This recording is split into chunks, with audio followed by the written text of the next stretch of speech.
Hello everyone, welcome to the channel. Before we start the story, I want to say that this video will have no ads, so enjoy the story. I hope you give this video a chance because I truly believe you won't find stories like these anywhere else. And before you get comfortable, a like or a subscription would mean a lot to me, but only if you genuinely enjoy what I do here. Leave a comment telling me where you're watching from and what time it is for you. It really makes us feel like the global community we are. Now let's start our night together. The last normal thing I ever did was complain about the coffee.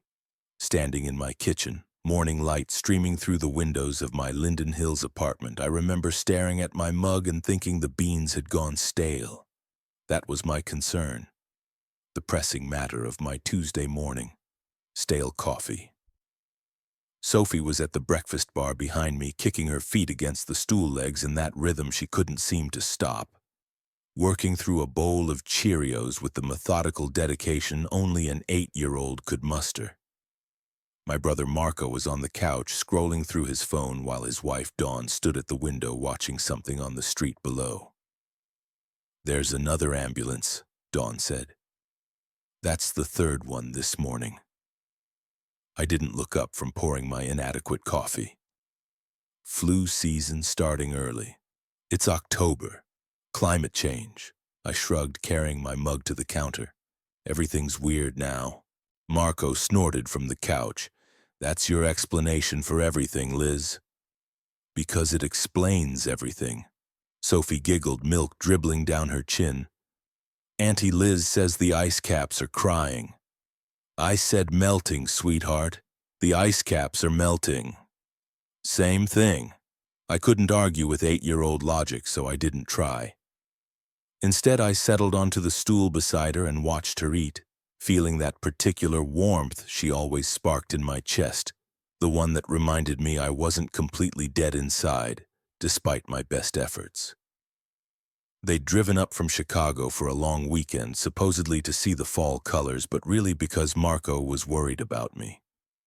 He'd been worried since the divorce, since I quit the orchestra, since I retreated into my work at the memory care facility and stopped returning calls for weeks at a time.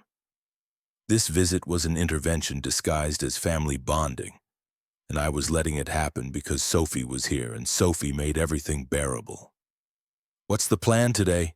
Marco asked, finally setting down his phone. His face looked strange, tighter than usual, a furrow between his brows I didn't like. "I thought we'd hit the sculpture garden, then maybe—" "There's something weird online," he interrupted. "Some kind of incident at the U of M hospital. They're saying it's a chemical spill, but the videos—" "What videos?" He shook his head. "Never mind. Probably fake. Everything's fake now." Dawn was still at the window. "The ambulances are going the wrong way." "What?" "They're heading away from the hospitals, downtown, all of them." I finally really looked at Dawn's face. She was pale beneath her brown skin, her fingers pressed white against the windowsill. Dawn was a nurse. She'd worked ER in Chicago for 6 years before Sophie was born. She didn't spook easily. "Dawn? What is it?" "I don't know." Her voice was barely a whisper. "But something's wrong. I can feel it." Sophie kept eating her Cheerios, oblivious. Kick, kick, kick went her feet against the stool. That was the last normal moment, the last time the world made sense. Then my phone buzzed, then Marco's, then Dawn's, all at once, that synchronized pulse that meant an emergency alert was coming through. I looked at the screen. "Shelter in place. Do not travel. Stay away from downtown Minneapolis. Violent incidents reported. Await further instructions." "Violent incidents," Marco read aloud. "What the hell does that mean?" I was already moving to the television, fumbling for the remote. The screen flickered to life on a news channel.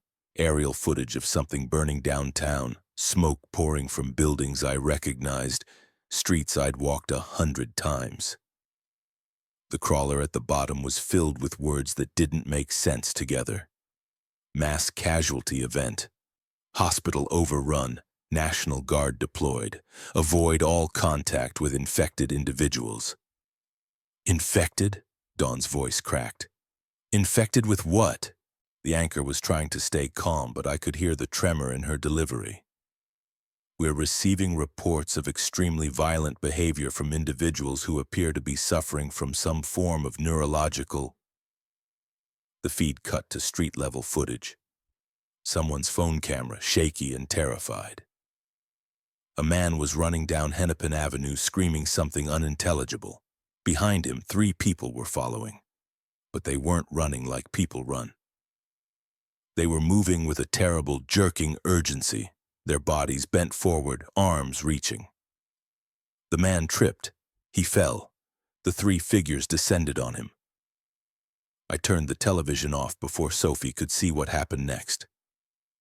"We need to leave," Dawn said. Her nurse's voice had kicked in, calm, clinical, certain. "Right now, we need to get back to Chicago. The alert said shelter in place. The alert doesn't know what's coming." She was already moving, grabbing her jacket, scooping her phone and keys from the counter. "Marco, get Sophie's things. Liz, pack a bag, 5 minutes. Dawn, we don't even know what's—" "I know." She spun on me and I saw it in her eyes, something I'd never seen in Dawn before. Raw, animal fear. "Liz, I know. I've read the papers, the research. There were rumors about a pharmaceutical trial gone wrong, something about reanimated tissue, regenerative compounds. We thought it was science fiction. We thought—" She stopped herself, visibly forcing her breathing to slow. "It doesn't matter what we thought. What matters is we leave. Now." I wanted to argue. I wanted to say she was overreacting, that this was just some isolated incident, that the authorities would have it contained by nightfall. But I'd spent 3 years working with dementia patients. I'd learned to read faces, to see what people couldn't or wouldn't say. And Dawn's face was telling me that everything I thought I knew about the world was about to become obsolete. "Sophie, sweetheart." I crouched down to her level, keeping my voice gentle. "We're going to play a game, okay? The packing game. We're going to see how fast you can get your things together. But I didn't finish my Cheerios. Bring them with you. Bonus points for the bowl." She grinned, sliding off the stool with her cereal in hand. "Do I get a prize if I win?" "The biggest prize, I promise." I didn't know yet that I was lying. The first hour wasn't too bad. Traffic was heavy. Everyone with the same idea, apparently, trying to get out while the getting was good. But we were moving. Marco at the wheel of their rental SUV. Dawn in the passenger seat refreshing news feeds on her phone. Sophie sat beside me in the back, watching the world slide by through her window. Professor Whiskers clutched against her chest.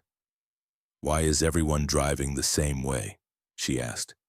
"They're all going on vacation," I told her. "All at once? It's a very popular time for vacations." She accepted this with the easy credulity of childhood, turning back to the window. I watched the side of her face, the curve of her cheek, the way her dark hair kept falling into her eyes. She looked like Marco at that age. The same serious expression, the same way of studying the world as if trying to memorize it. My phone buzzed again. Another alert, this one more urgent. All roads leading out of Minneapolis experiencing severe delays. Consider alternate routes. Avoid confrontation with aggressive individuals. "Avoid confrontation," Marco muttered. "What are we supposed to do? Ask them nicely to stop biting people?" "Biting?" Sophie's head snapped around. "Who's biting?" "Nobody, sweetheart."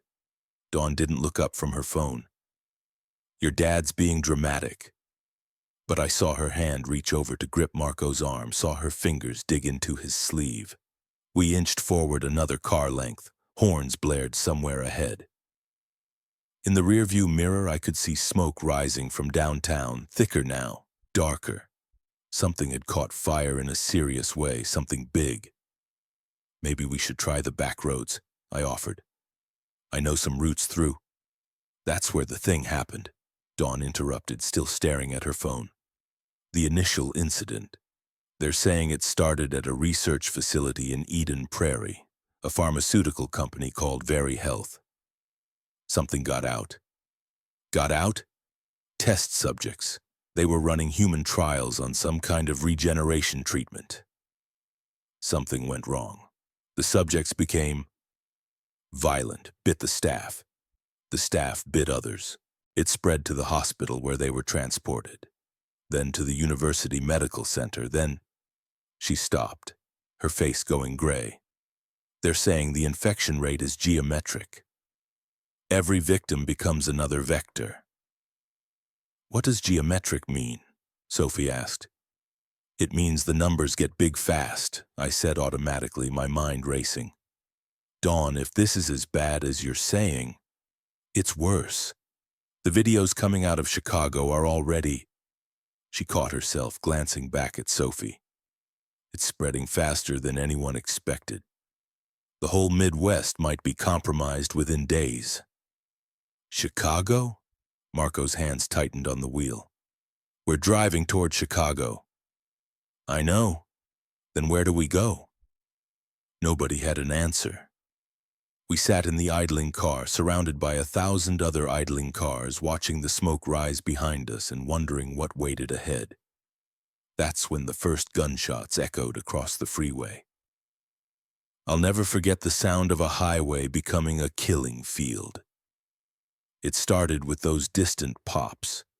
Could have been backfires, could have been construction, could have been anything except what they actually were. Then the screams began, rippling back through the stalled traffic like a wave, and I saw people abandoning their cars a quarter-mile ahead, running between vehicles, climbing over hoods. Marco, Dawn said, her voice deadly calm. Turn around. There's nowhere to... Turn around now. He cranked the wheel, pulling onto the shoulder, clipping the mirror of the car beside us. Sophie screamed. I pulled her against me, covering her eyes with my hand, and through the windshield I saw.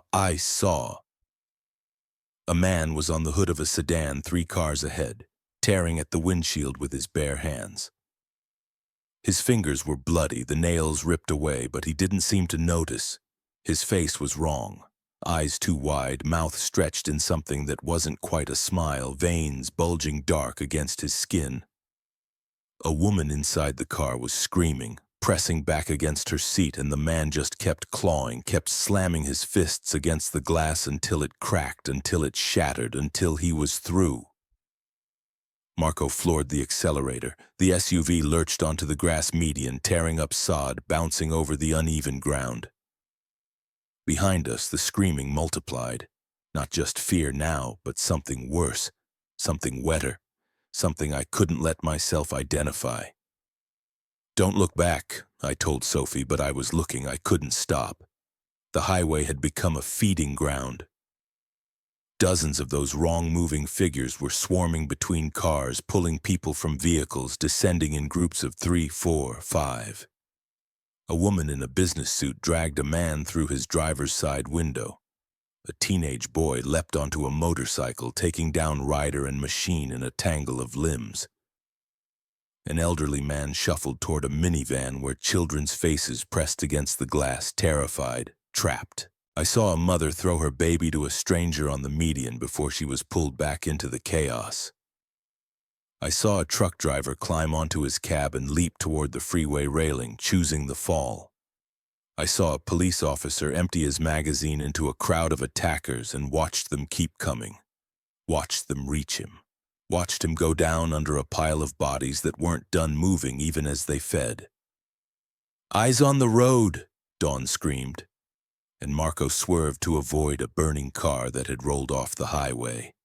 And then we were on the access road, then on a side street, then somewhere, anywhere else.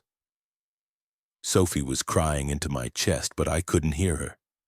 I couldn't hear anything except the thunder of my own heartbeat and the memory of those screams. The world had ended, and we hadn't even realized it was dying. We made it back to my apartment building as the sun was setting. painting the Minneapolis skyline in shades of orange and red that might have been beautiful if they weren't competing with the glow of actual fires. The streets of Linden Hills were quieter than the highway. Eerily so, that suburban silence that usually felt peaceful now pressing against my skull like a held breath. "We can't stay here," Marco said as we pulled into the parking garage. "Liz, you saw what's happening. We need to find somewhere more defensible, somewhere with—" "Where?" I cut him off. "The highways are death traps, the city's burning. We don't even know what this thing is or how it spreads." I unbuckled my seatbelt, tried to stop my hands from shaking. "My apartment's on the 3rd floor. One stairwell, one elevator, both easy to monitor. I've got food for a few days. We shelter in place until we know more." The alert was sent before those things hit the highway. We don't know if anywhere is safe anymore." I looked at Sophie, who had cried herself into an exhausted, hollow-eyed daze. "She needs rest. We all do, just for tonight."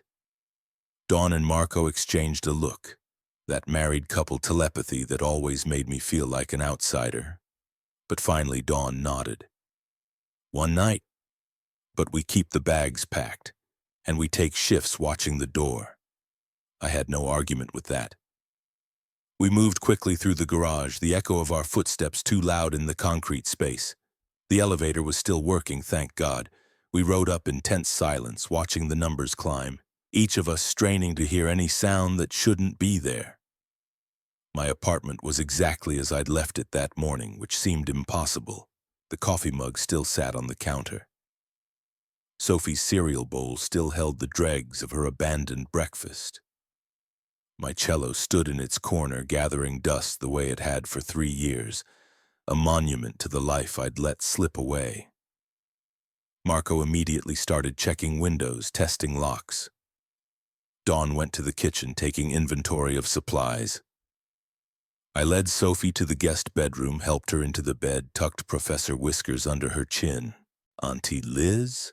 Her voice was small, frayed at the edges. "Yeah, sweetheart? Are we going to die?" I brushed the hair from her face, that gesture that had always come so naturally even though I'd never wanted children of my own. "No, baby. I'm not going to let anything happen to you, I promise." She studied my face with those dark, serious eyes. Marco's eyes, our mother's eyes, and I could see her deciding whether to believe me. "Okay," she said finally and closed her eyes. I sat with her until her breathing evened out, watching her sleep, knowing I'd just made a promise I had no right to make. Then I went back to the living room where Marco was staring at his phone with an expression I didn't recognize. "Chicago's gone," he said, not looking up. "They're saying the infection hit O'Hare 6 hours ago. Spread through the whole airport before they could lock it down. It's in the suburbs now. All of them."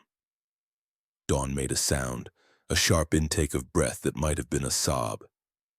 "What about Mom and Dad?" I asked. "Have you—" "Phone lines are jammed. Texts won't go through. I've been trying since the highway." He finally looked up and I saw it. That crack in my big brother's armor, the one he'd been hiding since we were kids, since Dad got sick, since he decided he had to be the strong one so I could fall apart. "They're in Naperville, Liz, right in the path of—" "Don't!" I crossed to him, took his phone, set it aside. "Don't think about what you can't control. Right now, we're alive. Sophie's alive. Dawn's alive. We focus on keeping it that way, and tomorrow we figure out the rest." "Since when are you the optimist?" "I'm not. I'm just too tired to panic." He almost laughed. Almost. The next few hours passed in a haze of logistics and low-voiced planning. We rationed out food, calculated how long we could last with what I had on hand.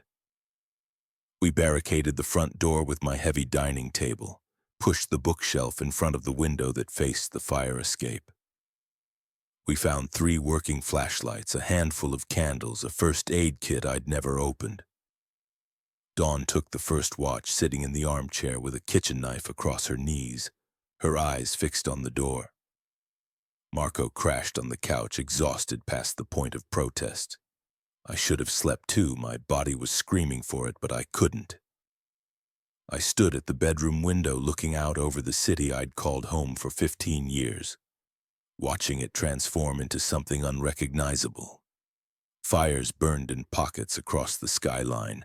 Sirens wailed constantly, a mechanical chorus that never resolved. Gunshots crackled in the distance, some single, some in bursts that could only be automatic weapons. Emergency helicopters crossed and recrossed overhead, their searchlights sweeping streets that had become war zones. And beneath it all, muffled but unmistakable, the screams. I pressed my forehead against the cold glass and tried to remember the woman who had complained about stale coffee that morning. She seemed like a stranger. She seemed like someone who had never existed at all. The power went out around 3 in the morning. I was in that half-sleep state, propped against the bedroom wall where I'd been sitting for hours, when the ambient hum of electricity suddenly cut to silence. The nightlight in the hallway went dark. The refrigerator's quiet drone disappeared. The clock on my bedside table blinked once and died. In the living room, Dawn's voice, "Everyone stay calm, stay quiet." I was up immediately, moving through darkness that felt suddenly absolute. The streetlights outside had died too. The whole grid, the whole city, all at once.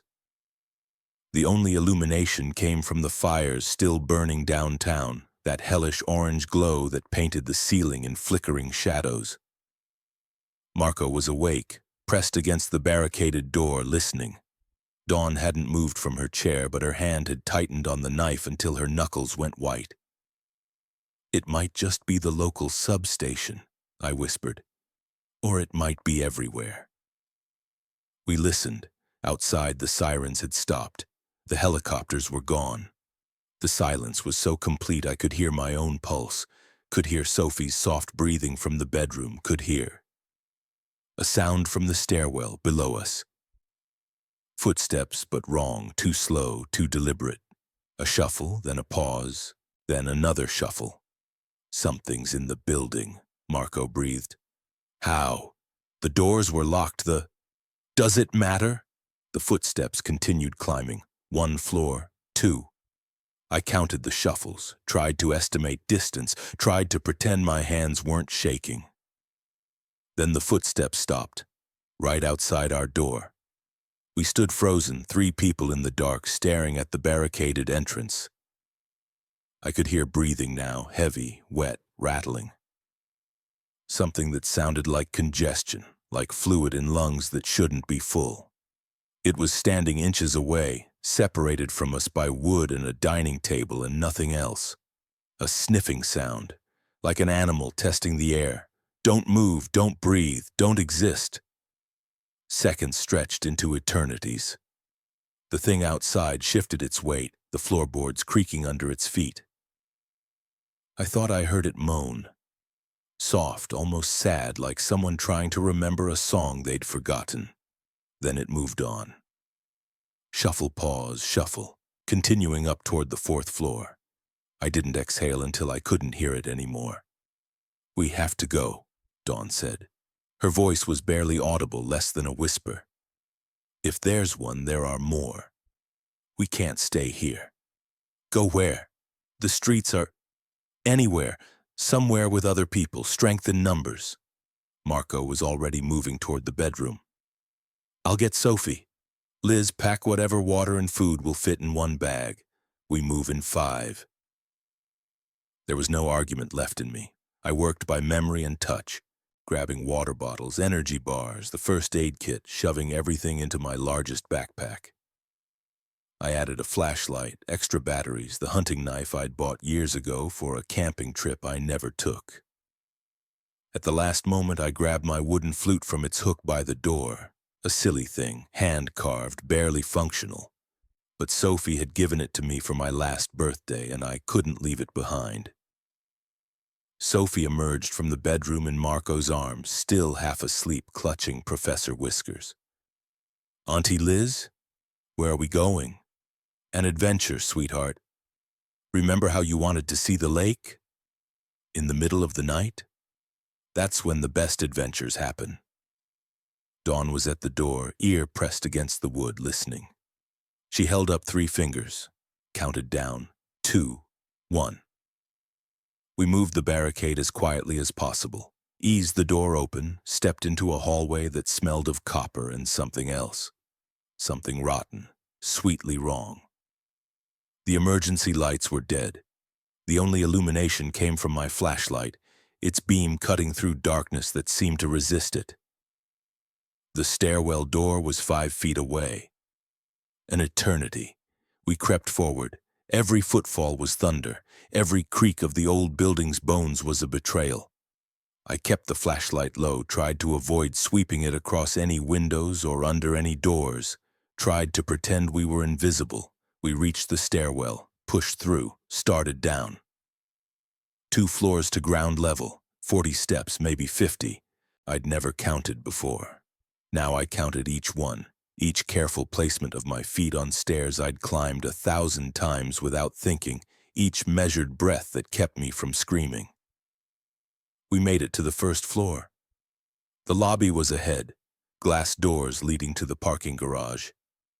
I could see our SUV from here, a dim shape in the darkness beyond. Dawn reached for the garage door. A hand closed around my ankle. I didn't scream, I didn't have time.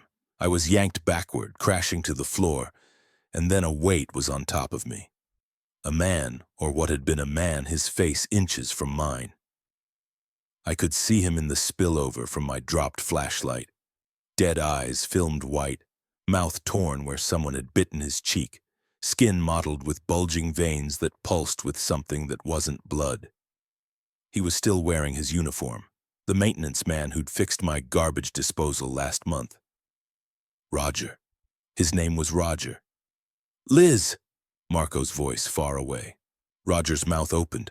The smell hit me, decay and infection and something chemical, something that burned my sinuses. His teeth came down toward my throat. I jammed my arm up, forearm braced against his chin, holding him back. His jaw worked, snapping inches from my flesh. Drool dripped onto my face. His fingers clawed at my shoulders, tearing through my jacket, the hunting knife, in my backpack, which was pinned beneath me. I couldn't get to it. "Dawn! The knife!" She was there suddenly, kitchen blade flashing. It sank into Roger's shoulder, drew back, sank again. He didn't seem to notice, didn't flinch, didn't slow. "The head!" Dawn screamed. "It has to be the head." She repositioned, drove the blade down into the base of Roger's skull. His whole body convulsed once, twice. The grip on my shoulders went slack. The weight slumped against me, suddenly dead in a way it hadn't been before. I shoved him off, scrambling backward, gasping for air that tasted like death. Dawn grabbed my arm, hauled me upright. "Sophie," I managed. "With Marco, in the car. Come on." We ran. Through the garage door, across the concrete, into the SUV. Marco had the engine running. The tires screamed as we peeled out, crashing through the parking arm onto the street. Behind us, in the doorway of my building, shapes were emerging. 3, 4, 7. Drawn by the noise, by the movement, by whatever sense guided them to prey. I looked back until I couldn't see them anymore. The first infected I ever encountered was a man named Roger who fixed my garbage disposal and asked about my day. I didn't kill him, Dawn did, but I watched him die and I felt nothing. That was the first time I realized I might survive this. We drove through a Minneapolis that no longer existed. Oh, the buildings were still there, the streets, the bridges, the familiar landmarks that had anchored my life for 15 years. But what happened on those streets, in those buildings, between those landmarks? That was something from a nightmare that had escaped into the waking world. Bodies lay in the gutters, some still, some twitching. Cars had crashed into storefronts, into each other, into light poles and fire hydrants that now fountained water into intersections no one was alive to clear.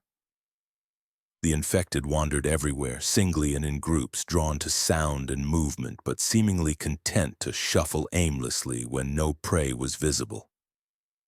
Dawn drove with the headlights off, navigating by moonlight and fire glow, barely touching the accelerator.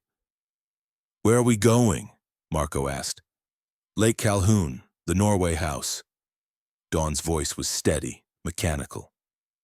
"I saw a thing online before we lost signal. People were gathering there, a historical building, old inn on the lakeshore. Stone walls, limited access points. They're trying to establish a safe zone. You really think, I don't know what to think anymore, but we need other people. We need numbers and walls and someone who knows what the hell is happening." She glanced in the rearview mirror at Sophie, who had fallen back asleep against my shoulder. We need somewhere for her. I didn't argue. I was still shaking from Roger's weight on my chest, from the smell of him, from the sound his skull made when Dawn's knife punched through. I'd killed animals before, put down wounded deer during hunting season with my father when I was young, euthanized suffering patients at the memory care facility when the end was merciful. But this was different. This was human. This was someone who had asked about my day. We turned onto Lake Street, and that's when we saw the bridge. The I-35W bridge stretched across the Mississippi, packed solid with vehicles that weren't moving. Even from a distance, I could see why. Something was happening in the middle of the span. Lights, movement, what might have been helicopters and what might have been fire. "Military checkpoint," Dawn said. "That's good. If the military is still functioning." "Mom." Sophie's voice, small and sudden. "Mom, your arm." We all looked. Dawn looked. On her left forearm, visible where her jacket sleeve had ridden up during the fight with Roger, was a crescent of tooth marks. Puncture wounds. Blood. "It's nothing," Dawn said automatically. "I must have cut myself on—" "He bit you." Marco's voice was hollow. "In the struggle, when you Dawn, he bit you. It barely broke the skin. It's not... It doesn't mean... The infection spreads through bites." I heard myself speaking from somewhere far away. "That's what the report said. Bite or blood contact. Dawn, you have to..." "I have to nothing." She was gripping the steering wheel so hard her knuckles had gone gray. "I feel fine. I'm fine. Some people might be immune. They don't know everything about..." "Dawn. No." She accelerated, heading toward the bridge. "We're going to the checkpoint. They'll have doctors, equipment, maybe even a treatment. This is good. This is actually good. We just have to..." "Mommy?" Sophie was fully awake now, staring at her mother's arm with eyes that understood more than any 8-year-old should. "Mommy, what happened?" "It's okay, baby. Everything's okay." But it wasn't. We all knew it wasn't. The car filled with a silence heavier than any scream, and Dawn drove on toward the bridge with the determination of someone who refused to die despite already being dead. The checkpoint was chaos given form. National Guard vehicles blocked both ends of the bridge, soldiers in full combat gear trying to maintain order against a crowd of thousands who'd had the same idea we did. People pressed against barriers, pleading, screaming, holding up children and identification and bribes. Gunshots echoed from somewhere further down the span. Whether at infected or at people, I couldn't tell. Dawn pulled into the mass of abandoned vehicles at the edge of the crowd and cut the engine. Her hands were shaking now, fine tremors she couldn't quite hide. "Listen to me," she said, not turning around.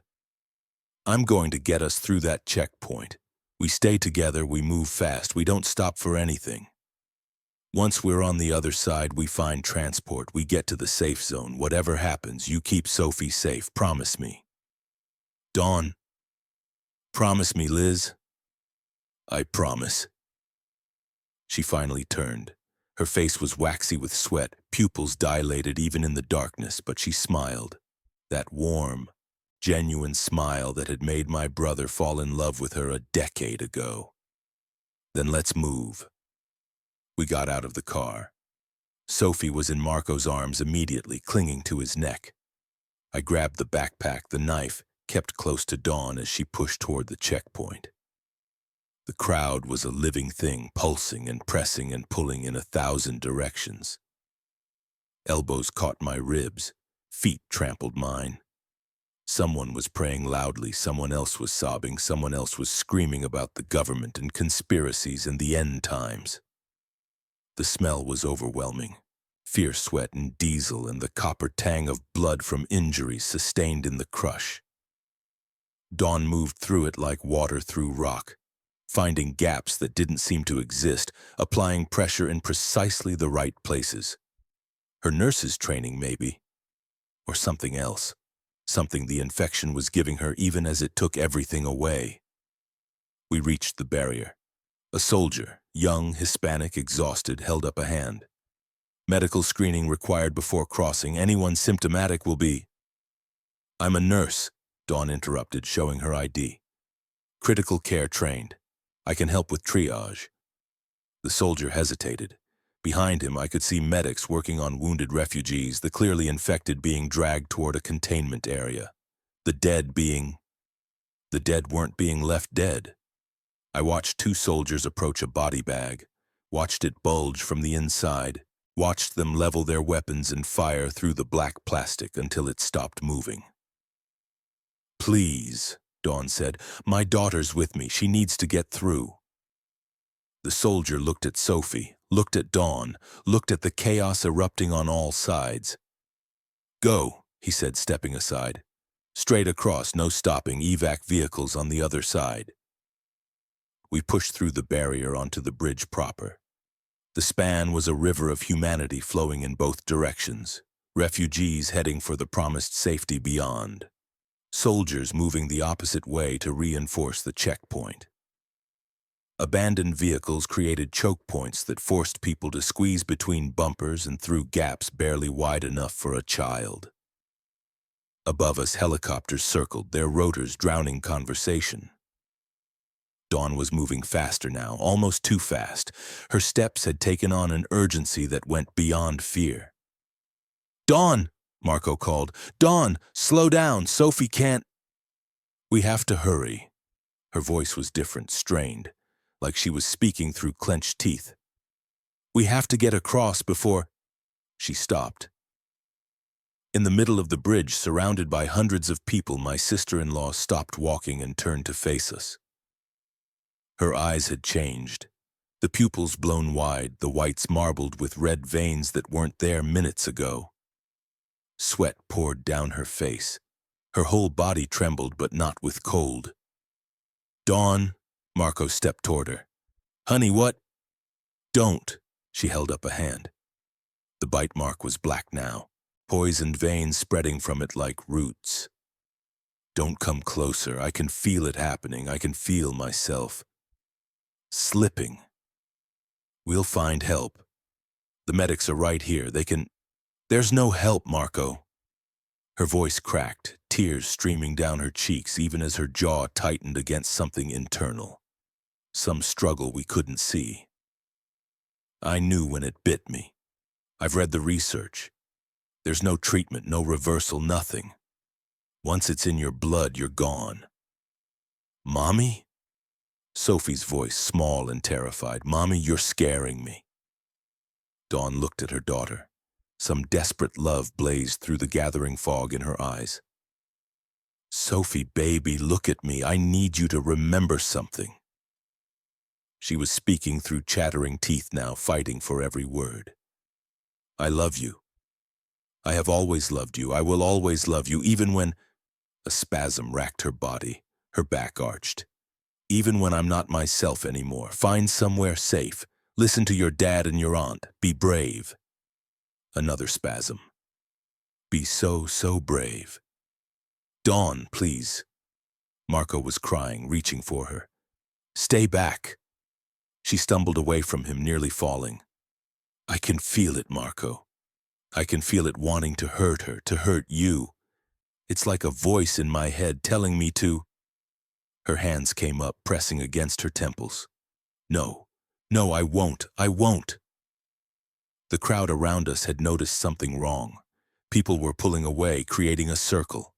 A soldier shouted something. "Give me Sophie," Dawn gasped. "One more time. Let me hold her one more time before—" "Dawn, I don't—" "Please, Marco, please."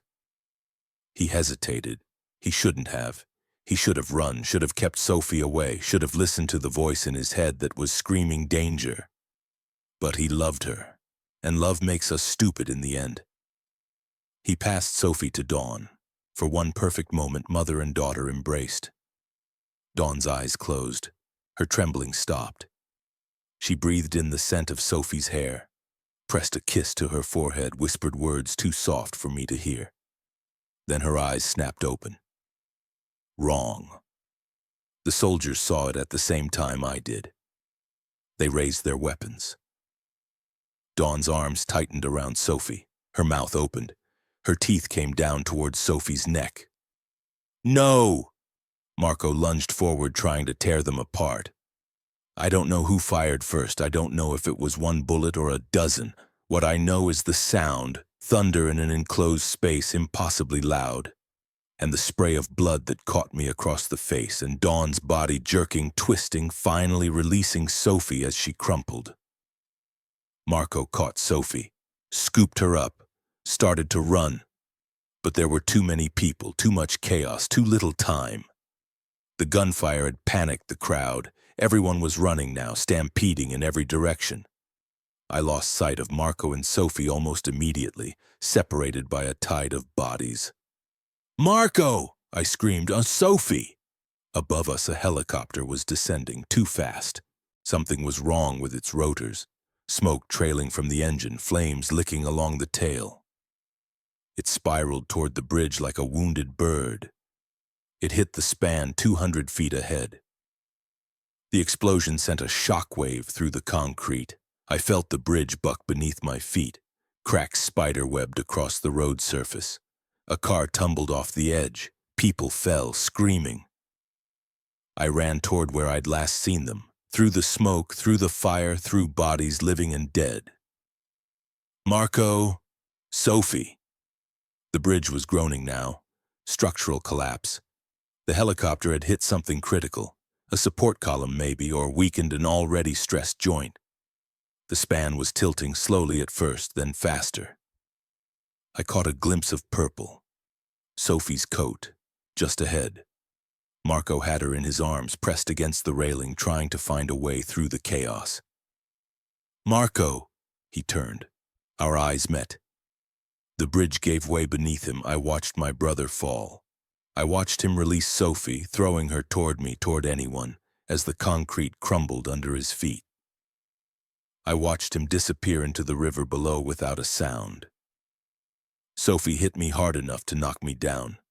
We rolled across tilting concrete, sliding toward the edge. I grabbed a piece of rebar, wrapped my other arm around Sophie, held on as the world disintegrated. A man was running past us, an adult, strong, terrified. He saw Sophie, saw her purple coat, her small form, and grabbed her. "No!" I screamed, but my grip slipped. The rebar tore my palm. Sophie was ripped away from me. Through smoke and fire and chaos, I watched the man carry her toward the far end of the bridge, toward the section still standing. I couldn't see his face. I couldn't see anything. Just purple, disappearing into the gray. "Sophie!" The bridge dropped another 10 feet. I fell, landed hard, felt something crack in my ribs. Ahead of me, the gap between where I was and where Sophie had gone widened. Too far to jump. Too far to reach. I saw soldiers on the other side, saw refugees being pulled to safety. I didn't see Sophie.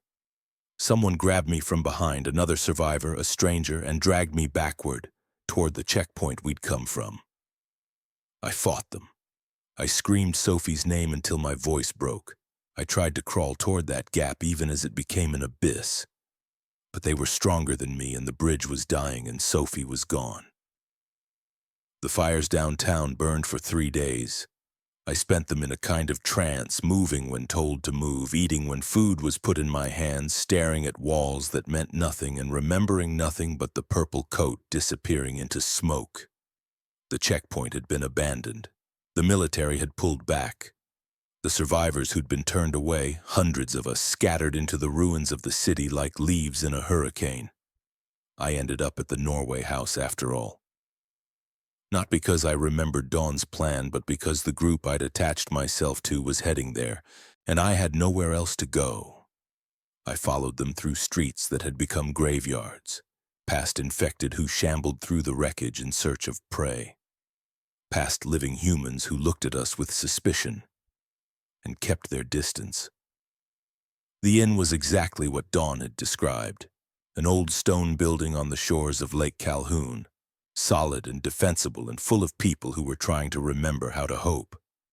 They had established protocols, guard rotations, scavenging schedules, the illusion of order in a world that had abandoned it. I told them my name. I told them I was looking for my niece. I described Sophie until the words lost all meaning, until Purple Coat and Professor Whiskers became sounds without referent. No one had seen her. I didn't cry. I hadn't cried since the bridge. The tears felt trapped somewhere deep in my chest, frozen solid, unable to melt. On what might have been the fourth day, time had become a suggestion measured in shifts and meals rather than hours. A man approached me in the common room. He was older, maybe late 60s, with a white beard and the kind of weathered face that spoke of decades spent outdoors. His eyes were kind but careful, the eyes of someone who had learned to measure people before trusting them. "You're Eliza," he said. It wasn't a question. "Who's asking?" "Walter Lindgren. People call me Walt." He settled into the chair across from me, moving with the slow precision of someone managing old injuries. "Heard you came off the bridge. Heard you lost someone." "My niece, Sophie. 8 years old, Purple Coat carries a stuffed rabbit. And you're planning to go looking for her." I stared at him. "How did you—" "Because that's what I'd do." He leaned forward, voice low. "I've spent 40 years in these woods as a game warden. I know how to track, how to hunt, how to survive conditions that would kill most folks inside a week. I'm also dying of cancer, and I'd rather spend my last months doing something that matters than sitting in a safe house waiting for the end. Are you offering to help me?" "I'm offering to join you." He nodded toward the window, where the lake glittered cold in the autumn light. "Word is there's a group forming, serious people planning to head north toward Duluth and the lake. They're saying there might be ships, evacuation points that are still functioning. If your niece was taken off that bridge by someone with half a brain, they'd be heading the same direction." That's a lot of ifs. Everything's an if now. The question is which ifs you can live with. He held out a hand. "I'm leaving tomorrow at dawn, with or without company. Come with me and I'll teach you everything I know about staying alive in this mess. Stay here and, well, safe as anywhere, I suppose. But you'll never find her hiding behind walls." I looked at his hand, at his face, at the window and the lake and the city burning beyond it. "I'll come," I said, "but I'm not making any promises about tomorrow. Nobody is anymore." We shook on it. The group that assembled for the northern push was larger than I expected, almost 40 people by the time we gathered at dawn, clutching weapons and supplies in the desperate hope that somewhere, somehow, safety existed. I recognized some faces from the inn. Others were strangers who'd heard about the plan through the informal networks that were already forming. Information passing mouth to mouth in the absence of phones or internet. A woman named Dr. Miriam Okafor introduced herself as an epidemiologist from the Mayo Clinic. She was thin, intense, her natural hair wrapped in colorful fabric, and she looked at the world with the clinical detachment of someone who understood exactly how bad things were. "The infection is following the population centers. she explained to a small group of us as we loaded supplies into a battered school bus someone had commandeered. It spreads geometrically. 1 becomes 2, becomes 4, becomes 16. Minneapolis had 3 million people in the metro area. If even 1% were infected in the first wave, that's 30,000 vectors. Those 30,000 each infect 2 more before they're stopped. That's 90,000. Those 90,000... We get it, someone interrupted. It's bad. Bad doesn't begin to describe it. Miriam's eyes were haunted behind her glasses. This isn't just an outbreak. This is a restructuring of the food chain. Humans are no longer the apex predator.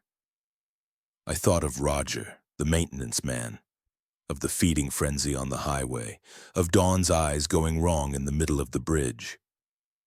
What do we do about it? I asked. Survive, document, learn. She pulled a notebook from her bag, dense with handwritten observations. Everything about this pathogen is unusual. The way it preserves motor function while destroying higher cognition. The speed of transmission, the adaptability. She lowered her voice. I have a theory about what caused it. A pharmaceutical company called Very Health was running trials on a regenerative compound. Something went wrong. They tried to cover it up, but theories don't matter. A man pushed into our conversation, young, thin, nervous, glasses held together with electrical tape. What matters is what we do now. I'm Kevin, tech specialist.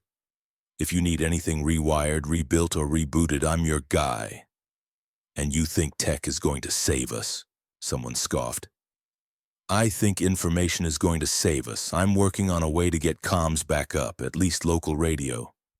If we can coordinate, share intel, track where the infected are concentrating. The infected are concentrating everywhere. Not everywhere. A new voice, calm and measured. An older black man approached, built like a linebacker gone soft, with a salt and pepper beard and the kind of road-worn face that suggested miles beyond counting.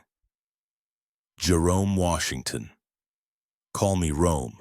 I've been driving long haul across this country for 30 years. I know routes nobody uses, places the infected won't think to look. You want to get north? I can get you there. I found myself at the center of an impromptu team without ever agreeing to it. Walt, the dying game warden. Miriam, the epidemiologist. Kevin, the tech specialist. Rome, the driver. And me, a music therapist with a hand that didn't work right, and a niece I couldn't stop seeing every time I closed my eyes. Why are you all looking at me? I asked. Because you're the one who lost someone, Walt said. That's what makes you dangerous. You've got nothing left to fear except not finding her. That's not exactly reassuring. Wasn't meant to be. He turned toward the bus. Storm's coming, we should move. I looked at the sky, at the clouds gathering over the lake, at the smoke still rising from a dozen fires across the city. Then I picked up my bag, checked my knife, and followed the others onto the bus that would take us into the unknown. Sophie was out there somewhere. The man in the purple coat had taken her somewhere. I was going to find her if I had to tear this whole broken world apart to do it. We made it 6 blocks before the first attack. Rome was driving, navigating through streets choked with abandoned vehicles while the rest of us watched windows that felt far too large. The infected were everywhere, not attacking, not yet, but watching, standing in doorways and on corners, their heads tracking our movement like flowers following the sun. Why aren't they coming? Kevin's voice was tight with barely contained panic. They're just standing there. Waiting, Miriam said. Conserving energy, they're learning. Learning what? That we have to stop eventually. She was right. The bus was low on fuel, barely enough to get us to the edge of downtown according to Rome. After that, we'd need to find more, which meant exposing ourselves, which meant fighting. There, Walt pointed through the windshield at a gas station ahead, its pumps still standing, its windows intact. Pull in close. We siphon what we can, top off the tank, get moving again. That station's got 6 infected visible, Rome said. Maybe more inside. 6 isn't a lot. 6 is 6 too many if even one gets close enough to bite.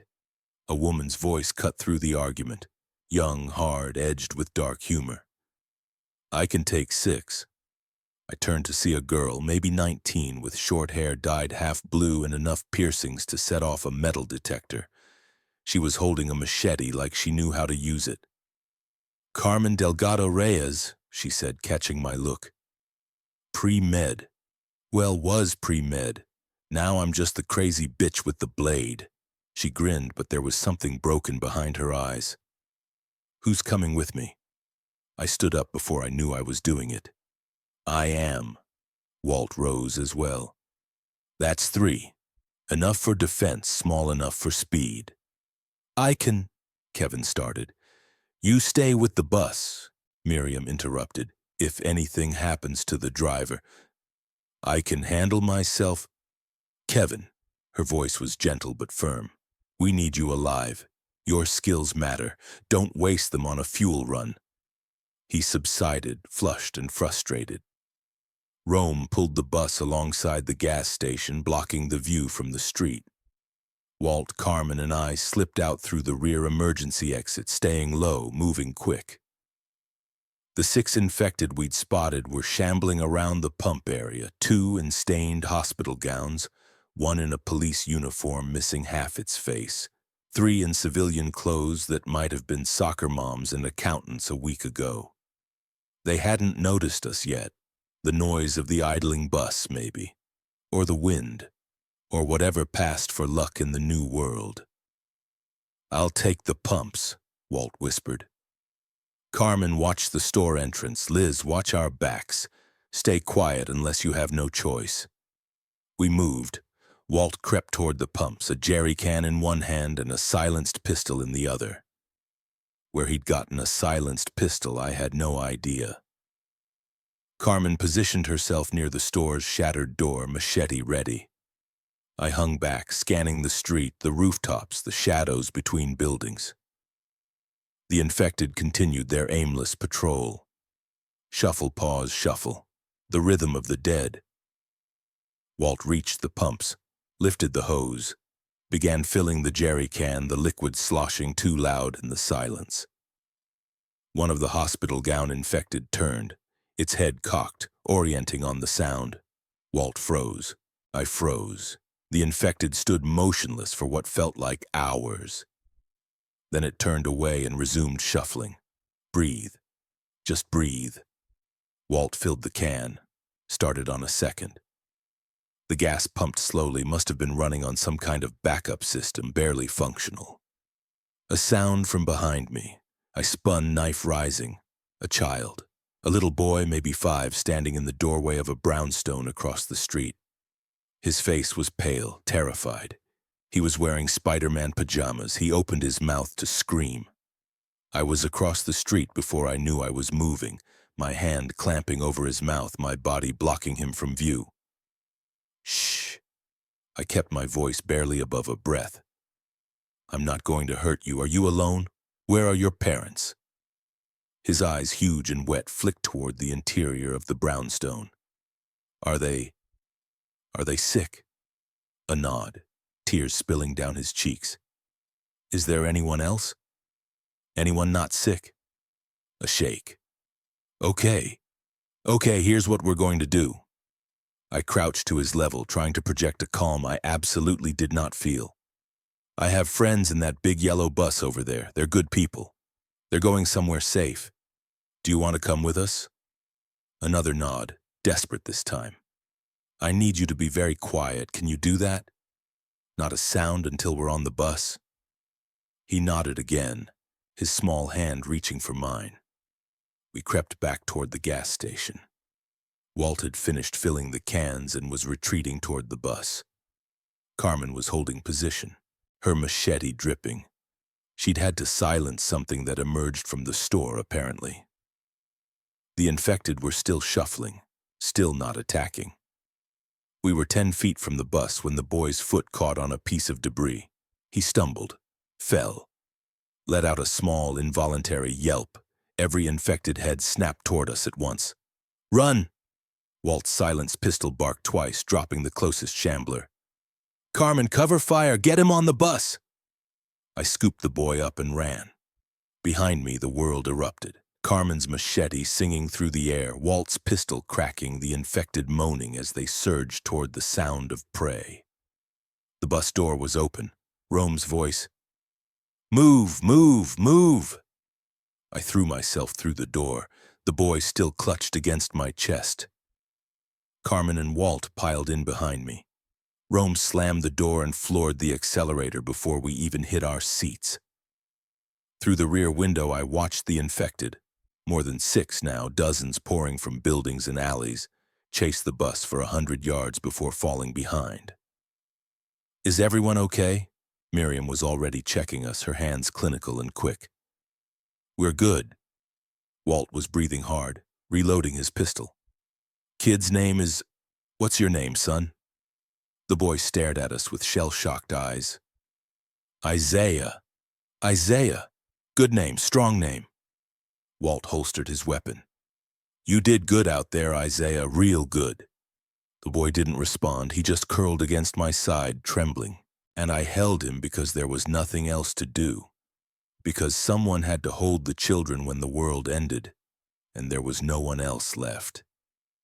The bus rumbled north, leaving the gas station and its shambling dead behind. We picked up survivors as we went. Marcus Webb was a state trooper who'd lost his squad and his partner and most of his mind. He still wore his uniform, still cleaned his weapon compulsively, still insisted on watch schedules and protocols that gave him the illusion of control. But I saw the way his hands shook when he thought no one was looking. I saw the hollow behind his eyes. Pastor David Chen was a Lutheran minister from Duluth who'd been visiting family when the outbreak hit. He spoke softly, quoted scripture, prayed over the dead when we found them. But his faith was fracturing. I heard him in the quiet hours, asking questions that had no answers. Yuki Tanaka was a professional ice fisher with her own YouTube channel, which felt impossibly absurd in the new world. But she knew cold weather survival better than anyone, knew how to find food when the grocery stores ran empty, knew how to read ice that would soon cover every lake in Minnesota. Officer Jim Crowley was another cop, Minneapolis PD, charming and helpful in something I couldn't quite name. He had gum he offered to everyone, a smile for every occasion, and eyes that never quite settled on anything for long. The bus filled up, 15 people, then 20, then 30. Too many for the vehicle, for the supplies, for anything resembling sustainable survival. But no one could turn away the desperate faces that emerged from doorways and rooftops, the survivors who'd made it this far through luck or skill or sheer stubborn refusal to die. By the time we reached the edge of the city, we were 40 souls crammed into a school bus never meant for apocalypse travel, rationing water and watching each other for signs of bites. "This isn't going to work," Miriam told me quietly as night fell. "Too many people, too few resources. We need a plan." "We have a plan. Get north. Find the evacuation points." "And if there are no evacuation points? If the military has fallen? If the government is gone? If we're the last?" "Then we keep surviving." I looked at Isaiah, who had fallen asleep on a seat near the front, Professor Whiskers clutched in his arms. I'd given him Sophie's rabbit. I don't know why. Maybe because he needed something to hold, and I needed to believe Sophie was still out there somewhere, still alive, not needing her rabbit anymore because she'd found something better to cling to.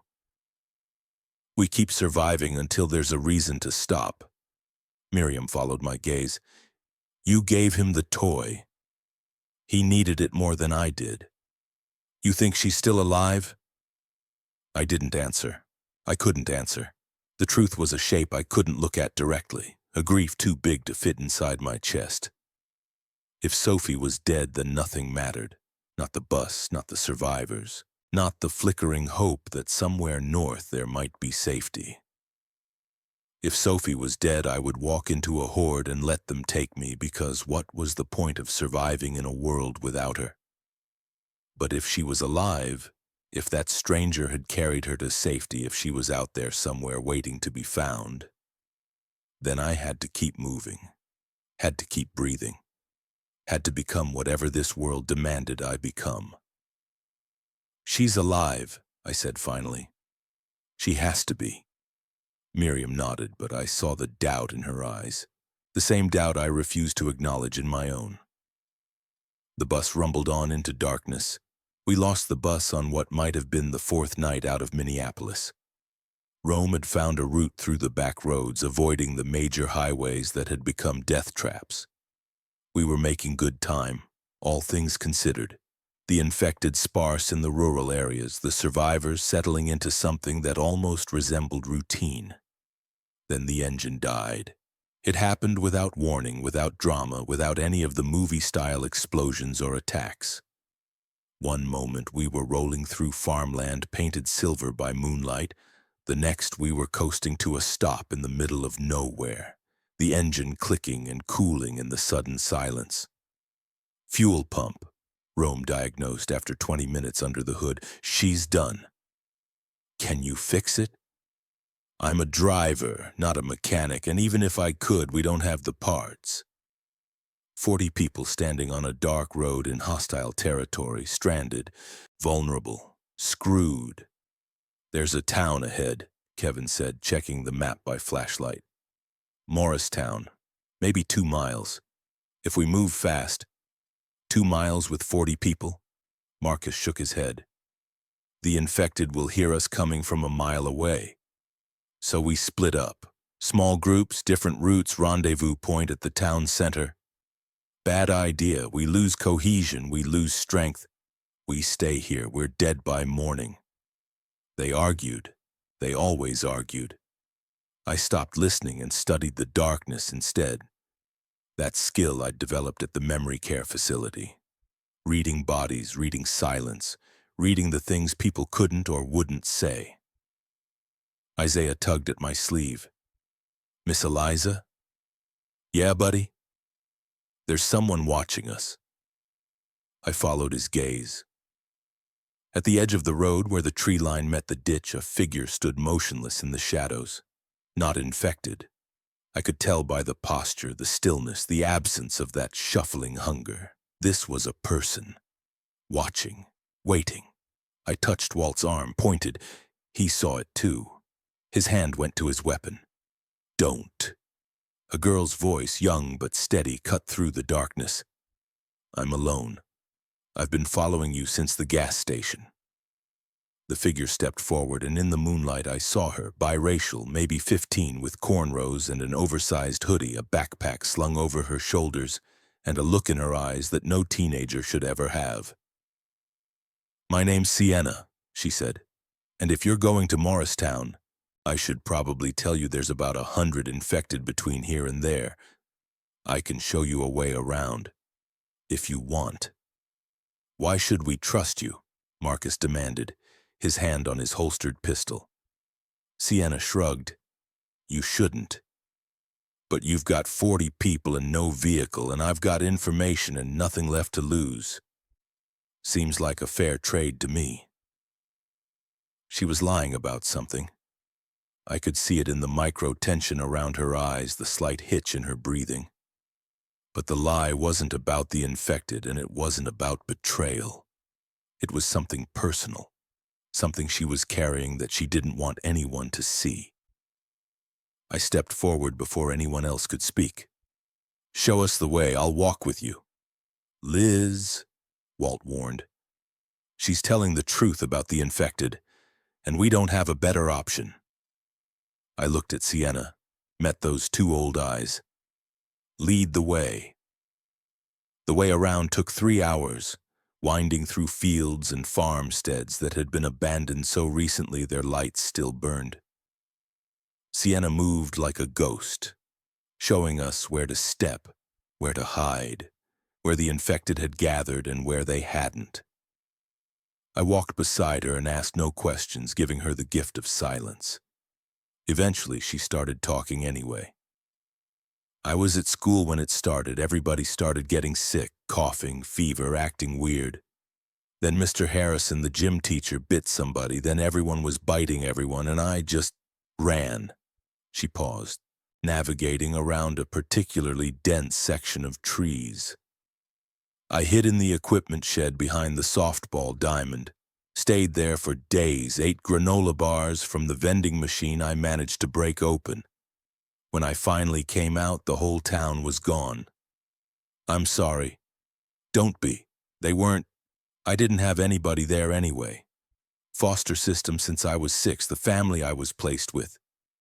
She shook her head. Doesn't matter now. Point is, I've been alone before. I know how to handle it. You don't have to handle it alone anymore. She looked at me, something flickering in those guarded eyes. That's what they all say. Then they die, or they leave, or they turn into one of those things. Being alone is safer. Maybe. But it's not living. Living's overrated. We walked in silence after that. Behind us, the convoy of survivors stumbled through the darkness, trusting a teenage girl to lead them to safety because there was no other choice.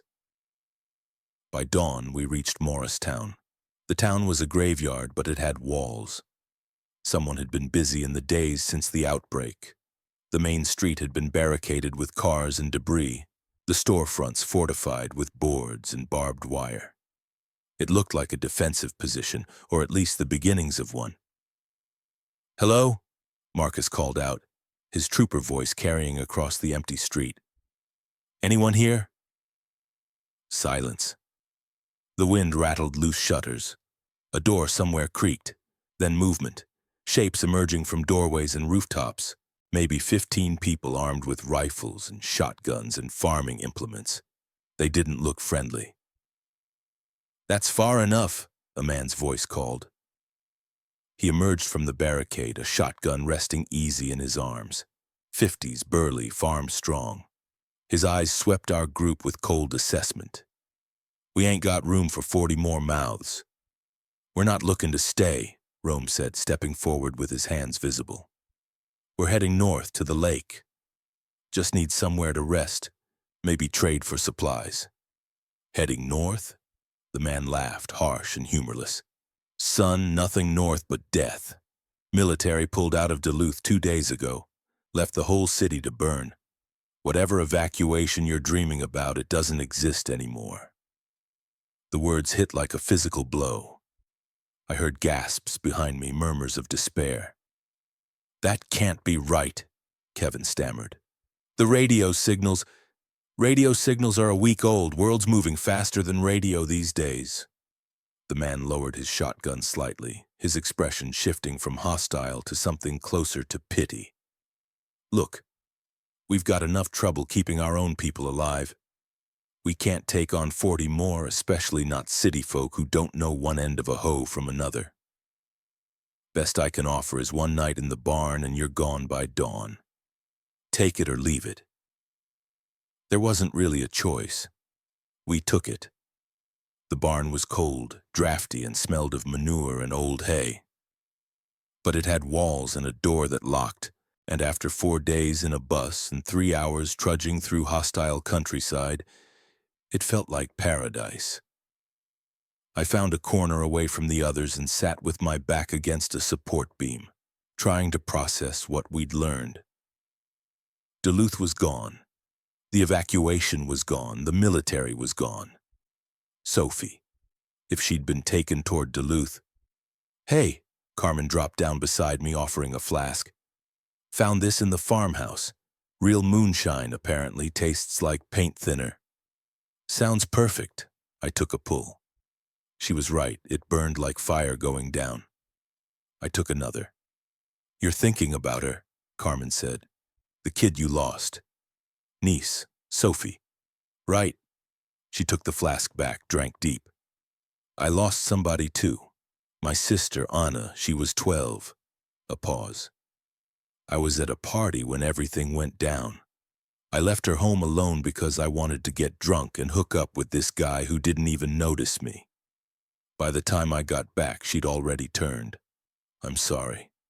Don't be. I put her down myself. Carmen's voice was flat, emptied out. That's the thing about this world. It makes you do things you can never take back. Things that break you so bad you don't even feel it anymore. Do you feel it? No. And that scares me more than any of those things out there. She stood, tucking the flask away. Get some sleep, music lady. Tomorrow's going to be worse. She walked away. I stayed where I was, staring at the barn's dark ceiling, thinking about Sophie and Carmen's sister and all the children this world was swallowing whole. Sleep didn't come, but eventually exhaustion did. They came for us before dawn. The barn door exploded inward, wood splintering, flashlight beams cutting through the dark. Men in tactical gear poured through, shouting commands, weapons raised. Nobody move, on the ground, hands where we can see them. I hit the floor with everyone else, my face pressed into hay, my hands behind my head. Around me, screams and curses and the sounds of resistance being met with brutal efficiency. Not infected, humans, but armed, organized, hostile. Someone hauled me upright by my collar, a man in a militia-style uniform, a patch on his shoulder showing a shield and crossed rifles. This one. He shined a flashlight in my face. No. Not the one they're looking for. Looking for who? I managed. He didn't answer. Just shoved me toward the group of survivors being corralled in the center of the barn. The raiders, because that's what they were, I realized, raiders or militia or some combination of both, moved through our group methodically. They took weapons, supplies, anything of value. They checked faces against something, a photo, a description, searching for someone specific. They stopped at Kevin. Tech specialist? The lead raider held up Kevin's laptop. You were at Very Health. Your ID badge is in here. Kevin's face went white. I was just, my brother worked there. I was trying to find out what happened. Save it for the colonel. The raider grabbed Kevin's arm. This one comes with us. Wait! Kevin struggled, but a blow to the stomach doubled him over. I didn't do anything. Your brother did. That's enough. They dragged him away. Rome tried to intervene and took a rifle butt to the face for his trouble. Miriam screamed something about medical research and was ignored. The rest of us could only watch, helpless, as Kevin was hauled out into the pre-dawn darkness. The last thing he said was my name. Liz, tell them. I didn't know. Then he was gone, and the raiders were retreating, and we were left in the ruins of our safety with one more person swallowed by the chaos. Morristown's defenders found us an hour later, emerging from their barricade to survey the damage. Sovereignty, the burly man from before explained, his tone grimmer than the previous night. Militia group up in the Iron Range. They've been hitting survivors all along this corridor, taking anyone with government connections or technical skills, building themselves an army from what I hear. What will they do with him? Miriam demanded. Kevin didn't do anything. Doesn't matter what he did. What matters is what they think he knows. The man shook his head. If he's lucky, they'll just interrogate him. If he's not... He didn't finish. He didn't need to. I looked at our group, beaten, depleted, grieving. The hope that had carried us from Minneapolis had curdled into something else. Despair, maybe. Or the numbness that came before it. We couldn't save Kevin. We couldn't save Duluth. We couldn't save anyone. But Sophie was still out there. The purple coat in the smoke. The rabbit I'd given away. We keep moving, I heard myself say. North, toward the lake. Didn't you hear? Marcus's voice cracked. There's nothing left. There are islands. Madeline Island in the Apostles. Isolated, defensible. If people were running from Duluth, some of them would have gone there. I looked at Walt, at Rome, at the others who'd become something like a group, something like a team. We keep moving. We find Sophie. We find somewhere safe. And the sovereignty? Carmen asked. They've got Kevin. We get him back. How? I didn't have an answer. I didn't have a plan. I had nothing but a stolen rabbit and a missing niece and a hand that kept trying to curl closed when I wasn't paying attention. But I was standing. I was speaking. I was leading somehow without ever meaning to. We figure it out as we go, I said. That's what surviving means now. Rome nodded slowly. Walt checked his weapon. Miriam gathered her notes.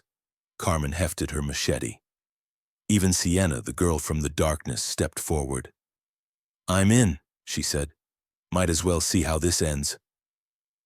I didn't know how it would end. I didn't know if there would be an ending at all, or just an endless series of losses until there was nothing left to lose.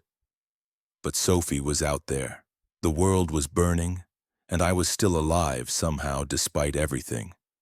That had to be enough. It had to be. We left Morristown as the sun rose, a smaller group now, 23 survivors who'd chosen to keep pushing north despite everything they'd heard.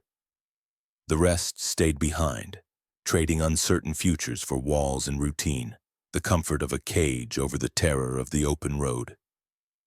I didn't blame them. Part of me wanted to stay too, to hide behind barricades and pretend the world outside didn't exist, to let someone else carry the weight of decisions and losses in the endless search for a girl in a purple coat. But hiding wasn't living, and Sophie was still out there.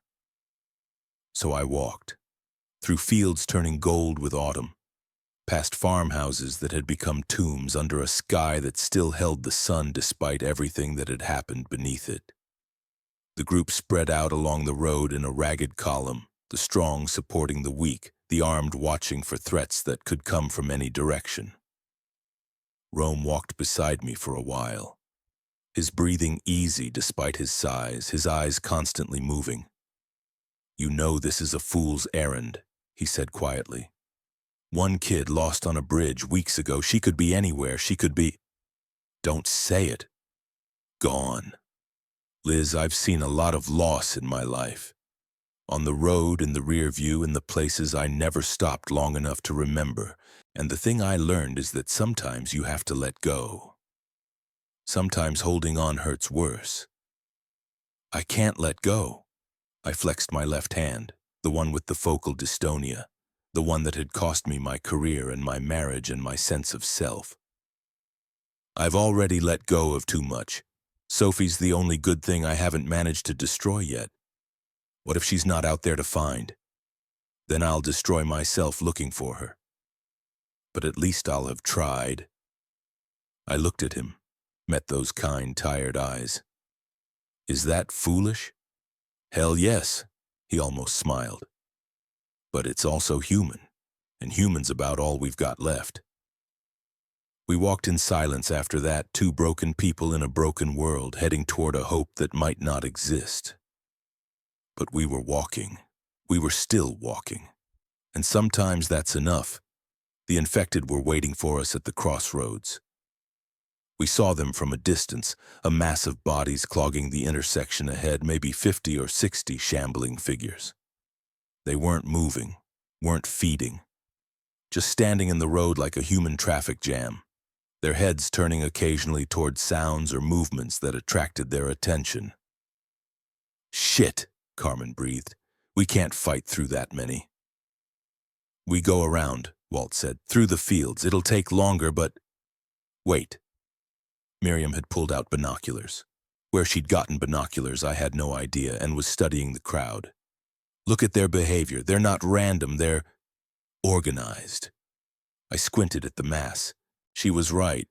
The infected were arranged in a loose formation, the stronger ones on the perimeter, the weaker ones in the center. Like a defensive position, like something with a strategy. That's impossible, Marcus said. They're brain dead. They can't coordinate. And yet, Miriam lowered the binoculars. I've read reports, rumors really, about infected who retained some cognitive function, fragments of memory, learned behaviors. But coordination, that would suggest something else. A leader.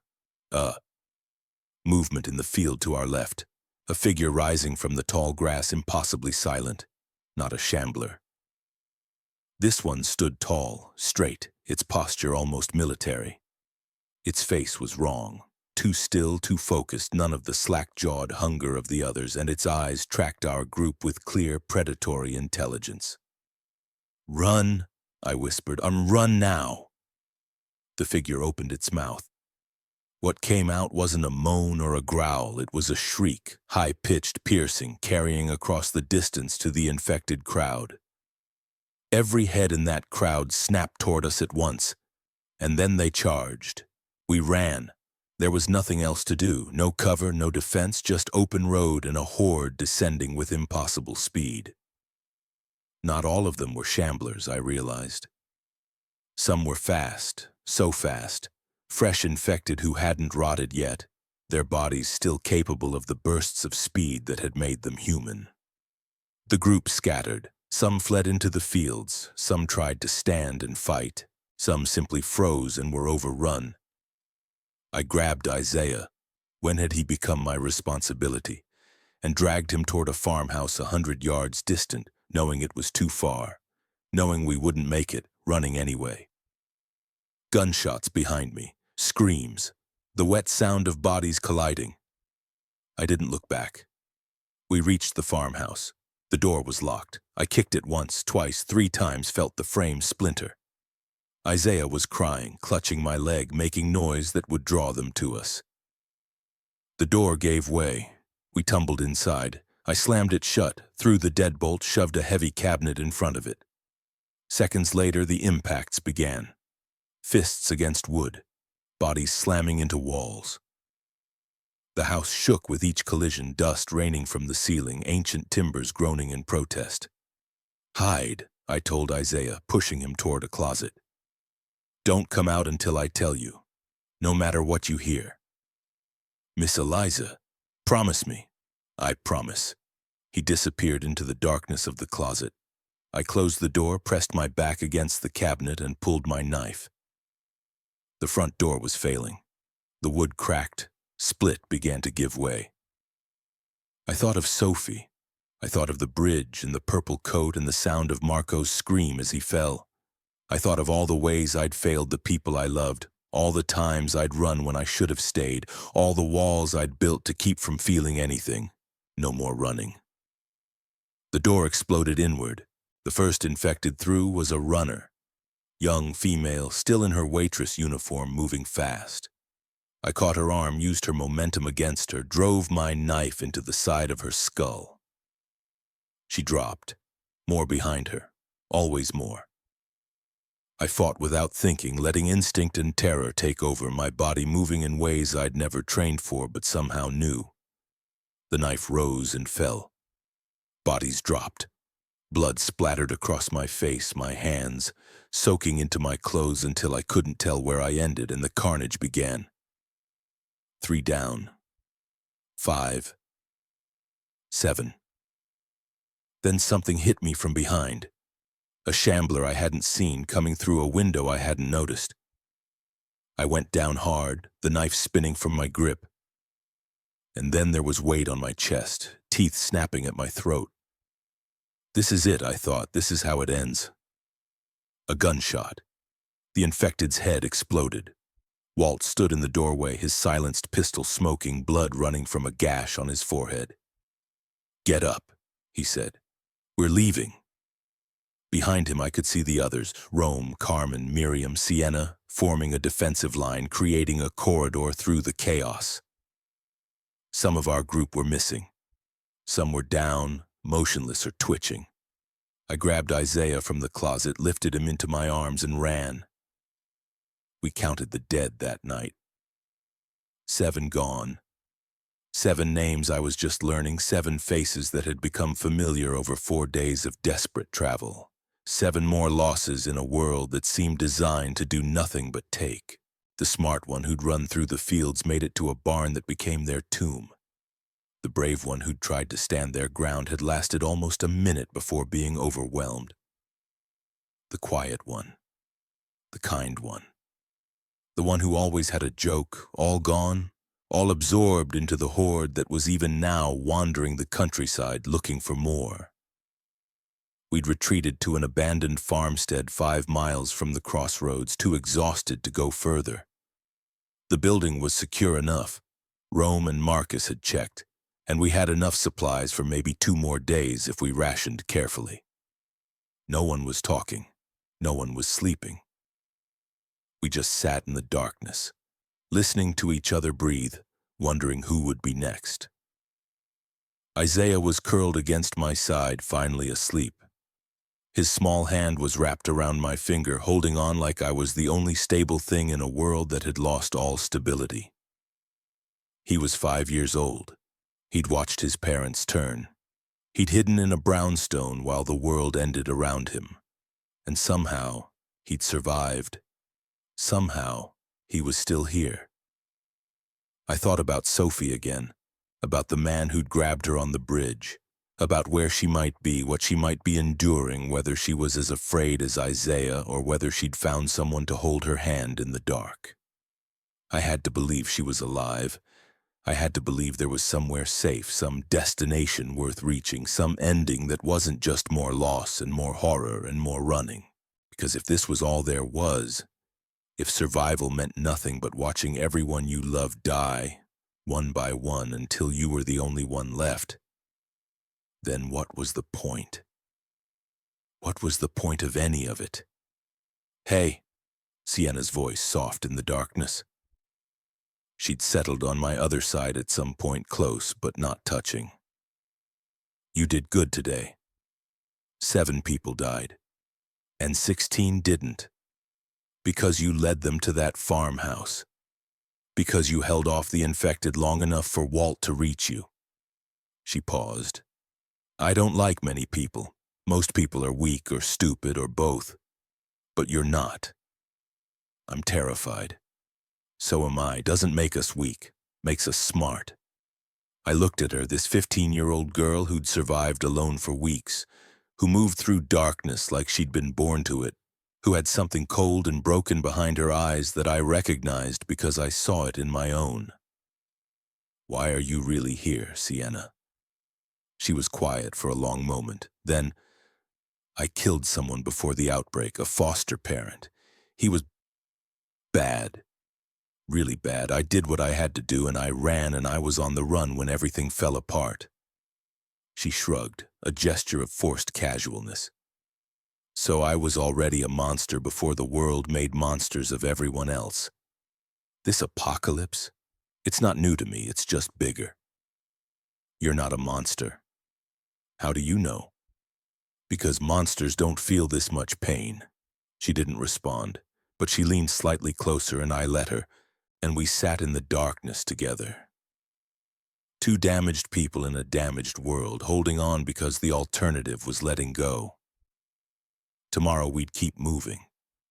Tomorrow we'd face whatever new horrors the road had waiting.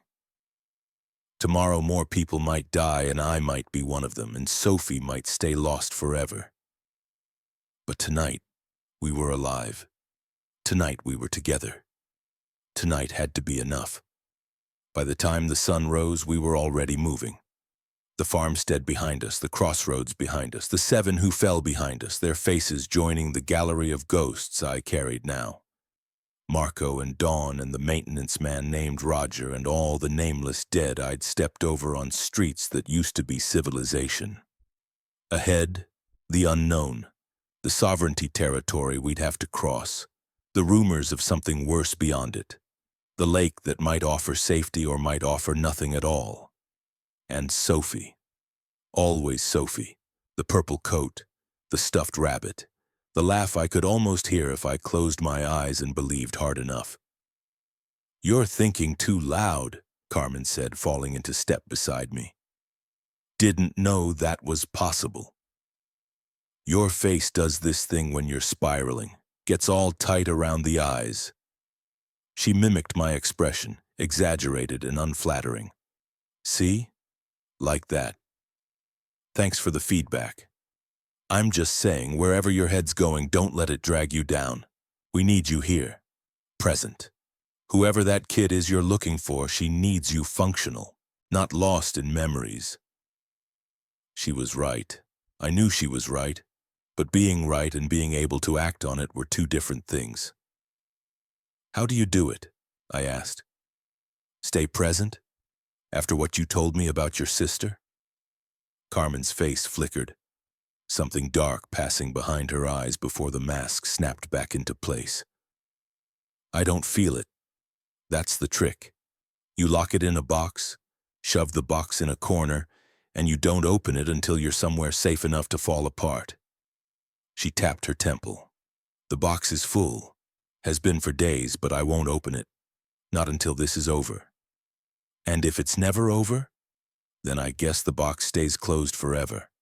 She shrugged, but there was nothing casual about the gesture. Worse ways to live. Or not live. Whatever this is. She drifted back toward Rome, leaving me with thoughts that refused to settle. A box. A locked box in a corner of my mind, full of everything I couldn't afford to feel. Marco falling from the bridge. Dawn's eyes going wrong. Sophie's hand torn from mine. The 7 who died at the crossroads. I could feel the box straining at its seams, threatening to burst. Not yet, I told it. Not yet. When Sophie's safe. When there's somewhere to fall apart. The box held. Barely. The road stretched on. We reached the edge of sovereignty territory as the day faded. There was no marker, no sign announcing we'd crossed into hostile land. But the landscape changed. More fortifications, more evidence of organized activity. Fresh tire tracks on the road. Shell casings glinting in the dirt. A smell of smoke that spoke of recent fires. We should go around, Marcus suggested, consulting the worn map he'd become obsessed with. There are back roads, old logging trails. That'll add 3 days to the journey, Walt interrupted. And we don't have 3 days of supplies. We need to resupply, which means we need to trade, which means we need to find someone willing to trade. The sovereignty killed Kevin. You really think they'll trade with us? The sovereignty is a big organization. Not everyone in it is a raider. He pointed to a spot on the map. There's a town here, Virginia. Used to be a mining hub. Word is they're running markets, letting travelers through if they have something to offer. And if they recognize us? If someone from the raiding party? Then we fight our way out. Walt's voice was flat. But we don't have a choice. We go through or we die trying to go around. The group fell into the uneasy silence that accompanied all our decisions now. No votes, no debates, just the slow acceptance of the least terrible option. I looked at Sienna, who was sketching something in her ever-present notebook. She'd been drawing more lately, detailed images of everything she saw, a visual record of our journey. This one looked like faces, though I couldn't see whose. You're quiet, I said. I'm always quiet. Quieter than usual. She closed the notebook, tucking it into her hoodie. I've been to Virginia before after I ran. I stayed there for a few days before the sovereignty took over. Did you have trouble with them? No. I left before they started their recruitment drives. She paused. But I know the layout. If we need to run, I know the ways out. Good. Stay close to me when we go in. She nodded, something like gratitude flickering in her eyes before the walls went back up. We made camp that night at the edge of a dead man's farm, sleeping in shifts, watching the darkness for threats that never materialized. In the quiet hours, I found myself standing at the edge of the property, staring north toward the lights of Virginia glimmering on the horizon. Somewhere out there, Kevin was being held, or had already been killed. Somewhere out there, Sophie was waiting, or had already been lost. Somewhere out there, the world was ending or beginning or doing both at once, and I was standing on the edge of it, trying to figure out which direction to fall. "Storm's coming," Walt said, appearing beside me. "Real one. Temperatures dropping. Snow by morning, maybe." "Snow? In October?" "Minnesota," he shrugged. "Everything comes early up here, winter most of all." I watched the clouds gathering on the horizon, darker than the night, promising change. "What do you think happens now?" I asked. "Now? We keep moving, we find your niece. We find somewhere safe enough to stop running. And if there's nowhere safe, then we make one." He turned, heading back toward the others. "Get some sleep, Liz. Tomorrow's going to be a long day." I stayed a moment longer, watching the storm approach. Then I went inside, found my corner, closed my eyes. The dreams that came were full of purple coats and collapsing bridges and a little girl's voice calling my name from somewhere I couldn't reach.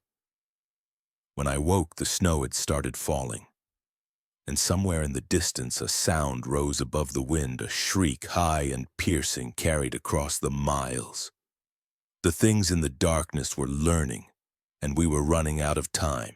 The snow came down like the world was trying to bury itself. We pushed through it anyway. 16 survivors reduced from 40, then 23. Now this ragged band of the stubborn and the desperate.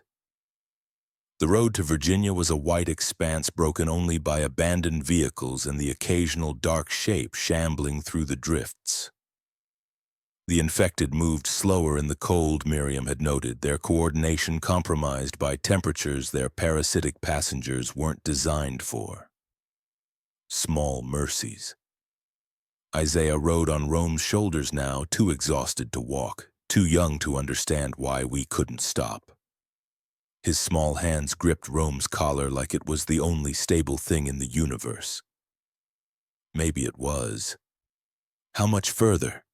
Carmen's voice was muffled by the scarf she'd wrapped around her face, her breath crystallizing in the air. "Mile, maybe 2. Walt consulted his mental map. He'd stopped trusting the paper one after we'd found 3 roads that no longer existed, collapsed or barricaded or simply swallowed by the chaos. "Town's in a valley. We'll see lights before we see walls. If there are lights. If there are lights." We walked. The snow kept falling. Behind us, our footprints filled in almost as quickly as we made them, erasing our passage like we'd never existed at all. I thought about Sophie with every step. The purple coat would be visible against the white, if she was out here, if she was anywhere I could reach. The thought was both comfort and torture. Hope that she might be easy to spot, terror that she might be freezing somewhere, alone, calling for someone who couldn't hear. The man who took her. I'd been replaying it endlessly, trying to remember details that hadn't registered in the chaos. Adult male, average build, moving with purpose. He'd grabbed her like he knew what he was doing, like he had a plan. Was that better or worse than random chance? I couldn't decide. "Lights," Sienna said suddenly, pointing ahead. She was right. Through the curtain of snow, yellow pinpricks glimmered in the valley below.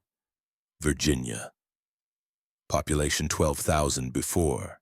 Population unknown now. "Everyone stay close," Marcus ordered, falling into his trooper routine. "Weapons concealed but accessible. Let me do the talking at the checkpoint." "Why you?" Carmen challenged. "Because I'm still wearing a uniform. People trust uniforms. People also shoot uniforms. Then I'll die first and you can take over." It wasn't funny. Nothing was funny anymore. But Carmen snorted anyway, and we kept moving toward the lights. The checkpoint was more sophisticated than I'd expected. Concrete barriers blocked the road, arranged in a serpentine pattern that forced anyone approaching to slow down and navigate carefully. Guard towers, improvised structures of scaffolding and plywood, flanked either side, manned by figures in winter gear with rifles clearly visible. Floodlights cut through the snow, illuminating 100 feet of no man's land. "Halt!" A voice through a megaphone, distorted and commanding. "State your business!" Marcus stepped forward, hands raised. "Travelers! 16 people heading north. We're looking to resupply and move on." A pause. Consultation in the towers. Then, "Weapons on the ground, all of them. You'll get them back when you leave." "That's not happening," Walt muttered. "We don't have a choice." I touched his arm. "If they wanted us dead, they'd have shot us already." The weapons went down. Knives, pistols, Carmen's machete, the hunting rifle Walt had been carrying since Morristown. The pile looked pathetic in the snow, the sum total of our defensive capability, surrendered without a fight. A gate opened in the barrier and a squad of militia approached. They wore the same patch I'd seen on the raiders who took Kevin, the shield and crossed rifles of the sovereignty. My stomach clenched. "Search them," the squad leader ordered. His face was hidden behind a balaclava, but his eyes were cold, assessing. Anyone infected, anyone hiding weapons, anyone lying about their purpose, they don't enter. The search was thorough and impersonal. Hands patted down bodies, went through pockets, examined every item in our packs. They found Miriam's research notes and spent a long moment flipping through them before handing them back. They found Sienna's sketchbook and lingered on the drawings, faces, landscapes, scenes from our journey, before returning it without comment. When they reached me, I forced myself to stay still, to breathe normally. The searcher's hands found the wooden flute in my pocket and pulled it out. "What's this?" "It's a flute. I play music." He turned it over, examining it for hidden compartments or weapons. Finding nothing, he handed it back. "Move through. Welcome to Virginia." The town was alive in a way nothing had been since Minneapolis. Market stalls lined the main street, traders hawking everything from canned goods to ammunition to hand-sewn clothing. People moved between them. Actual people, not shuffling infected, not desperate refugees, but something approximating normalcy. Children played in the snow under watchful adult eyes. Smoke rose from chimneys carrying the smell of cooking food. "This is incredible," Pastor David breathed. "It's like the world never ended." "Don't be fooled." Jim had materialized beside us, his charming smile firmly in place. "This is a bubble. Step outside those walls and it's just as bad as everywhere else. The sovereignty maintains this so people will join them, not because they actually care." "How do you know so much about the sovereignty?" I asked. Something flickered in his eyes, there and gone. "I pay attention. You should too." He drifted away before I could respond, joining a group examining weapons at a nearby stall. I watched him go, that familiar unease prickling at the back of my neck. "Don't trust him," Sienna said quietly, appearing at my elbow. "I don't trust anyone." "No, I mean really don't trust him. I've been watching him. He signals when he thinks no one's looking. Little gestures like he's communicating with someone. Signaling who? That's what I'm trying to figure out." I filed it away, another worry to add to the pile. We had more immediate concerns. Finding supplies, finding information about Kevin, finding any trace of Sophie. "Split up," I told the group. "Rome, take Isaiah and find us somewhere to sleep. Carmen, Yuki, see what you can trade for food. Walt, Marcus, ammunition and medical supplies. Miriam, David, see if anyone's heard anything about evacuation points, safe zones, anywhere we might be heading." "And you?" Rome asked. "I'm going to ask about a girl in a purple coat." 3 hours of searching produced nothing. I described Sophie to every trader, every guard, every person who would listen. 8 years old. Dark hair, purple winter coat, carrying a stuffed rabbit. Might have been with a man, adult, average build. No one had seen her. No one had heard anything. "Kids pass through sometimes," one trader told me, not unkindly. "Refugees, orphans, people looking for family, but a purple coat? That would stand out, I'd remember. She might have changed clothes or lost the coat or... Look, lady. He leaned forward, lowering his voice. If someone took your kid off that bridge, they took her for a reason. Could be good, someone trying to save her. Could be bad, someone who collects kids for various purposes. My blood went cold. What purposes? The congregation, for one. Cult up north, around Lake Mill Lacs. They're always looking for children.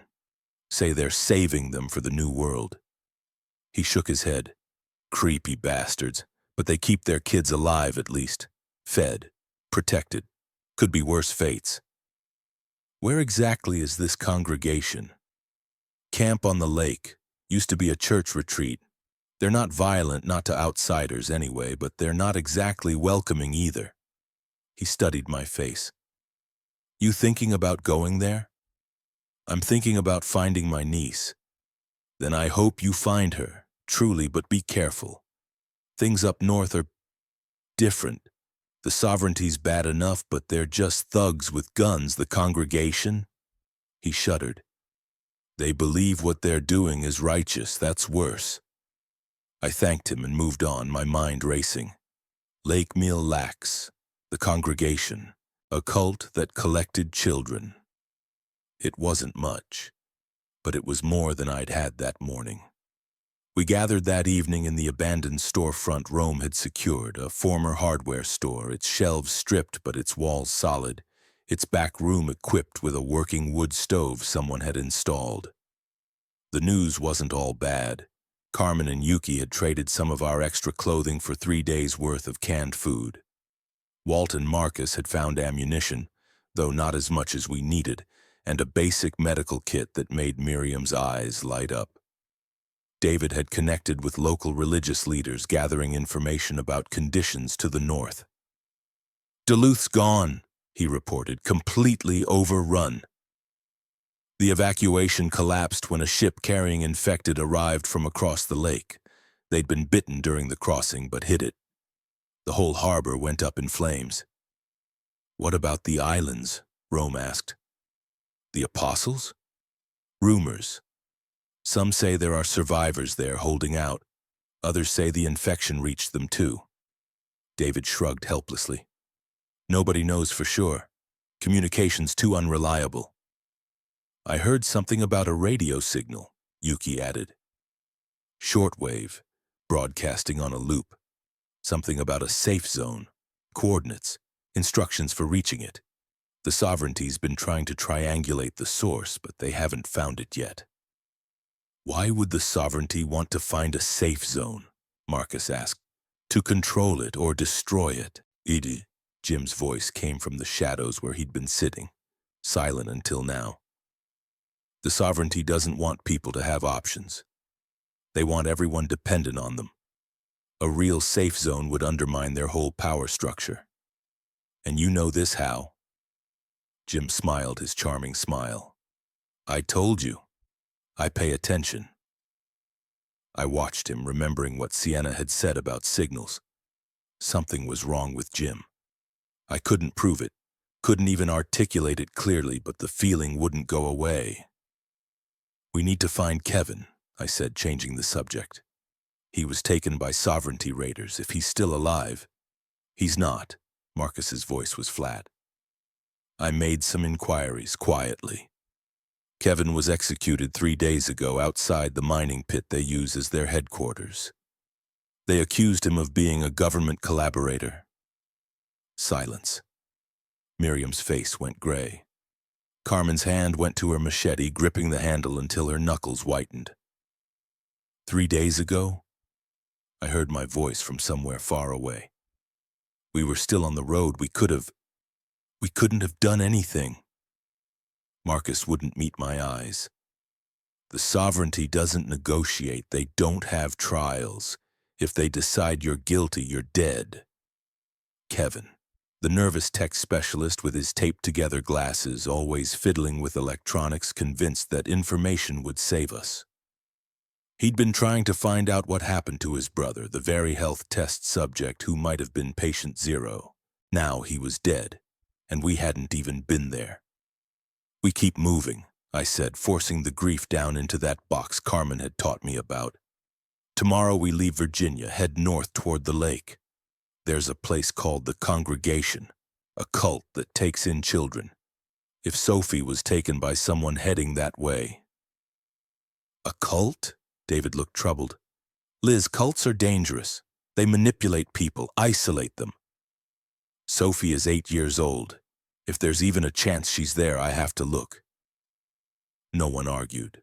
Maybe they understood. Maybe they were too tired to fight. We ate our canned food in silence, huddled around the wood stove, listening to the wind howl outside. The snow had stopped, but the cold hadn't. Tomorrow we'd face it again. Tonight we rested. Tonight we pretended we were safe. The attack came just before dawn. I was on watch, sitting by the frosted window with a flashlight and my return knife, when I heard the first scream. Not infected, human, coming from the street outside, rising into the gray pre-dawn light. "Everyone up!" I was on my feet instantly, kicking awake those nearest to me. "Something's happening." The group mobilized with the efficiency we'd been developing. Weapons grabbed, positions taken, children moved to the safest corner. Through the window, I could see chaos erupting on the main street. Not infected. Worse, people fighting people. "Coup," Jim said, appearing beside me with his pistol drawn. I was wondering when this would happen. The sovereignty's not as unified as they pretend. Different factions, different leaders, different ideas about who should be in charge. "How do you know? Does it matter?" He was already moving toward the back door. "We need to leave. Now. Before whoever wins decides to deal with the outsiders." He was right. I hated that he was right. "Go," I told the others. "Out the back. Stay low, stay quiet, head for the north gate." We moved through the pre-dawn streets like ghosts, skirting the sounds of gunfire and screaming. The coup was concentrated near the town center. Different sovereignty factions fighting for control. But skirmishes had spread throughout Virginia. Guards turning on guards. Old grudges erupting into violence. "This way." Sienna took point, navigating through alleys and backyards she'd somehow memorized during our single day in town. "The north gate should be unguarded, everyone's fighting." She was right. The checkpoint that had seemed so formidable the day before was abandoned, the guards either fighting or fled. We slipped through the barriers, retrieved our hidden weapons. Walt had cached them outside the walls, not trusting the sovereignty's promise to return them, and disappeared into the snowy wilderness before anyone noticed we were gone. Behind us, Virginia burned. Another safe place that wasn't. Another hope that had turned to ash. We kept moving north. The weeks that followed blurred together into a haze of cold, hunger, and constant low-grade terror. We learned to survive, really survive, not just endure through trial and error and loss. Walt taught us to read tracks in the snow, to tell infected from human, from animal. Carmen showed us how to fight dirty, how to use improvised weapons, how to kill quickly and without hesitation. Miriam helped us understand the infection, its patterns and weaknesses, the way cold slowed it but didn't stop it. I learned to shoot. The recoil of the rifle no longer surprised me. The weight of the pistol became familiar in my hand. The sound of gunfire, which had once made me flinch, became just another part of the landscape, as natural as wind or bird song had once been. My left hand still cramped and curled when I was stressed, the focal dystonia flaring at the worst possible moments. But I learned to work around it, to shift my grip, to use my right hand for the delicate work and my left for brute force. The body adapts. It has to. We found temporary shelters, a barn one night, a basement the next, an abandoned hunting cabin that became home for almost a week. Each one felt like safety until it wasn't, until the infected found us or the supplies ran out or we simply couldn't stay still any longer. The cold deepened. The snow accumulated. The world became a white expanse punctuated by dark trees and darker shapes moving between them. We lost people. Thomas, a quiet man who joined us in Virginia, taken by a runner while gathering firewood. He didn't even have time to scream. Just a blur of movement, a wet sound.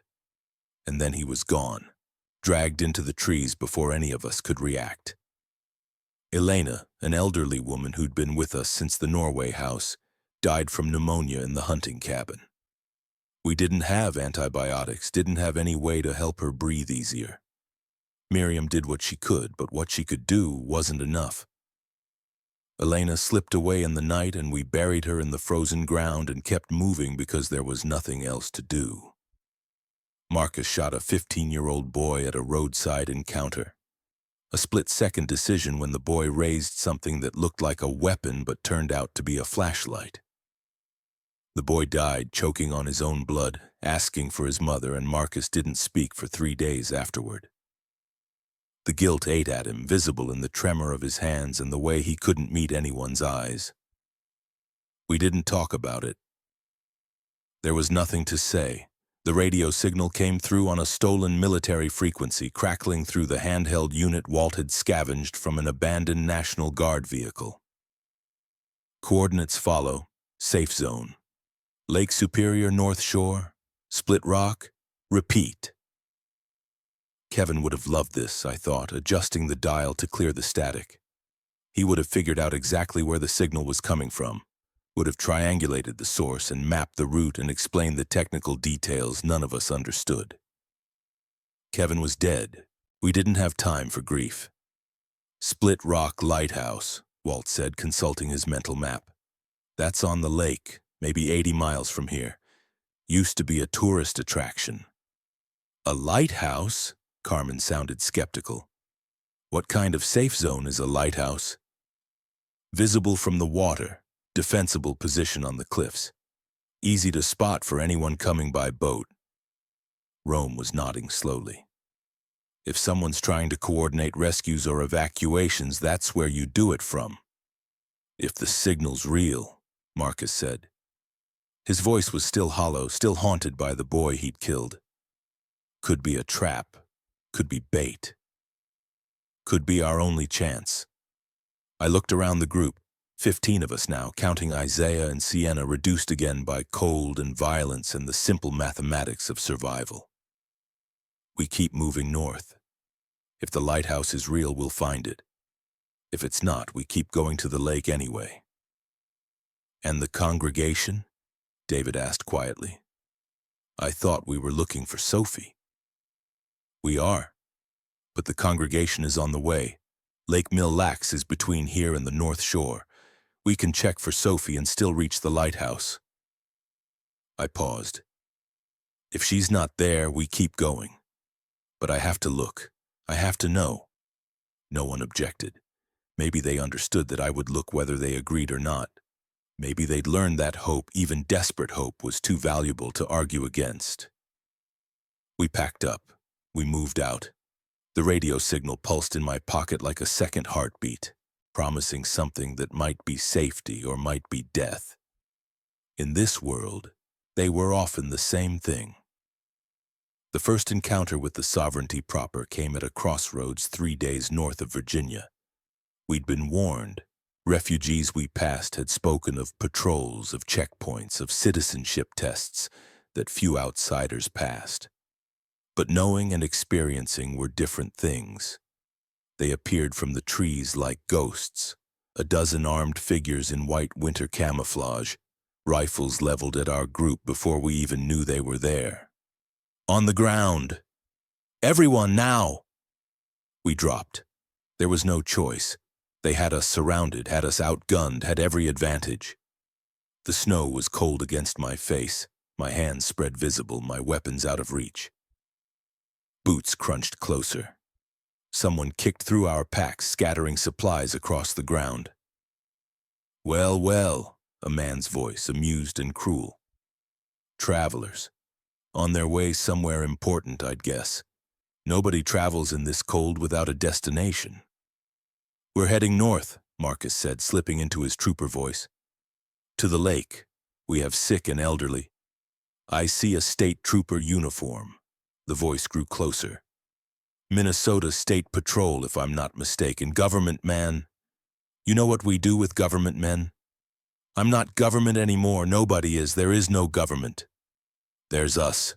The sovereignty, the new government of the North. The man crouched beside Marcus, coming into my peripheral vision, middle-aged, hard-faced, with the eyes of someone who'd made peace with violence. We decide who passes and who doesn't. We decide who lives and who dies. We're not your enemies. Everyone's our enemy until they prove otherwise. He stood. Search them. Anyone with government ID, medical credentials, or technical equipment. Separate them, the rest can go. No. I was on my feet before I knew I was moving, ignoring the rifles swinging toward me. We stay together. All of us. The leader turned to me, eyebrows raised. And who are you to give orders? Nobody. Just someone who's lost too many people to lose any more. I kept my hands visible, my voice steady despite the terror hammering in my chest. You want to recruit? We're not interested. You want to kill us? Then do it and stop wasting everyone's time. But if you have any humanity left, let us pass. We're not a threat to you. Silence. The rifles didn't waver. Then the leader laughed, a genuine sound, surprised. Humanity. There's a word I haven't heard in a while. He gestured to his men. Lower weapons. Let them gather their things. Sir? One of the soldiers looked confused. Protocol says I make the decisions out here, and I'm deciding this group isn't worth the trouble. He looked at me, something almost like respect in his eyes. Keep heading north, whoever you are, but stay off the main roads. Our patrols aren't all as generous as I am. He disappeared into the trees, his squad following. In seconds, they were gone, swallowed by the white landscape. I let out a breath I hadn't known I was holding. That was incredibly stupid, Carmen said. It worked. This time, what about next time? I didn't have an answer. There would be a next time, and a time after that, and eventually our luck would run out. But we were still alive. We were still moving. For now, that had to be enough. We found the mass grave on the outskirts of a town called Biwabik. The smell hit us first, that sweet, rotten stench of decay that had become sickeningly familiar. But this was worse, more concentrated, a wall of odor that made even Carmen gag. Something dead ahead, Walt said unnecessarily. A lot of somethings. We should have gone around. We should have taken one look at the warning signs, literal signs painted on plywood reading contamination zone, and turned back, and found another route. But we were low on supplies, and Biwabik was supposed to have a pharmacy, and we needed antibiotics for the infection spreading through the cuts on Yuki's hands. So we went in. The bodies were in the town square, hundreds of them piled in layers covered with a thin dusting of snow that did nothing to hide the horror beneath. Men, women, children, civilians in civilian clothes. Some still held suitcases or backpacks. Some were clutching each other in final embraces that death hadn't separated. They were gathered here, Miriam said, her voice clinical even as her face went gray. Look at the positioning.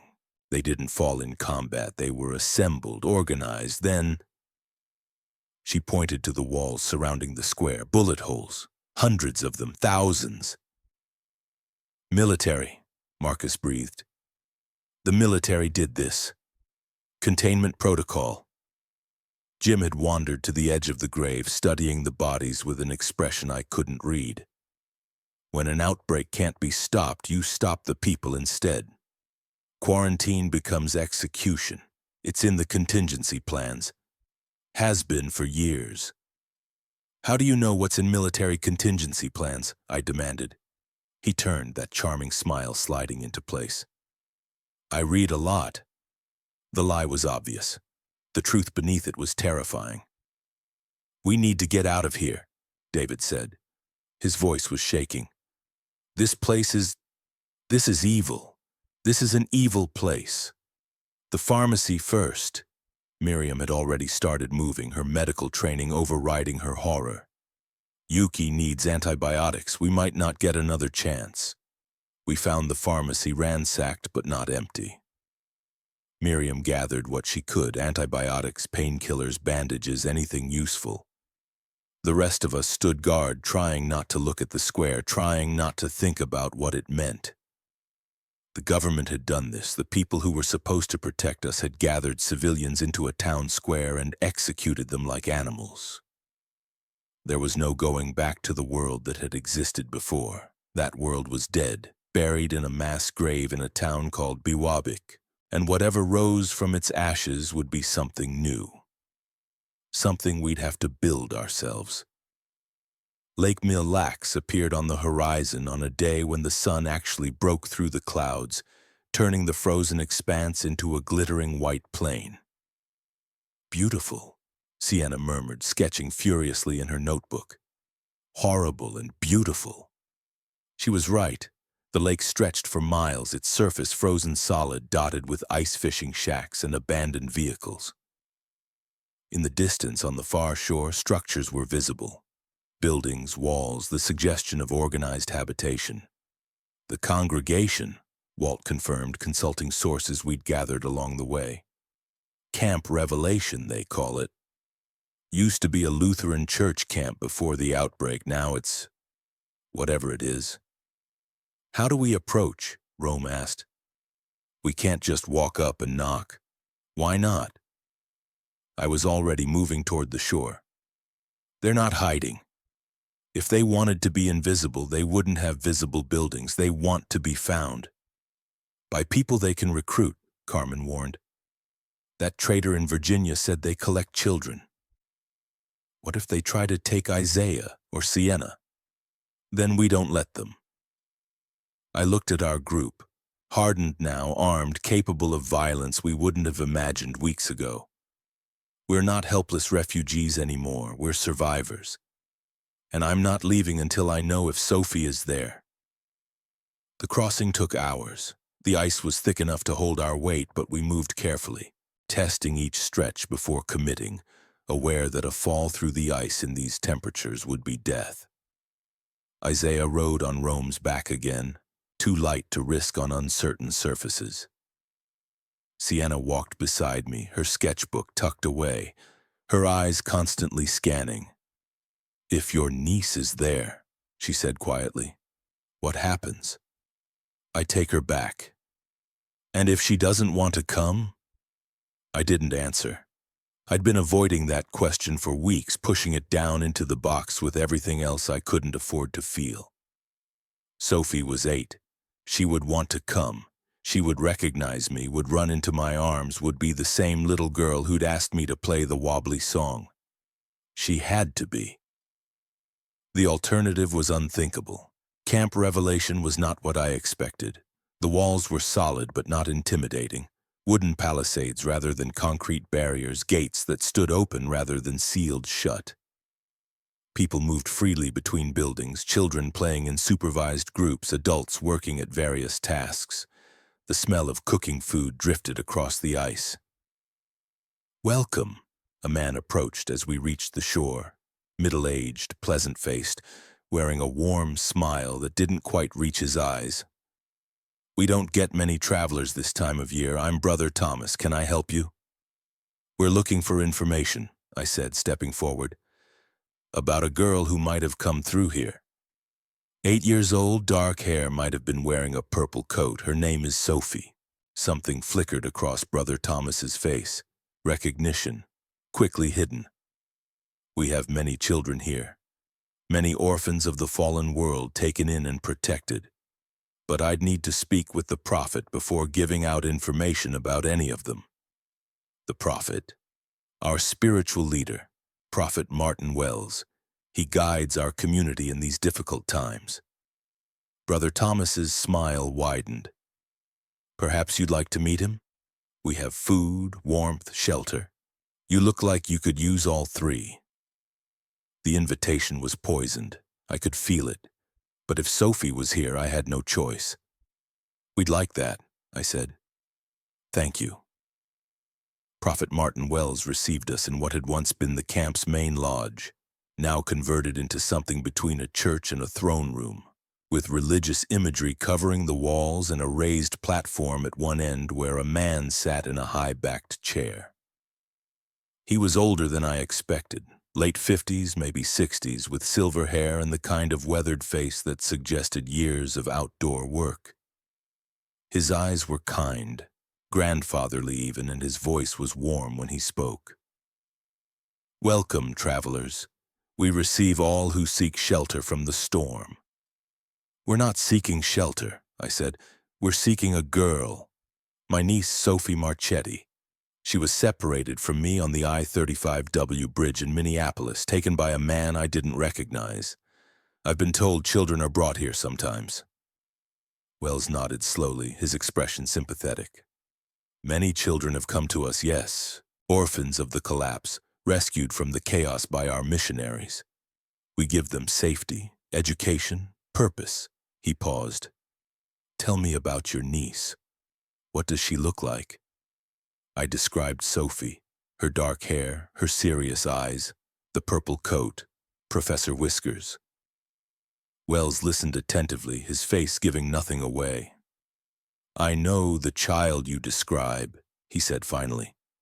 "She was brought to us several weeks ago by one of our brothers, Gabriel, who was on the bridge when it fell. He saw her separated from her family, alone, terrified. He saved her."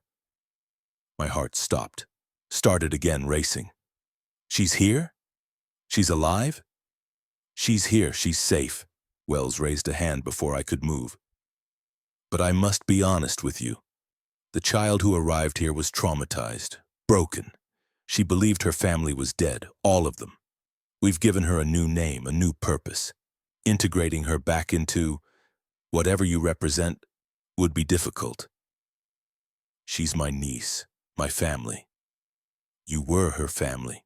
His voice was gentle but firm. "The world that contained that family is gone. The girl she was died on that bridge. What remains is someone new, someone we've helped rebuild. I want to see her. Of course, but I ask that you prepare yourself." He gestured to one of his followers. "Brother Gabriel, please bring Serenity to us." Serenity. They'd renamed her. They'd taken my niece and given her a different name. The rage that built in my chest was volcanic, impossible to contain. But I forced it down, forced my face into something neutral, forced my hands to stay at my sides when they wanted to wrap around this prophet's throat. The door opened, and Sophie walked in. She was thinner than I remembered. Taller, maybe, or just stretched thin by whatever she'd endured.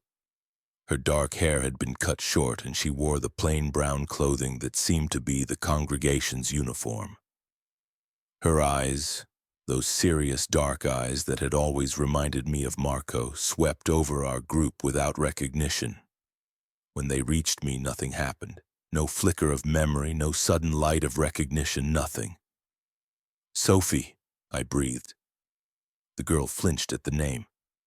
"My name is Serenity." "No, sweetheart, it's me, it's Aunt Liz. I was on the bridge with you, remember? I was holding your hand when—" "I don't know you." Her voice was flat, rehearsed. "My family died when the world ended. Prophet Martin saved me. The congregation is my family now. Sophie, please." I took a step toward her, reaching out. She recoiled like I'd struck her, pressing back against the man who'd brought her in, Gabriel, the one who'd taken her from the bridge. He put a protective hand on her shoulder, his eyes warning me away. "She doesn't know you," Wells said softly. "I'm sorry. I know this isn't what you hoped to find." "What did you do to her?" My voice cracked. "She's 8 years old. You can't just— She's not yours to keep." "We saved her. We gave her hope when she had none. The trauma she experienced on that bridge was catastrophic." She saw her parents die, saw violence beyond imagination. The only way forward was to help her rebuild, to give her a new identity, a new family, a new purpose. She has a family. She has me. Does she? Wells leaned forward, his grandfatherly facade slipping slightly. You failed to protect her once. Why should she trust you to protect her again? The words hit like bullets. Because he was right. I had failed her. I'd let go of her hand. I'd let a stranger carry her into the smoke. I'd been looking for her for weeks while she was here, being reprogrammed, being turned into someone who didn't remember she'd ever been loved. I want to take her with me, I said, forcing steel into my voice. She's my niece. I have legal... Legal, Wells laughed. There is no legal anymore. There's only what we choose to do with the world we have. His eyes hardened. You're welcome to stay here to get to know the girl she's become. Perhaps in time she'll choose to leave with you. But I won't force a traumatized child to go with a stranger who claims to be family. I'm not a stranger. To her, you are. He stood, signaling the audience was over. You have a choice. Stay and rebuild trust, or leave and accept that some things can't be recovered. I looked at Sophie, at Serenity, searching for any sign of the girl I'd known. The girl who'd giggled at my wobbly songs, who'd given me a hand-carved flute for my birthday, who'd made me believe I wasn't completely broken. She wouldn't meet my eyes. Can I at least talk to her? I asked. Privately? Just a few minutes? Wells considered, then nodded. Brother Gabriel will supervise, but you may have your conversation. Use the time wisely. He swept out, his followers trailing behind. The room emptied until only Gabriel, Sophie, and I remained. Sophie, Serenity, I need you to listen to me. I crouched to her level the way I had 1,000 times before. I know you're scared. I know you've been through terrible things, but I'm your aunt. I love you. I never stopped looking for you. She stared at me, something struggling behind her eyes. You left me, she whispered. On the bridge, you let go of my hand. I didn't let go. You were torn away from me. The bridge was collapsing and there was smoke, and you let go. Her voice was louder now, edged with pain that cut through the rehearsed flatness. I was calling for you. I was screaming your name, and you didn't come. I tried. Sophie, I tried. The bridge fell and I couldn't reach you. My name is Serenity. Your name is Sophie Marchetti. Your father was Marco, my brother. Your mother was Dawn. You have a stuffed rabbit named Professor Whiskers, and you like to draw, and you always asked me to play the wobbly song because you thought my broken hand made the music better. She started crying. Silent tears streaming down her face, her body rigid with the effort of not breaking down completely. I don't want to remember, she choked out. It hurts too much. I don't want to remember what happened to Mommy and Daddy. I don't want to remember you. Please, just let me be Serenity. Let me forget. You can't forget who you are. I can try. Gabriel stepped forward, interposing himself between us. That's enough. She's upset. She's my niece. She was your niece. Now she's under our protection. His voice was calm but implacable. You should go. Come back when you've accepted the reality of the situation. He led Sophie away. She didn't look back. I stood in the empty room, my hands shaking, my chest so tight I couldn't breathe. The box in my mind, the one holding everything I couldn't afford to feel, cracked, and everything spilled out. I don't know how long I stayed there, on my knees on the floor of what had once been a lodge, sobbing so hard I thought I might break. Rome found me eventually. He didn't say anything, just sat beside me in the darkness, one massive hand on my shoulder. A presence that asked for nothing and offered everything. She doesn't remember me, I managed. Or she does, but she doesn't want to. They've turned her into someone else. She's still in there. Rome's voice was low, steady. Whatever they've done, the girl you love is still somewhere inside. You don't erase a person, you just bury them. How do I get her back? I don't know, but we'll figure it out. He squeezed my shoulder. Not tonight. Tonight we rest. Tomorrow we plan. Wells won't let me take her. Then we convince him or we find another way. Rome helped me to my feet. You came all this way looking for her. You found her. That's more than most people get in this world. Don't give up now.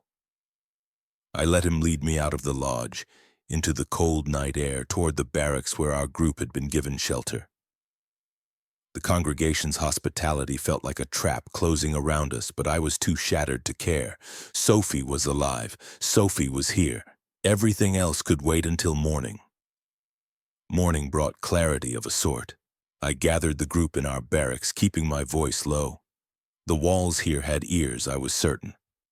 Sophie is here. They've renamed her, tried to reprogram her, but she's alive. I need to get her out. How? Carmen asked.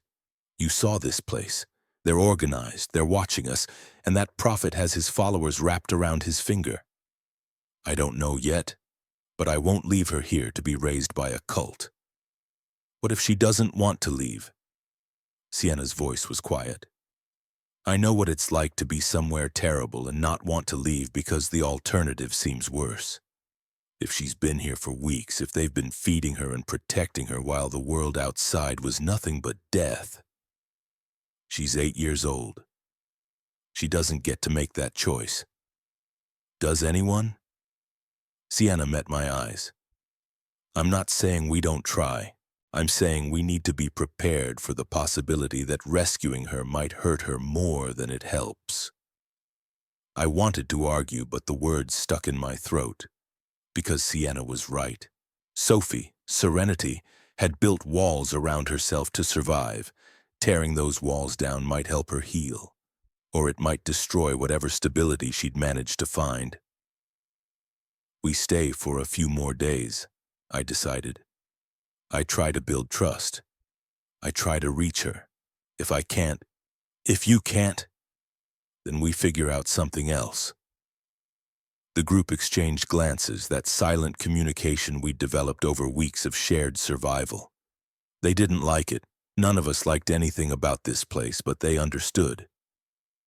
I'll start mapping exit routes, Sienna offered, in case we need to leave quickly.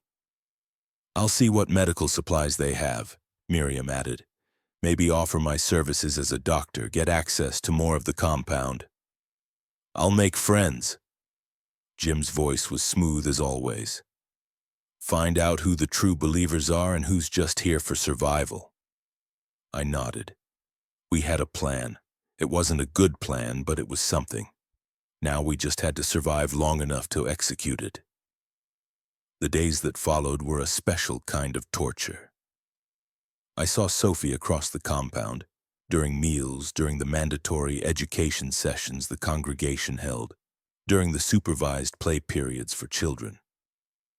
Each time I tried to approach, each time Gabriel or another watcher intervened, guiding her away before we could speak. She was avoiding me too, I realized. Actively looking away when our eyes threatened to meet. Whatever crack I'd opened in her defenses that first day, she'd sealed it over. Rebuilt her walls.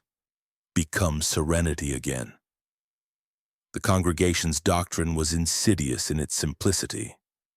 The old world had been corrupt, they preached. The infection was divine punishment, a cleansing fire sent to burn away humanity's sins.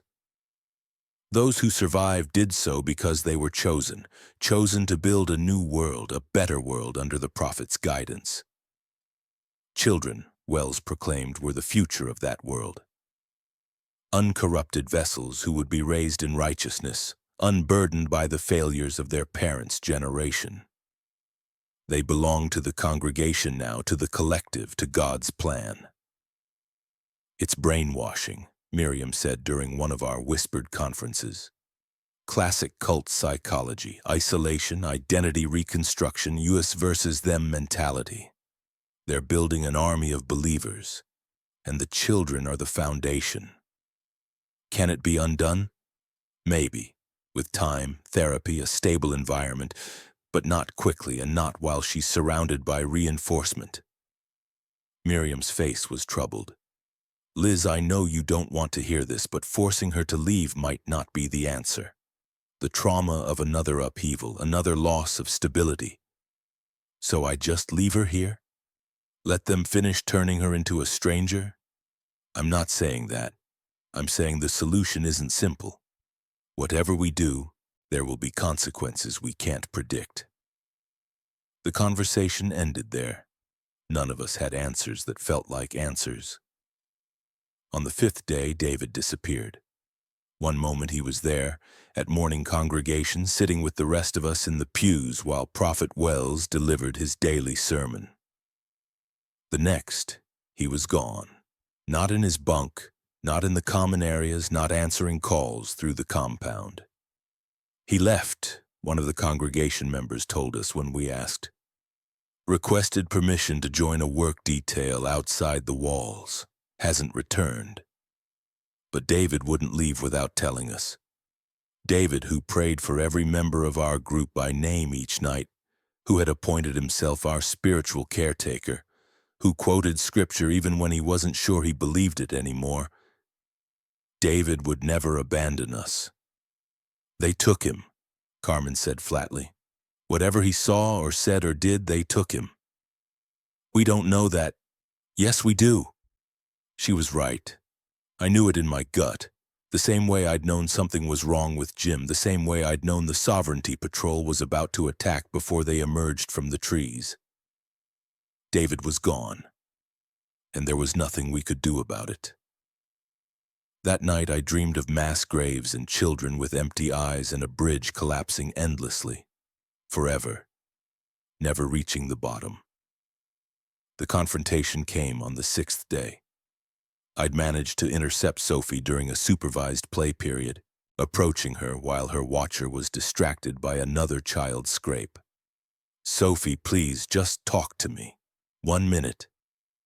She looked at me with those dark, familiar eyes, and for a moment I saw the girl I knew, the girl who'd asked me to play the wobbly song, who'd given me a flute because she thought I needed something to hold. Aunt Liz? Yes, sweetheart, yes, it's me. They told me you weren't coming. They told me everyone from before was dead or corrupted. I'm not dead. I'm not corrupted. I've been looking for you since the bridge. Her face crumpled. I'm sorry. I'm sorry I believed them. I was so scared, and they were nice, and I didn't want to be alone. It's okay. It's not your fault. But I need you to be brave now, okay? I need you to come with me. We're going to leave this place. I can't. Her voice dropped to a whisper.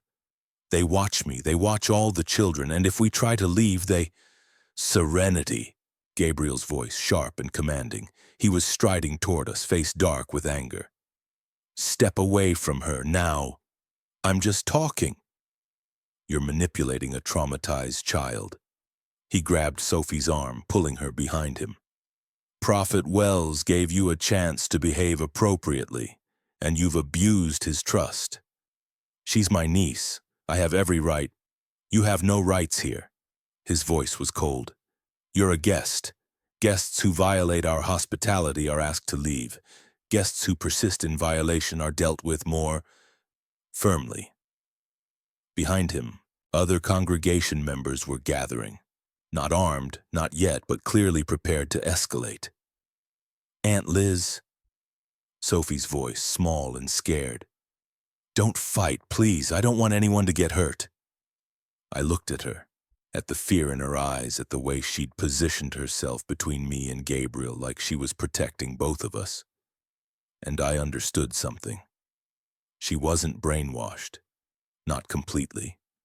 She was surviving the same way all of us were surviving, by adapting to whatever environment she found herself in. The congregation had provided safety when she had none, and she'd done what she had to do to keep that safety. But she still knew who she was. Deep down, beneath the name they'd given her and the doctrine they'd taught her.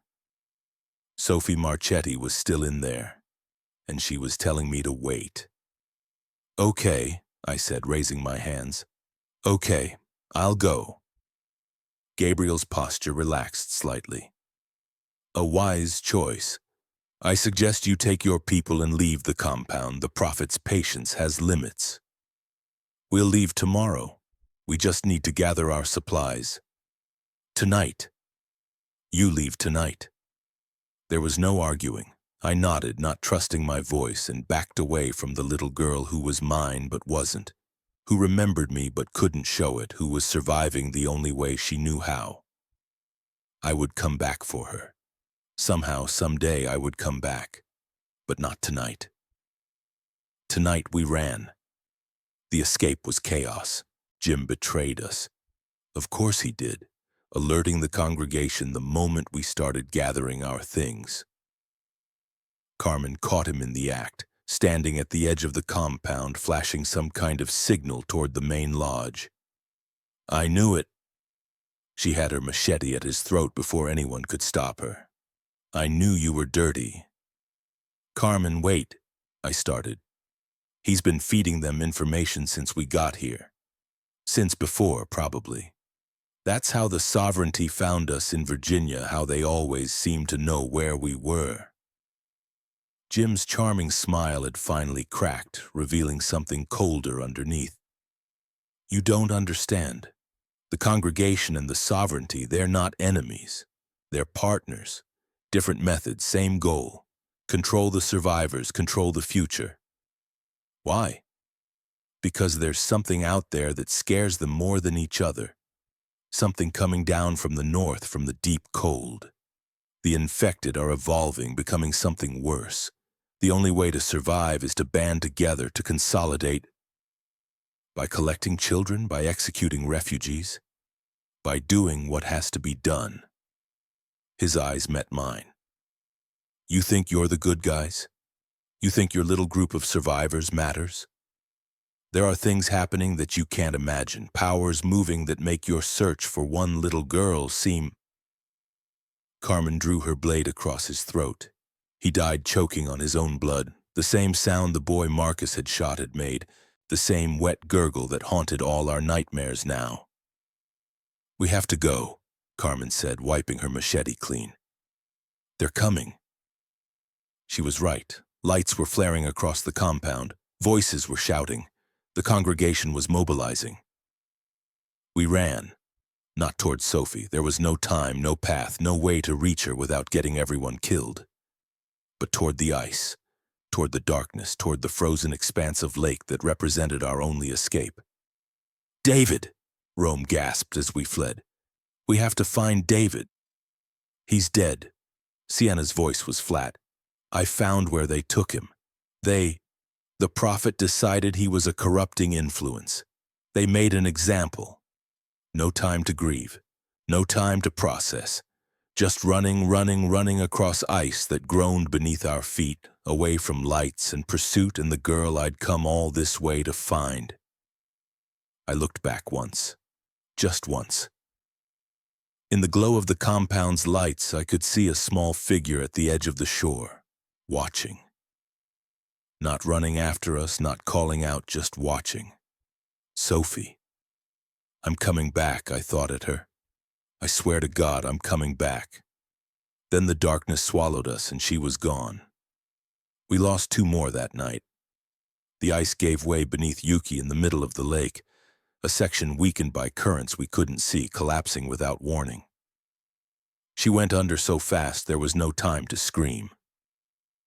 Rome dove in after her and we hauled them both out, but the cold had already done its work. Yuki was hypothermic within minutes, her core temperature dropping faster than Miriam could warm her. She died in Rome's arms on the far shore, whispering something about her wife, about Toronto, about promises she'd never be able to keep. Rome didn't speak for the rest of the night. He carried Yuki's body until we found solid ground, then dug her grave with his bare hands while the rest of us stood watch, too frozen in every sense, to help. Marcus was bitten during the crossing. A group of infected had been dormant on the ice. Lurkers, Miriam called them, infected who played dead until prey was close enough to grab. One of them caught Marcus's ankle as we ran. teeth sinking into his calf before Carmen's machete separated its head from its shoulders. "It's deep," Miriam said, examining the wound by flashlight. "The infection is already in his blood." "How long?" "Hours, maybe less, with the cold slowing his metabolism." Marcus nodded, his face gray with shock and something else, resignation maybe, or relief. "Then let's not waste time."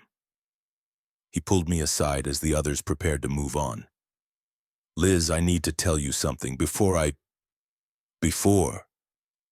Marcus, I froze on the bridge, the boy I shot. He wasn't the first. On the first day when everything was falling apart, my partner and I responded to a call. Infected at a convenience store, my partner went in first and I was supposed to back him up, but I froze. I just froze. He died because I couldn't move. His hands were shaking, his eyes were wet. Everything since then, the protocols, the watch schedules, pretending to be in control, it's all been penance. Trying to make up for the moment I failed." He took a shuddering breath. "I don't want to turn into one of those things. I don't want to become another monster."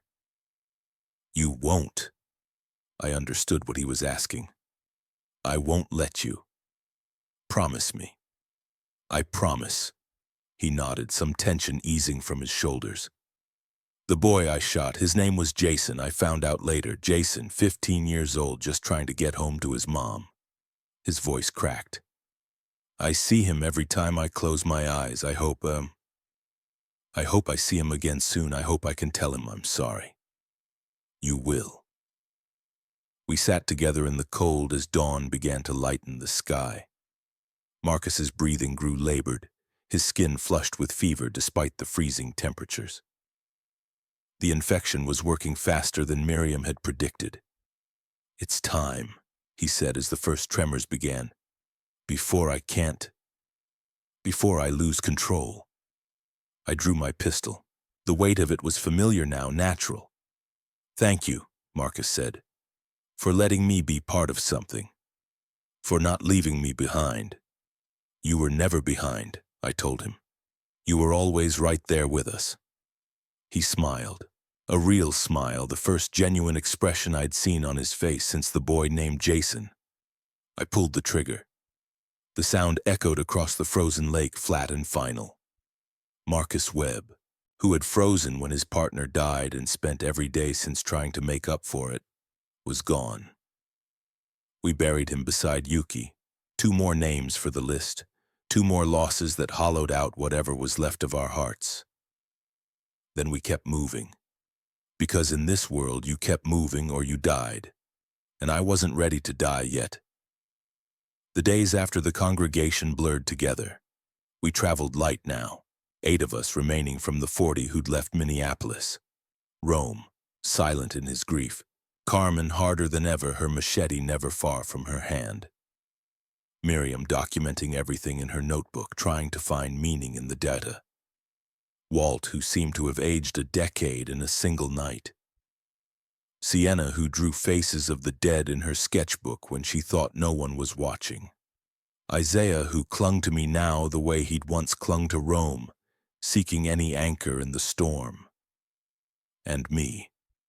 Eliza Marchetti, who had come all this way to find her niece and left her behind, who had killed a man who was already dying and called it mercy, who had become something she didn't recognize when she looked in the mirror.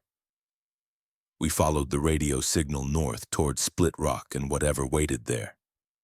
The infected were different in this region, more active despite the cold, moving in patterns that suggested organization. We saw them from a distance sometimes, groups of shamblers traveling together, led by something faster and smarter. Once on a hill overlooking an abandoned town, we spotted a figure standing perfectly still among a crowd of infected. Tall. Wrong somehow, its posture too still, too watchful. "Shepherd," Miriam breathed. "I've read about them in the research notes. Apex infected, they're evolving command structures." "What does that mean?" "It means the infected aren't just a horde anymore, they're an army. And something is leading them." We gave that town a wide berth. Whatever was happening with the infected, we weren't equipped to deal with it. Split Rock Lighthouse appeared through the snow on what might have been the 14th day since we'd left Minneapolis. It stood on a cliff above Lake Superior, its tower visible for miles, a beacon in the gray. As we approached, we could see that the lighthouse had been fortified. Walls around its base, guard positions on the cliffs, the suggestion of organized activity. "This is it," Rome said. "The source of the signal." We approached openly, hands visible, weapons holstered. After our experience with the sovereignty and the congregation, we'd learned that first impressions mattered. "Stop there," a voice from the walls. "State your purpose." "Survivors," I called back. "We followed your radio signal. We're looking for safe passage." A pause. Conversation we couldn't hear. "How many?" "8. 2 children."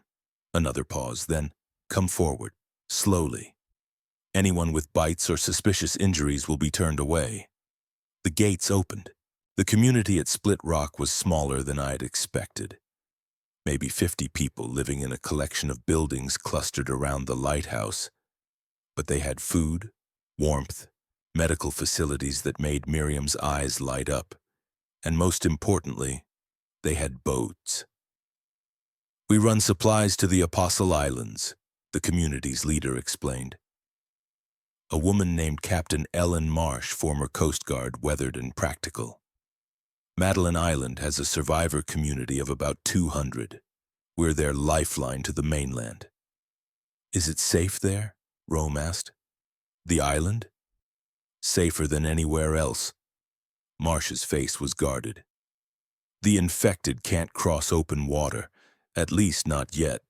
The islands have enough resources to sustain a small population indefinitely. But space is limited. We can't take everyone who shows up." "What do we have to do to earn passage?" "Work, contribute, prove you're not going to be a burden or a threat." She studied our group, assessing. "You look like you've been through hell. That's good. Hell teaches you things. But hell also breaks people. I need to know you're not broken." "We're not broken," I said. "We're just bent." Marsh almost smiled. "Bent I can work with. Get your people settled. We'll talk more in the morning." The barracks they gave us were simple but warm. Real beds, real blankets, real walls that didn't shake in the wind. Isaiah fell asleep almost immediately, his small body finally relaxing after weeks of constant vigilance. I sat by the window, looking out at the lighthouse and the dark, expansive lake beyond it. We'd made it. Not to safety, not really. Nowhere was truly safe anymore. But to something like stability. A community. A purpose. A chance. But Sophie was still back at the congregation. Still calling herself Serenity. Still trapped in a place that was shaping her into something I didn't recognize. I'd promised to come back for her. I'd promised myself, if not her. I intended to keep that promise, but first, I had to become strong enough to make it mean something. The supplies runs taught me what I needed to know. Every few days, teams ventured out from Split Rock for food, for medicine, for news of what was happening in the wider world. I volunteered for every run, pushed myself past exhaustion, learned every skill the veterans could teach me. Carmen joined me. So did Rome, once his grief had settled into something he could carry rather than be crushed by. We became one of the community's most reliable teams, the ones they sent into dangerous territory, the ones who came back when others didn't. "You're pushing too hard," Miriam told me one evening, examining the fresh cuts and bruises I'd accumulated. "Your body needs rest. My body needs to be ready when I go back for Sophie, if you go back for Sophie." "When?" I met her eyes. "I'm not leaving her with them, Miriam. I don't care how long it takes or what I have to do. I'm going back." She sighed, wrapping a bandage around my forearm where an infected had gotten too close. "I know you are. That's what worries me. You're not thinking about survival anymore. You're thinking about revenge. It's not revenge, it's rescue. Is it? Because the look in your eyes when you talk about the congregation isn't love, Liz, it's something darker. I didn't answer. I didn't have to. She was right. Something had changed in me since the congregation, since Sophie looked at me without recognition, since David vanished and Jim betrayed us and Marcus asked me to pull the trigger. I was still trying to save my niece, but I was also trying to hurt the people who had taken her. Maybe those were the same thing. Maybe they weren't. I didn't know anymore. I wasn't sure it mattered. The radio transmission came in at 2 in the morning, breaking through our regular frequency with an urgency that woke the entire compound. This is Duluth Harbor.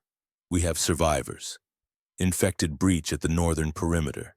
Request immediate assistance. Coordinates follow. Captain Marsh was in the communications center within minutes. I thought Duluth was dead. So did we. The radio operator was adjusting dials frantically.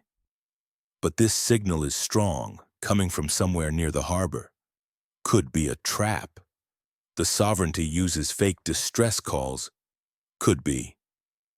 I had entered without being invited, drawn by the transmission. But if it's real, those people are dying right now while we debate. Marsh turned to me, her expression unreadable. What would you have me do? Risk my people on a transmission that could be bait? I'd have you remember that someone sent a transmission that brought us here. Someone took a risk on strangers they'd never met. I held her gaze. That's how communities survive. That's how humanity survives. A long moment of silence. Assemble a rescue team, Marsh said finally. Volunteers only. We leave in 20 minutes. Duluth was worse than we'd imagined. The city had burned, and what hadn't burned had frozen, a landscape of charred buildings and ice-coated rubble, patrolled by infected who moved with unnerving coordination. The harbor, once the site of the failed evacuation, was a graveyard of ships and bodies, a monument to the moment hope had died. But the transmission was real. We found them in the ruins of a waterfront warehouse, maybe 30 survivors barricaded behind improvised walls, running out of ammunition and food.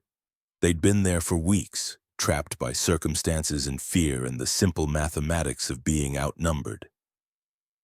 We thought no one was coming, their leader said, a young woman with haunted eyes and a rifle she handled like an extension of her body.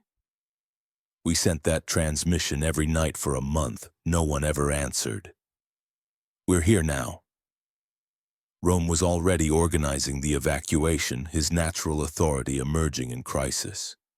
We're getting you out. The extraction was brutal.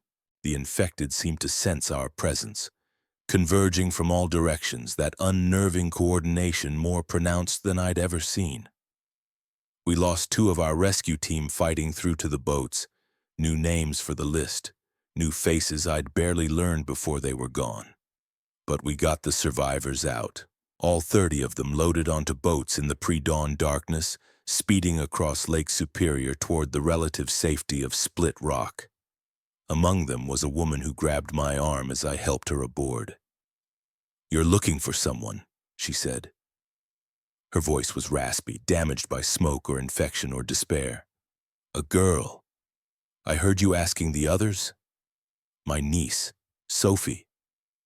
"The congregation has her?" "Yes." "How do you know?" "Because I was there." Her eyes were haunted. "I escaped 3 weeks ago. I know what they're doing with those children. I know what the prophet has planned." "Tell me." She told me, and everything changed. The congregation wasn't just a cult. It was a breeding program. Prophet Wells believed the infection was evolution, not divine punishment but divine selection, separating the worthy from the unworthy. He believed the children he collected would become the foundation of a new humanity, raised without the corruption of the old world, pure vessels for whatever came next. But purity wasn't enough. Wells wanted to accelerate the process, to create a generation that wouldn't just survive the infected but control them. He'd been working with the Sovereignty and with remnants of Very Health, the pharmaceutical company responsible for the outbreak, on something they called integration. They're exposing children to controlled doses of the pathogen. The woman, her name was Rebecca, explained. Trying to create partial immunity, most of them die. The ones who survive, they change. Change how? They become like the infected, but aware, still themselves, but connected to the horde somehow. Wells calls them bridges. He thinks they'll be able to communicate with the infected, maybe even command them. I thought of Sophie, of Serenity, of the girl with the dark eyes who had flinched at her own name. Is he testing this on all the children? I don't know. The inner circle keeps secrets even from members, but the ones they're most interested in, the ones they isolate. She trailed off, seeing something terrible in her memory.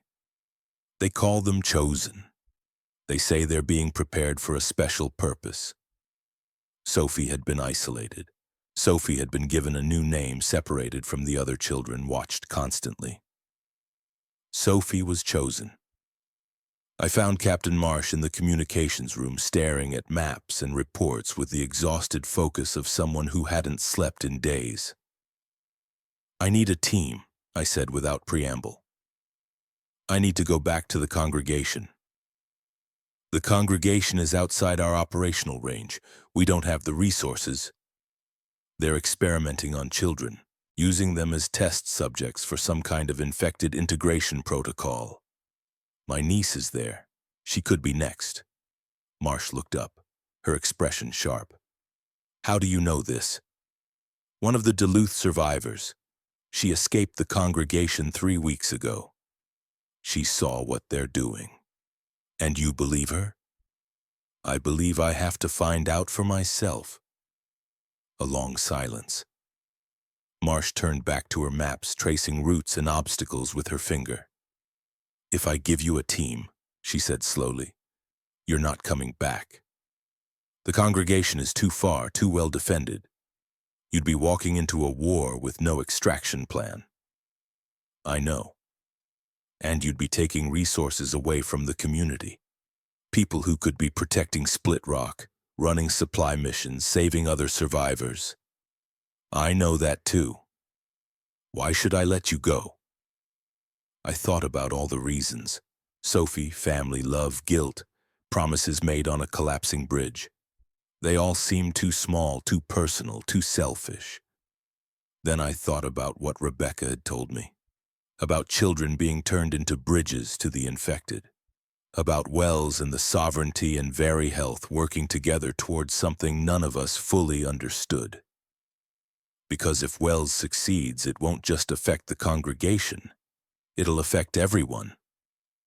I stepped closer, forcing Marsh to meet my eyes. The infected are already evolving, already developing organization, intelligence, command structures.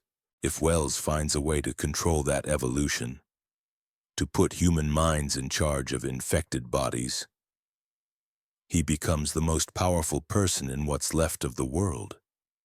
And anyone who isn't under his control becomes prey. Marsh was silent for a long moment. You'll need a team of at least 10, she said finally. Volunteers only. We can spare a boat to get you across the lake, but once you're on shore, you're on your own. I understand. No, you don't. She turned to face me fully. You understand the mission. You understand the risks. What you don't understand is what it's going to cost you. I've sent people on operations like this before. The ones who come back, they're not the same. Whatever you are now, whoever you think you are, you'll lose parts of that. Maybe all of it. I've already lost parts of myself. Then you'll lose more. She extended her hand. Good luck, Eliza. Bring back your niece. And if you can, bring back something worth saving. I shook her hand. Then I went to find my team. They volunteered without hesitation. Rome, whose grief had transformed into something harder, sharper, more dangerous. I've got nothing left except the people in front of me. And you're one of them. Carmen, whose darkness had found a focus. I've been looking for a fight that matters. This one matters. Sienna, who was 16 now, we'd celebrated her birthday somewhere on the frozen road and refused to stay behind. I survived worse than this before any of you met me. I can survive it again. Walt, whose cancer had given him a deadline he was determined to make count. Storm's been coming since we left Minneapolis, might as well face it head on. Miriam, whose scientific mind couldn't resist the chance to understand what VeriHealth had created. If there's research there, data about the pathogen, maybe I can find something useful. Something that helps everyone, not just your niece. And 5 others. Volunteers from the Duluth Rescue. People who had lost family to the congregation or the sovereignty or the chaos in between. People who wanted to fight back. Isaiah stayed behind. He was too young, too vulnerable, and Rome had extracted a promise from the community to care for him if we didn't return. The boy cried when I told him, but he understood. In this world, children learn to understand too much, too fast. Come back, he said, clutching Professor Whiskers to his chest. Promise you'll come back. I promise. I'd made that promise before. To Sophie, on the bridge. I hadn't kept it then. I intended to keep it now. We loaded into the boat at sunset, watching Split Rock's lighthouse shrink behind us as we crossed the dark water of Lake Superior. Ahead, somewhere in the frozen wasteland we'd left behind, the congregation waited. Wells waited. Sophie waited. The world had ended and we'd survived. We'd adapted. We'd become something harder and darker and more dangerous than the people we'd been. Now it was time to see what that meant. The boat cut through black water under a sky heavy with stars. Lake Superior stretched endless around us, that inland sea that had swallowed ships and dreams for centuries. The cold was brutal, wind off the water slicing through every layer we wore. But none of us complained. Complaint was a luxury we'd abandoned somewhere on the road between Minneapolis and here. We were 11 souls crossing toward war. Me, Rome, Carmen, Walt, Miriam, Sienna, and 5 volunteers from the Duluth Rescue whose names I was still learning. Hannah, a former paramedic with steady hands and steadier nerves. Derek, ex-military, who'd lost his squad in the first week and had been looking for a way to make it mean something ever since. Thomas and Maria, siblings who'd survived the congregation once and wanted to burn it down. And Eli, a quiet man with burned scars across half his face who never talked about how he got them. Captain Marsh had given us 3 days of supplies, weapons, and a single piece of advice. Don't die for nothing. I intended to follow it. Sophie wasn't nothing. Sophie was everything. The far shore materialized from the darkness slowly, first a darker line against the dark sky. Then the suggestion of trees, then the beach where we'd drag the boat ashore and begin the long march back to Lake Mille Lacs. Landing in 5, Rome called from the bow, his voice barely audible over the wind. Everyone ready? Nobody answered. We were as ready as we'd ever be. The boat scraped against frozen sand. We piled out into shin-deep water so cold it burned, dragging the vessel up beyond the tide line and into the cover of bare trees.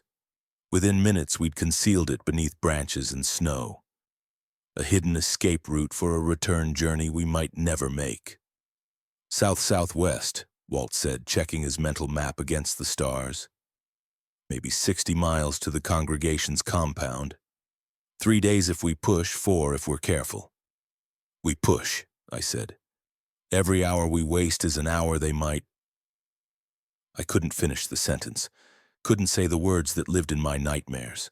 An hour they might inject Sophie with their pathogen, might turn her into one of their bridges, might destroy whatever was left of the niece I'd come to save. We push, Carmen agreed, adjusting her machete. Sleep when we're dead. We moved out into the frozen wilderness, leaving the lake behind. The first day was almost peaceful. We traveled through pine forests deep in snow, the trees providing cover from wind and observation alike. The infected were sparse here. The cold had driven most of them south or into dormancy, and we made good time despite the difficult terrain. I found myself walking beside Eli, the scarred man who rarely spoke. Something about his silence felt comfortable, like he understood that words weren't always necessary. "You're going back for someone," he said eventually, his voice rough and low. "Family?" "My niece, 8 years old. They took her after the bridge collapsed." "And you've been searching since?" "Since the first day. Since the moment I lost her." He nodded slowly, his eyes distant. "I had a daughter, 12. She was at school when the outbreak hit. I went to get her, but the building was already—" He touched the scars on his face, an unconscious gesture. "I got these trying to reach her, never did. I'm sorry. Don't be. Being sorry doesn't bring anyone back." He looked at me, something fierce beneath the scarred surface. "But fighting might save someone else. That's why I'm here. Not for revenge, for redemption." "Is there a difference?" "I used to think so. Now I'm not sure it matters." We walked in silence after that, two people shaped by loss, heading toward a confrontation that might destroy us both. But at least we were walking toward something, not away. The second day brought our first real obstacle. We crested a ridge to find a sovereignty patrol directly in our path. A dozen armed men in white camouflage moving in formation through the valley below. They hadn't seen us yet, but they were heading straight for the route we needed to take. "Down," Derek hissed, pulling the nearest person into the snow. "Nobody move." We flattened ourselves against the ridge, barely breathing, watching the patrol pass maybe 200 yards below. They moved with military precision, scanning the tree line, weapons ready. If they looked up, if they had decent optics, if one of us sneezed or shifted or did anything human. The minutes stretched into eternity. Then the patrol was past, disappearing into the trees on the far side of the valley, and we could breathe again. "That's the third patrol we've seen," Miriam whispered. "They're increasing their presence in this region." "The congregation's their ally," Thomas said. His voice was bitter. He'd lost his wife to the sovereignty before escaping. "They're probably protecting the investment. Or preparing for something." Walt's eyes were troubled.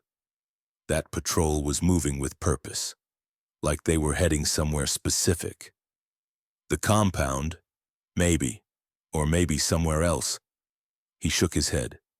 "Doesn't matter. We keep moving. If the sovereignty is gathering forces, we need to reach Sophie before whatever they're planning kicks off." We descended into the valley, following the patrol's tracks for a while before branching off onto our own route. The snow covered our trail within hours, but I couldn't shake the feeling that we were walking into something bigger than a simple rescue mission. Something was happening in this region. Something that had the sovereignty mobilizing. I just hoped we could get Sophie out before it caught us all. On the third night, we found the bodies. They were strung up in the trees at the edge of a clearing. 3 people frozen solid, their faces twisted in expressions of terror. Signs hung around their necks, crudely painted: "Traitor," "Unbeliever," "Corrupted." "Our congregation handiwork," Maria said, her voice tight. "They do this to people who try to leave, or who question the prophet." "They're getting worse." Thomas moved closer, studying the bodies with the detached focus of someone who'd seen too much to be shocked. "These are fresh, maybe 2-3 days. The cold preserved them, but the kills aren't old. Which means the congregation is still active, still enforcing their rules." I looked toward the south, where Lake Mille Lacs waited. "Still holding children?" "Still holding your niece." Carmen's hand rested on her machete. "We cut these people down or we keep moving." It wasn't really a question. We didn't have time for burials, didn't have tools for frozen ground, didn't have anything to offer the dead except the promise that their killers would face consequences. But I couldn't leave them hanging there like warnings. We cut them down. We cover them as best we can. I pulled out my knife. Then we keep moving. It took 20 minutes to bring the bodies down and arrange them with some semblance of dignity beneath piles of branches and snow. We didn't know their names. We didn't know their stories. We just knew they died for defying a cult that had taken everything from them. When we finished, Miriam said a few words. Not religious, just human. The acknowledgement that they'd existed, that they'd mattered, that their deaths meant something even if we'd never know what. Then we left them behind and continued south. The compound was close now. I could feel it like a pressure in my chest, like gravity pulling me towards something inevitable. Sophie was waiting. I was coming. Lake Mille Lacs appeared on the fourth morning, its frozen surface glittering under gray skies. The congregation's compound was visible on the far shore, walls, buildings, the spire of what had once been a chapel rising above everything else. Smoke rose from chimneys. Figures moved between structures. From this distance, it looked almost idyllic, a community surviving the apocalypse, holding on to civilization against the darkness. The illusion shattered when you knew what happened inside those walls. "How do we get in?" Hannah asked, studying the compound through binoculars. "The gates are guarded, the walls are patrolled, and after our last exit, they'll be watching for exactly this kind of approach." "We don't storm the walls," I said. I'd been thinking about this for days, running scenarios, discarding options. We infiltrate, pretend to be refugees, survivors seeking shelter. Get inside, find Sophie, get out before they realize what's happening. They'll recognize you, and me, and Thomas, and Maria. Not if we're careful. It's been weeks, people change, and the congregation is always looking for new recruits. They'll want to believe we're genuine. It's risky. Everything's risky. This is just the risk that might actually work. The group was silent, considering. Then Rome spoke, his voice steady. "I'll go in with you. The rest stay here as backup. If we're not out in 48 hours, they come in hard and extract whatever's left." "That's not..." "It's smart. Small team for infiltration, larger team for extraction if things go wrong." He met my eyes. "You're not doing this alone, Liz, but we're not throwing everyone into the meat grinder either." I wanted to argue. I wanted to tell him this was my mission, my risk, my niece. But he was right. We needed a backup plan. We needed people on the outside who could respond if everything went sideways. "Fine. Rome and I go in. The rest of you find a position with good sight lines on the compound. If you hear gunfire or see signs of major conflict, that's your signal to move." "What's the extraction point?" Derek asked, already thinking tactically. "The eastern shore. There's a boathouse there. I saw it during our last visit. If we can get Sophie to the boats, we can cross the ice before they catch us. And if the ice doesn't hold, then we drown." I checked my weapons, my supplies, my resolve. "But at least we'll drown fighting." Nobody had a response to that. We split up, Rome and I heading toward the compound's main gate, the others circling to establish observation positions. The walk across the frozen lake felt endless, each step taking me closer to Sophie and further from any hope of retreat. "Liz," Rome's voice was soft, "whatever happens in there, I want you to know you've been the best thing about this apocalypse. Sounds stupid, but it's true. You gave us something to believe in when everything else was falling apart. Don't talk like that. We're coming back." "I know. But if we don't, if something goes wrong, I need you to know that I'd make the same choice again. Following you, fighting for this, it's been worth it." I didn't know what to say. Gratitude, fear, something that might have been love in another lifetime. All of it tangled together in my chest, impossible to separate. "We're coming back," I said again, the only response I could manage. The compound gates loomed ahead. We kept walking. "Survivors, please, we need help." I put every ounce of desperation into my voice, staggering toward the gate with Rome supporting me. We looked the part. We'd rolled in snow, torn our clothes, created the appearance of people who'd barely escaped something terrible. Guards appeared on the walls, weapons trained down at us. "Stop there! Where did you come from?" "The north. There was a horde, hundreds of them. They overran our camp. Everyone's dead, please. We just need somewhere safe." The guards exchanged glances. I could see the calculation happening, the risk versus the reward, the potential threat versus the potential recruit. "Open the gate!" someone called from behind the wall. "Bring them to processing." The gate swung open, hands grabbed us, pulled us inside, pushed us toward a building I didn't recognize from my previous visit. The compound had changed, more structures, more people, more of that organized efficiency that made the congregation so dangerous. Processing turned out to be a converted barn where new arrivals were searched, documented, and interviewed. They took our weapons, our packs, everything that might identify us as anything other than desperate refugees. Names? A woman with a clipboard, clinical and efficient. "Sarah," I lied. "This is James." "Where are you from?" "Duluth originally. We've been moving since the harbor fell." "How did you find us?" "Word of mouth. Survivors we met said there was a community here, a safe place."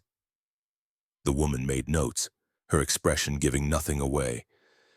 "You'll be housed in the newcomer quarters until your integration is complete. Work assignments will be issued tomorrow. Meals are communal. Breakfast at 7, dinner at 6. Any questions?" "Is there somewhere we can rest? We've been walking for days." "Building C, Eastern Row. You'll find bunks there." She handed us each a simple brown garment, the congregation's uniform. "Change into these. Your old clothes will be burned." I thought of the knife I'd hidden in my boot, the small radio tucked into my waistband. They'd found the weapons but missed the smaller items, small victories. "Thank you," I said, trying to sound grateful. "Thank you so much." "Welcome to Camp Revelation." The woman's smile didn't reach her eyes. "Prophet Martin will want to meet you at evening congregation." She moved on to the next arrivals. There were others behind us, a steady stream of refugees seeking shelter. The congregation was growing, feeding on the chaos outside its walls. Rome and I exchanged glances as we were led toward Building C. We were in.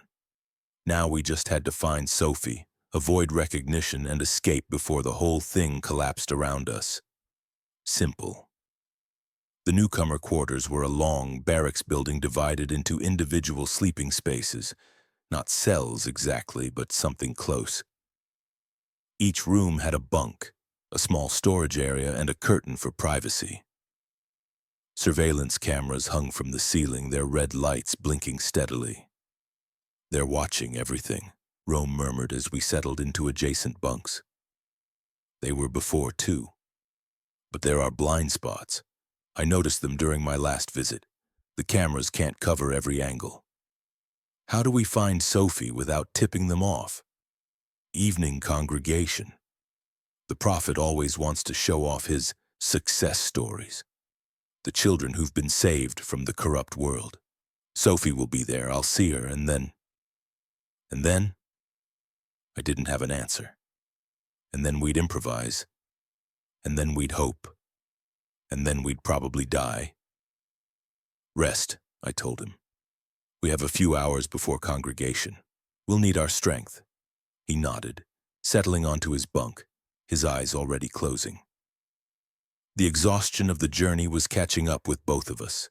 Days of hard travel through frozen wilderness, minimal sleep, constant vigilance. But I couldn't rest. Couldn't let myself slip into dreams when Sophie was so close. Instead, I lay on my bunk and studied the ceiling, planning routes and contingencies, running scenarios through my head until they all blurred together into one simple truth. Whatever it took, whatever it cost. I was getting her out. The congregation hall was exactly as I remembered, the converted lodge, the religious iconography, the raised platform where Prophet Martin Wells held court. But there were more people now, hundreds of them filling the pews, their faces upturned toward their leader with expressions of rapture and devotion. Rome and I sat near the back, our heads bowed, trying to be invisible among the crowd of newcomers being introduced to the prophet's vision.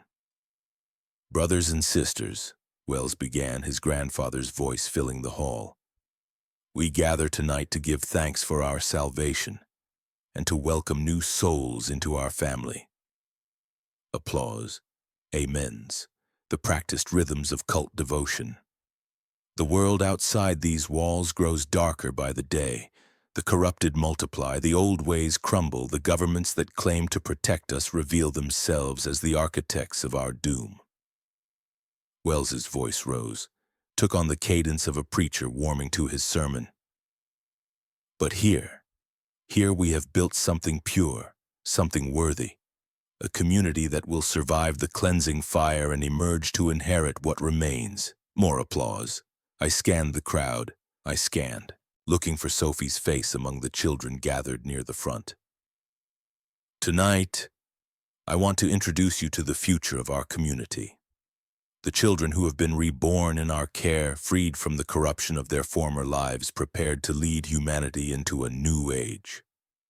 Children filed onto the platform, maybe 30 of them, ranging from toddlers to teenagers. They wore matching white robes, their faces scrubbed clean, their eyes empty of anything I recognized as childhood. Sophie was among them. She looked different again, thinner, her dark hair cropped even shorter than before. She stood straight, her hands folded, her expression serene in a way that made my stomach turn. This wasn't the girl who'd laughed at my wobbly songs. This was a puppet, a hollow vessel shaped by the prophet's hands. "These children are our greatest treasure," Wells continued. "They are the bridges between what was and what will be. Through them we will achieve unity with the transformed ones. Through them we will guide the corrupted back to purpose." The crowd murmured approval. I gripped the edge of my pew, fighting the urge to rush the platform and grab Sophie, to tear through anyone who tried to stop me. But first, they must be prepared. The chosen among them will begin their integration this week, receiving the gift that will allow them to commune with our transformed brothers and sisters.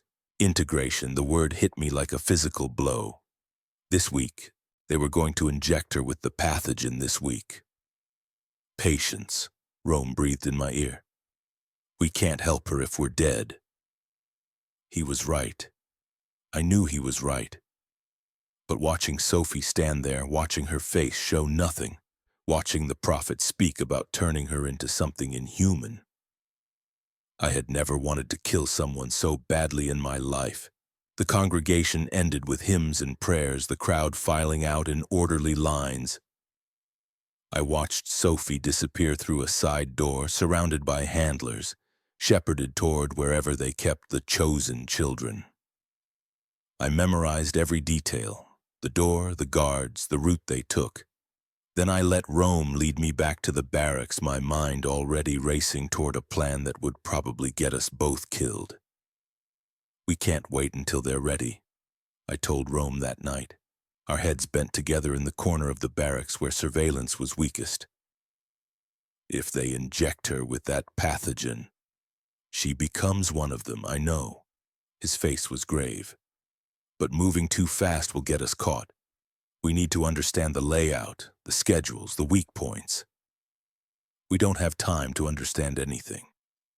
You heard Wells this week. That could mean tomorrow. Then we move tomorrow night, but we spend today gathering information." He held up a hand before I could argue. "Liz, I want Sophie safe as much as you do. But I also want us alive to take her somewhere safe exists. Dying heroically doesn't help anyone." He was right. I hated that he was right. "Fine. Today we map the compound, identify guard rotations, find where they're keeping the chosen children. Tonight we move. And if we're discovered, then we improvise. Rome shook his head, but he didn't argue. There was nothing to argue about. We were committed now, for better or worse. The day passed in a haze of careful observation. Work assignments gave us cover to move through the compound. I was assigned to the kitchens, Rome to maintenance. We used every opportunity to study our surroundings, to memorize routes, to identify the building where the chosen children were kept. It was a former dormitory on the eastern edge of the compound, isolated from the other structures, guarded day and night by the Prophet's most devoted followers. The children inside weren't allowed to interact with the general population. They ate separately, slept separately, existed in a bubble of indoctrination that made the rest of the congregation look like amateurs. "There's a shift change at midnight," Rome reported during a brief meeting in the kitchens. "2 guards go down to 1. That's our window." "How do we get Sophie out without alerting the whole compound?" "There's a maintenance tunnel that runs from Building A to the dormitory. I found it this morning. They use it for deliveries. If we can access it without being seen, we can reach the children's quarters from underground. And then we grab Sophie and run like hell for the eastern shore." It wasn't much of a plan, but it was all we had. I met Eli in the kitchens that afternoon. He'd been assigned there too, apparently, his burns making him unsuitable for outdoor labor. He worked beside me in silence for a while, peeling vegetables for the evening meal, before speaking in a voice too low for anyone else to hear. "The others are in position. Derek has sight lines on the main gate. Hannah and the siblings are covering the eastern approach. If something goes wrong, they'll create a distraction." "How did you get in?" "Separately, spaced out over the day. The congregation is so hungry for new members they don't question arrivals too carefully." He paused. "I also found something. Information you need." "What?" "The integration ceremony. It's not just injecting kids with the pathogen, it's worse than that." He glanced around, ensuring no one was listening. "They have infected in the compound, contained but alive. The children aren't just exposed to the pathogen, they're exposed to the infected directly. Blood-to-blood contact, controlled bites." My hands stopped moving. The vegetable I was holding slipped from my grip. "They're letting the infected bite children?" "The theory is that controlled exposure creates immunity, or at least tolerance. Most of the kids die or turn, but the ones who survive, they change. Not fully infected, but not fully human either. Something in between." "And Sophie is scheduled for this?" "She's one of the primary candidates. Her psychological profile scored high on adaptability." Eli's scarred face twisted with disgust. "They've been preparing her for weeks. The ceremony is tomorrow night." Tomorrow night? We thought we had until the end of the week. We had less than 30 hours. "Change of plans," I said, my mind racing. "We move tonight, before midnight, as soon as it's dark enough to provide cover." "That's not enough time to—" "It's all the time we have." Darkness fell like a curtain being drawn across the world. Rome and I gathered in the maintenance building as the compound settled into its evening routine. Eli was there too, along with Hannah, who'd managed to slip inside during the evening congregation. "The others are in position," Hannah reported. "If they hear gunfire, they'll hit the main gate with everything they have, buy us time to reach the boats." "Hopefully it won't come to that." I checked my hidden knife, the small radio, the supplies we'd managed to gather throughout the day. Rome and I go through the tunnel. Eli, Hannah, you stay here as our extraction point. If we're not back in 2 hours, assume we're compromised and abort." "Abort to where?" Eli asked.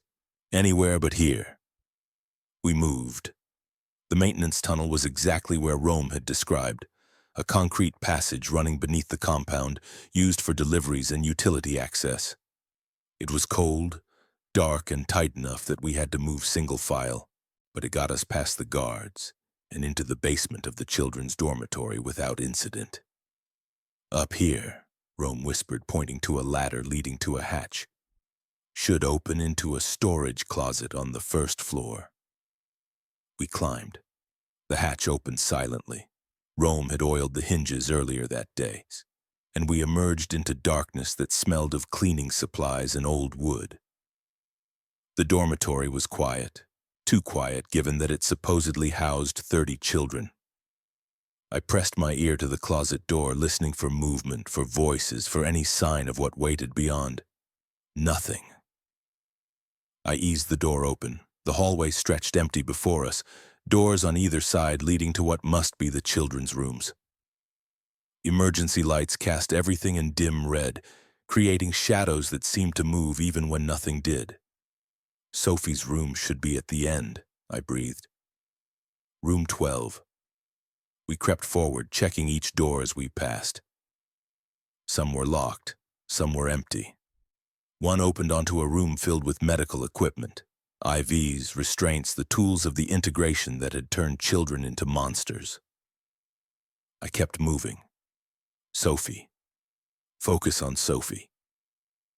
Room 12 was at the end of the hall, its door marked with a simple number. I tested the handle, unlocked, and pushed it open. Sophie was inside. She was sitting on the edge of her bed, still wearing the white robe from the congregation, staring at the wall with those empty eyes I'd come to dread. She didn't look up when we entered, didn't react at all. "Sophie," I whispered, crossing the room to kneel before her. "Sophie, it's me, it's Aunt Liz. I've come to take you home." Nothing. No flicker of recognition, no sign that she'd even heard me. "Sophie, please, we have to go. They're going to hurt you tomorrow, do you understand? We have to leave right now." Slowly, so slowly, her eyes focused on my face. And what I saw there broke my heart. Fear, exhaustion, confusion, and buried deep beneath all of it, a spark, just a spark of the girl I'd known. "Aunt Liz," her voice was a whisper cracked from disuse. "You came back." "I promised, didn't I?" I pulled her into my arms, feeling her small body stiffen and then finally relax. "I'm sorry it took so long. I'm so sorry. They said you were dead. They said everyone from before was dead or corrupted. They lied. They lie about everything, but I'm here now and we're leaving." "I can't." She pulled back, her eyes wide. "If I leave, they'll hurt the other children. They said if any of us tried to escape, the others would be punished. Sophie, I can't be the reason they get hurt. I can't." Rome appeared in the doorway, his expression urgent. "Liz, we have a problem. Guards incoming." I looked at Sophie, at her pale, determined face, at the impossible choice she was presenting me with. Her freedom versus the safety of children I'd never met. In that moment, I understood something about the congregation's true genius. They didn't just break children. They broke them in ways that made escape feel like betrayal. They made the victims into their own jailers. "Sophie, listen to me." I took her face in my hands, forcing her to meet my eyes. "Whatever happens to those children isn't your fault. It's the prophet's fault. It's this place's fault. Staying here won't save them. It'll just mean you're trapped too. But I can't make you come. I won't force you, but I need you to understand. I love you. I've always loved you. And I will tear this whole compound apart to keep you safe." I heard footsteps in the hallway getting closer. "Please, Sophie, please trust me one more time." She looked at me, at Rome, at the open door and the darkness beyond. "Okay," she whispered. "Okay." I grabbed her hand and ran. We made it maybe 50 feet before the alarm started. Sirens split the night, red lights strobing across the compound, the prophet's voice echoing from speakers mounted on every building. "Intruders in the dormitory, all faithful to containment positions. The corrupted have come for our children." "So much for stealth," Rome muttered, pulling his concealed knife. We ran faster, Sophie's hand clutched tight in mine. She was small, fast, her feet finding purchase on the frozen ground with a sureness that spoke to weeks of training. The congregation had taught her to be useful at least. "The tunnel," I gasped. "Back the way we came." "Blocked," Eli's voice crackled through the hidden radio. "They've got people at both ends. You'll have to go over the wall." "Where?" "Eastern side. The section near the boathouse. The wall's lower there, and Hannah is in position with a rope." We changed direction, sprinting through the compound as chaos erupted around us. Congregation members were pouring from buildings, some armed, some simply confused. The infected containment area, wherever it was, must have been secured because I didn't see any of the horrors they'd been keeping for their experiments. "There!" Rome pointed toward the eastern wall, barely visible in the darkness. "I see Hannah." A rope dangled from the top of the wall, Hannah's silhouette visible against the stars. We ran toward her, Sophie's breath coming in gasps, my lungs burning with the cold and the effort. 50 yards, 20, 10. Something hit me from behind. I went down hard, Sophie's hand torn from mine. Rolling, I found myself facing Gabriel, the man who'd taken Sophie from the bridge, who'd guarded her all these weeks, who was now standing over me with a rifle leveled at my chest. "I knew you'd come back," he said. His voice was calm, almost gentle. "The prophet said you were too dangerous to let go. I should have killed you the first time. Then do it." I met his eyes, defiant despite the terror hammering in my chest. "But let Sophie go. She's a child. She doesn't deserve what you're planning. She deserves salvation. She deserves to be part of something greater than herself." He shook his head. "You don't understand. The integration isn't torture. It's evolution.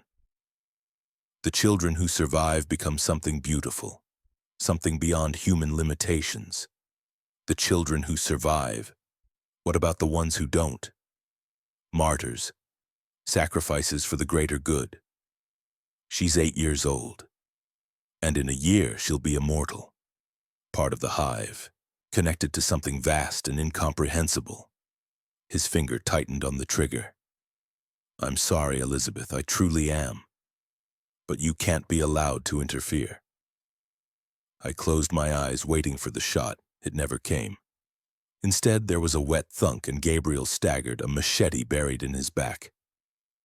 Carmen stepped out of the shadows, her face set in cold determination. "Told you we'd be watching," she said, pulling her weapon free. Gabriel collapsed, still breathing but no longer a threat. "Now let's move. The whole compound is about to come down on our heads." We reached the wall. Hannah hauled Sophie up the rope while Rome covered our retreat, firing at congregation members who were starting to converge on our position. "Go," he shouted. "I'll hold them." "Rome." "I said go." I went. Up the rope, over the wall, dropping into the snow on the other side. Sophie was already there, Hannah supporting her. Carmen came next, then Eli, then a gunshot. Rome's body jerked. He finished climbing anyway, pulling himself over the wall with one arm, blood streaming from a wound in his shoulder. He dropped beside us, his face gray with pain. "Flesh wound," he managed. Keep moving." The boathouse was 100 yards ahead, dark shapes on the frozen shore. Our extraction point, our only hope. "Go," I ordered, pulling Rome's good arm over my shoulder. "Everyone to the boats, now!" We ran, limped really, dragging Rome between us. Behind us, the compound was fully awake, searchlights sweeping the ice, gunfire echoing across the lake. They'd be after us in minutes. The boathouse was secured with a simple lock that Carmen's machete made short work of. Inside, 3 boats waited. Rowboats with oars, nothing motorized, but they'd get us across the ice if we could reach open water. "Thomas and Maria?" I asked Hannah as we hauled the boats toward the shore. "On the far side. They'll meet us at the extraction point if they can." If they could. So many ifs in this plan, so many ways for everything to go wrong. "Sophie, get in the boat." I lifted her over the gunwale, settled her in the stern. "Stay low, don't move." Rome went next, collapsing against the seats, his face alarmingly pale. Eli took the oars without being asked. "Push off," I ordered. "I'll be right behind you." "Liz, push off." The boat scraped across ice and into the water. Behind me, I could hear pursuit, shouts, engines, the sounds of a compound mobilizing for chase.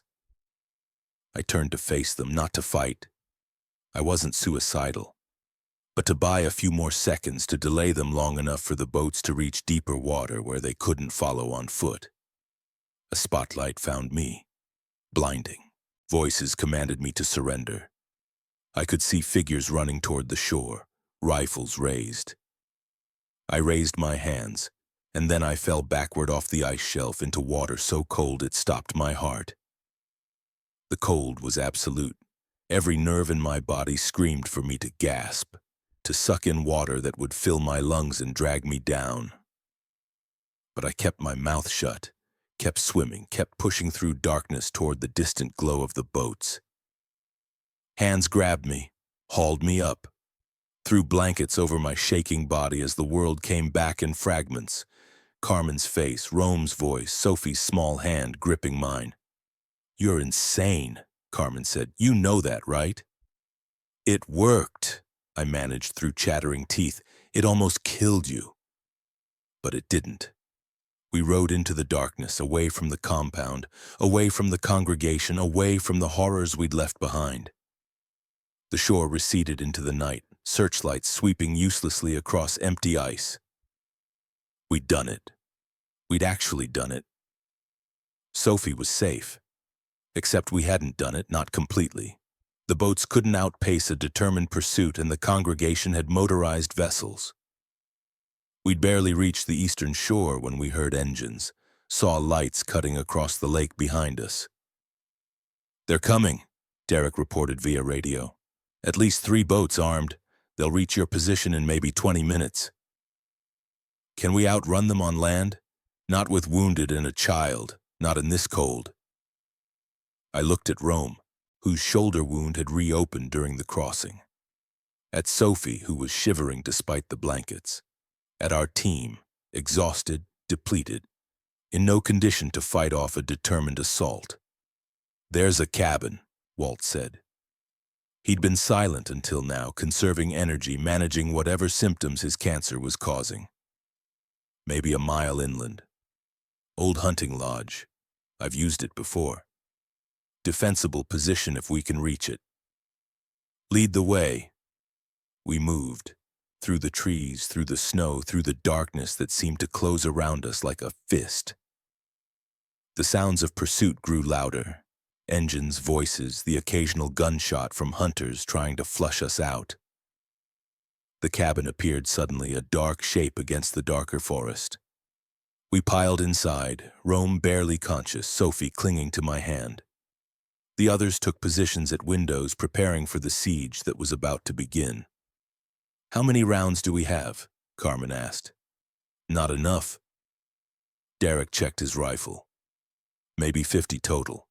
If they come in force, then we make every shot count." The first wave hit us 10 minutes later. Gunfire turned the night into chaos. Congregation fighters approached from 3 directions, using the trees for cover, laying down suppressive fire while others tried to advance. We answered as best we could, short, controlled bursts, aiming for muzzle flashes, trying to conserve ammunition. Hannah went down first. A round through the window caught her in the throat, and she died without making a sound, her steady hands finally stilled. Eli took a bullet in the leg but kept fighting, bracing himself against the wall, firing through the pain. Derek moved between positions, coordinating our defense, making our small force seem larger than it was. "They're falling back," Carmen reported during a brief lull, "regrouping. They'll try again. And again after that." I reloaded my pistol with the last of my ammunition. "We can't hold this position forever." "We don't have to hold it forever, just until dawn." Walt was at the window, his eyes fixed on the darkness outside. "Storm's coming, I can smell it. Weather like that, they'll have to pull back or risk freezing on the ice." "How long until dawn?" 4 hours, maybe 5. 4 hours. An eternity when you were measuring time in bullets. "Then we hold," I said, "whatever it takes." The second wave came an hour later, heavier than the first. They'd brought reinforcements, not just congregation fighters, but sovereignty soldiers, the alliance between them finally revealing itself. Professional military tactics against a handful of exhausted survivors in a wooden cabin. We should have died. By all rights, we should have been overrun in the first 5 minutes. But something strange happened as the assault began. The congregation's approach was disrupted by movement in the trees. Screams erupted, not from our defenders, but from the attackers. Gunfire shifted direction, no longer aimed at the cabin, but at something else. Something in the forest. "What the hell?" Derek was at the window trying to see. "They're shooting at—" An infected burst from the tree line, fast and fresh, taking down a sovereignty soldier before anyone could react. Then another. Then 3 more. Then a tide of shambling figures emerging from the darkness, drawn by the noise and the chaos, falling on the congregation's forces with mindless hunger. "The gunfire," Miriam breathed. "It drew them. There must have been a dormant group nearby. The cold was keeping them sluggish, but the noise woke them up." The attacking forces were caught between us and the horde. Some tried to push forward to reach the cabin. Others retreated toward their boats. Many simply died, torn apart by creatures that didn't care about ideology or salvation. "Do we run?" Eli asked. His face was pale from blood loss, but he was still on his feet. "Not yet. Let them thin each other out." I watched the carnage through the window, feeling nothing but cold satisfaction. When the infected finish with the congregation, we'll slip away in the chaos. And if the infected come for us next, then we deal with them. But right now, they're doing our work for us. The battle outside raged for what felt like hours, but was probably only 20 minutes. When it finally ended, the snow was red, the tree line was quiet, and the congregation's pursuit was broken. We didn't wait to celebrate. We gathered our wounded, our supplies, what little remained of our hope, and slipped into the storm that had finally arrived. Thomas and Maria were waiting at the extraction point. They'd made it through the chaos, following Derek's signals, circling around the battle. But they'd lost people too.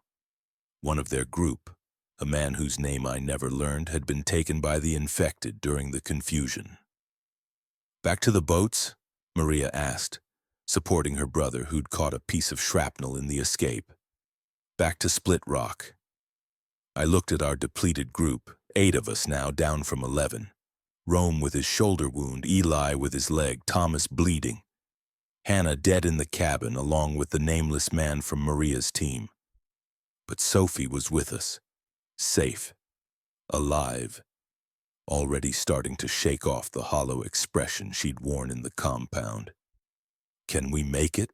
Thomas asked. "In this weather?" "We don't have a choice." We found the boats where we'd left them, amazingly, miraculously untouched by the chaos. The ice was treacherous in the storm, visibility almost zero, but we pushed off anyway, rowing into the white. Rome took my hand as we crossed the lake. "You did it," he said. His voice was weak, but his eyes were clear. "You got her out. We did it, all of us." "No," he squeezed my hand. You never stopped. You never gave up, even when the rest of us would have." "Don't." I didn't want to hear it.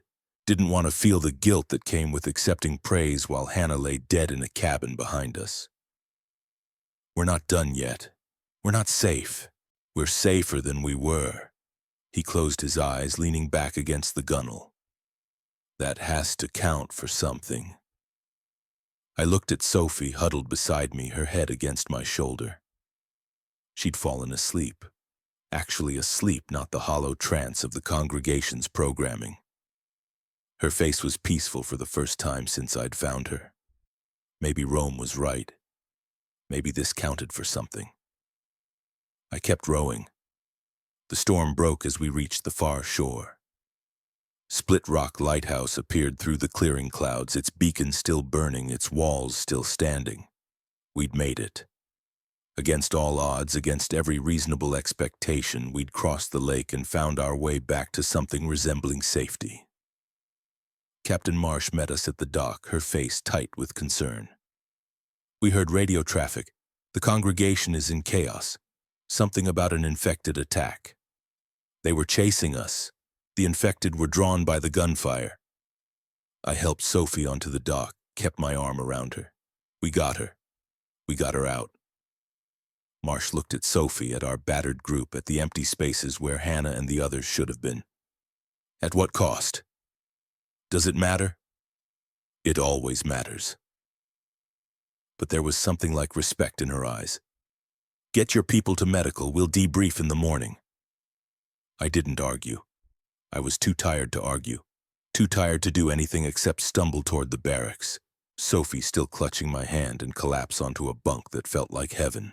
The last thing I saw before sleep took me was Sophie's face watching me in the darkness. Aunt Liz? Her voice was small, tentative.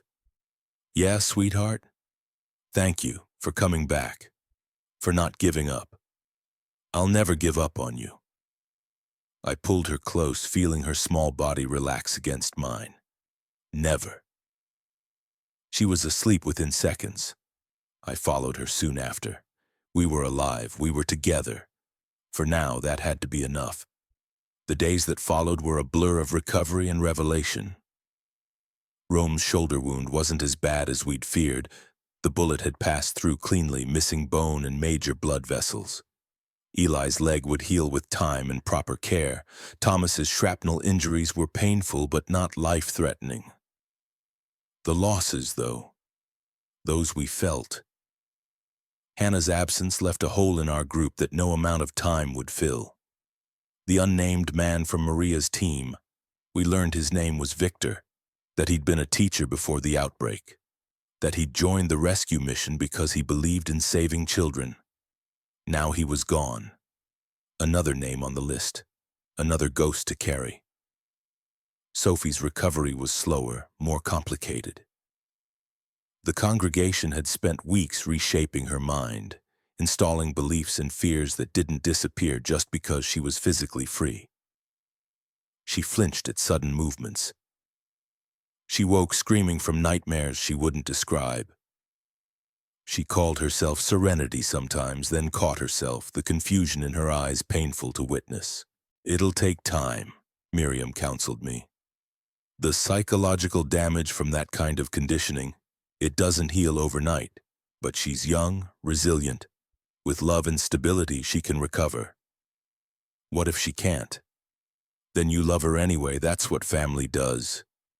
I tried. I played the wooden flute for her. The one she'd given me, the wobbly song she'd once requested, the melodies that connected us to who we'd been before the world ended. Sometimes she smiled. Sometimes she sang along, the words coming back to her like muscle memory. Sometimes she just listened, her eyes far away, processing something I couldn't reach. It was progress. Slow, painful, incomplete progress. But it was something. A week after our return, Captain Marsh called a meeting. The community's leaders gathered in the communications room. Marsh, her lieutenants, the representatives from the various survivor groups who'd made Split Rock their home. Rome was there, his arm in a sling. Carmen, Walt, Eli, the others from our group who'd survived the congregation mission. And me. Standing in the corner wondering what fresh disaster was about to be announced. We've received intelligence, Marsh began, her voice grave. The congregation and the sovereignty are planning a joint offensive. They're not just allies anymore, they've merged. A unified force under the prophet's spiritual guidance and the sovereignty's military command. How many? Rome asked. Hundreds, maybe thousands if they pull from all their territory. Marsh pulled up a hand-drawn map on the wall. They're calling it a holy crusade. The goal is to eliminate every independent survivor community in the region, starting with us. Why us? Because we're visible. Because we've been running supply missions and rescue operations that threaten their control. Because we dared to send a team into their compound and take back what they'd stolen. She glanced at me. The prophet has made it personal. He wants the woman who kidnapped his chosen child brought before him for judgment. Then give me to him, I said, stepping forward. If it keeps this community safe. Absolutely not. Marsh's voice was sharp. We don't sacrifice our people to appease tyrants, not ever. Then what do? We prepare. We reach out to other communities. There are more out there than people realize. We build alliances, share resources, create a united front. She surveyed the room.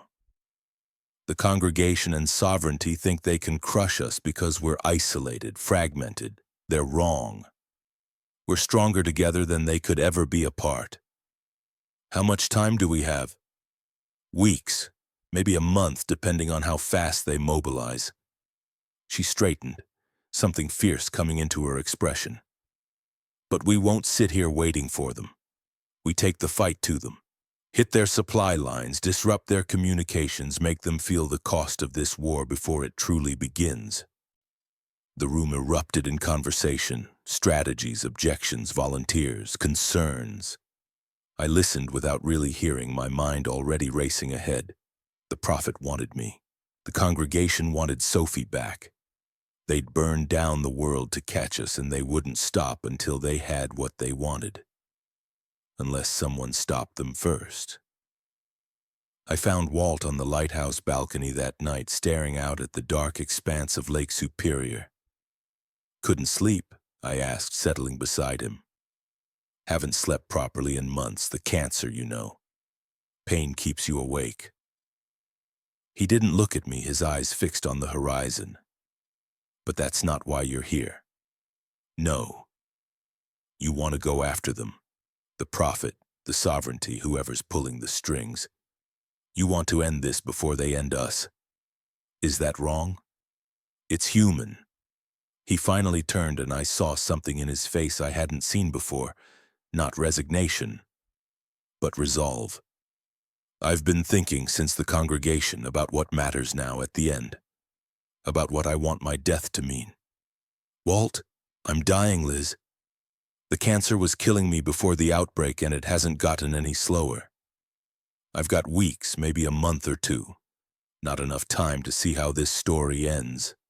He reached into his pocket, pulled out something small and metallic. His dog tags from his time in the service. But I can choose how my part of the story ends. I can make it matter. What are you saying? I'm saying I'm coming with you. Wherever you go next, whatever you're planning, I'm in. These old bones have one good fight left in them. He pressed the dog tags into my hand. When it's over, if I don't make it back, give these to someone who'll remember. That's all any of us can ask for. To be remembered. I looked at the tags, at the name stamped into the metal. Walter James Lindgren, serial number, blood type. All the information the military needed to identify a body. I'll remember you, I said. Good. Then let's go kill some bastards. The War Council met 3 days later. Marsh had reached out to other communities, fishing villages along the coast, farming cooperatives inland, nomadic groups who'd been evading both the congregation and the sovereignty for months. Representatives came to Split Rock, a gathering of survivors who'd been operating in isolation, finally finding common ground. We've identified 3 key targets, Marsh explained, pointing to the map. The Sovereignty's ammunition depot here, the congregation's communication hub here, and the combined command center they've established here at the old Hull Rust mine.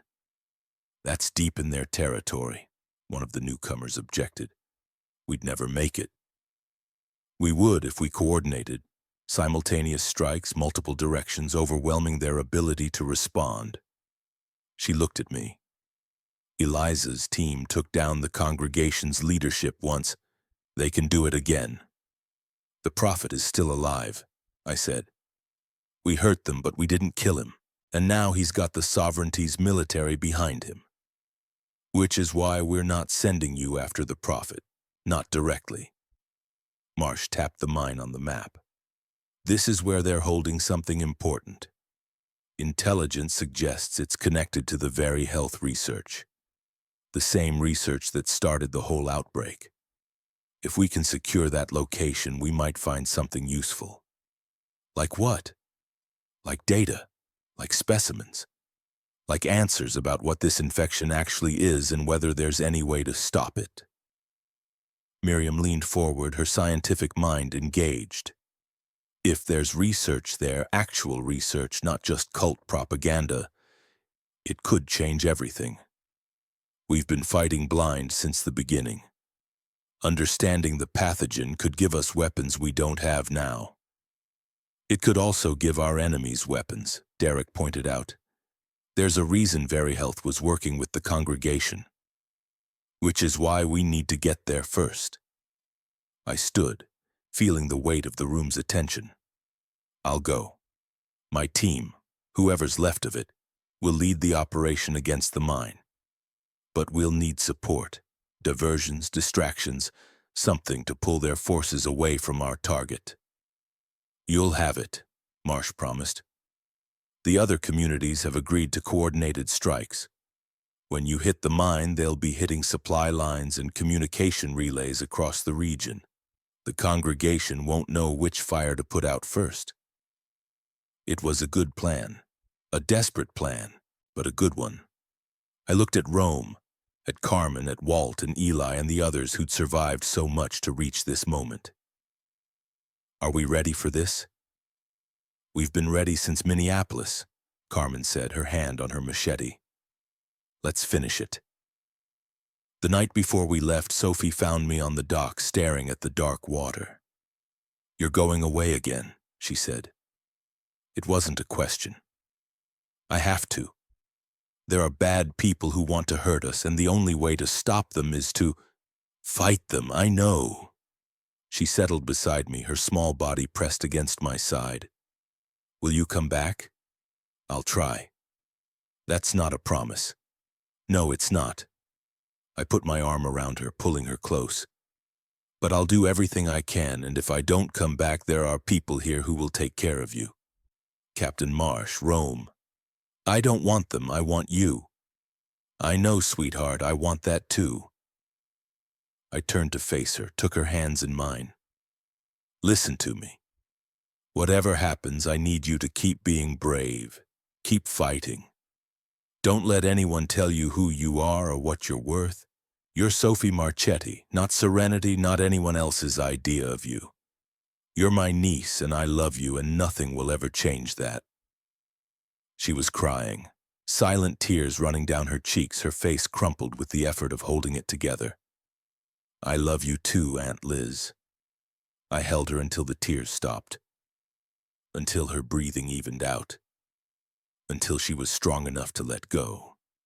Then I walked her back to the barracks, tucked her into bed, and prepared myself for the mission that might be my last. We left before dawn, 12 of us this time, me, Rome, his shoulder healed enough to fight, Carmen, Walt, Eli limping but determined, Derek, Maria, Thomas, and 4 volunteers from the other communities. Not an army, barely a squad, but committed, capable, and motivated by things that went beyond simple survival. The journey to the mine took 3 days. We traveled carefully, avoiding patrols, using the routes that Rome and Walt had mapped over weeks of supply runs. The landscape grew more industrial as we approached, old mining equipment rusting in the snow, abandoned processing facilities, the skeletal remains of an industry that had once defined this region. The Hull Rust mine itself was visible from miles away, a massive open pit carved into the earth surrounded by buildings and fortifications. The Sovereignty and Congregation had established their command center in the old mining offices, their forces spread across the site in defensive positions. How many? Carmen asked, studying the compound through binoculars. Too many to count, Derek replied. But a lot of them are moving out, probably heading toward the diversionary targets. The plan is working. Then we go now, while their numbers are reduced. I checked my weapons, my supplies, my resolve. Everyone knows their assignments? Nods all around. Then let's end this. The assault on the mine was chaos and precision in equal measure. We hit them from 3 directions. Derek's team creating a distraction at the main entrance while Maria's team disabled their communications and my team infiltrated the research facility. The coordination worked exactly as planned for almost 5 minutes. Then everything went wrong. The research facility was guarded by something we hadn't expected. Congregation converts, the children who'd survived the integration process and become something between human and infected. They moved with inhuman speed, their eyes glowing with a faint bioluminescence, their mouths full of teeth that weren't quite right. "The bridges," Eli gasped, firing at one that had nearly taken his head off. "They actually did it. They actually created focus." I ducked under a swipe that would have torn my throat out, drove my knife into the creature's chest. It kept moving. I stabbed again, targeting the head this time. It dropped. "Headshots only." Carmen was in her element, machete singing through the air. "Just like regular infected." But they weren't like regular infected. They coordinated, communicated, worked together in ways that normal infected never did. They were the prophet's vision realized.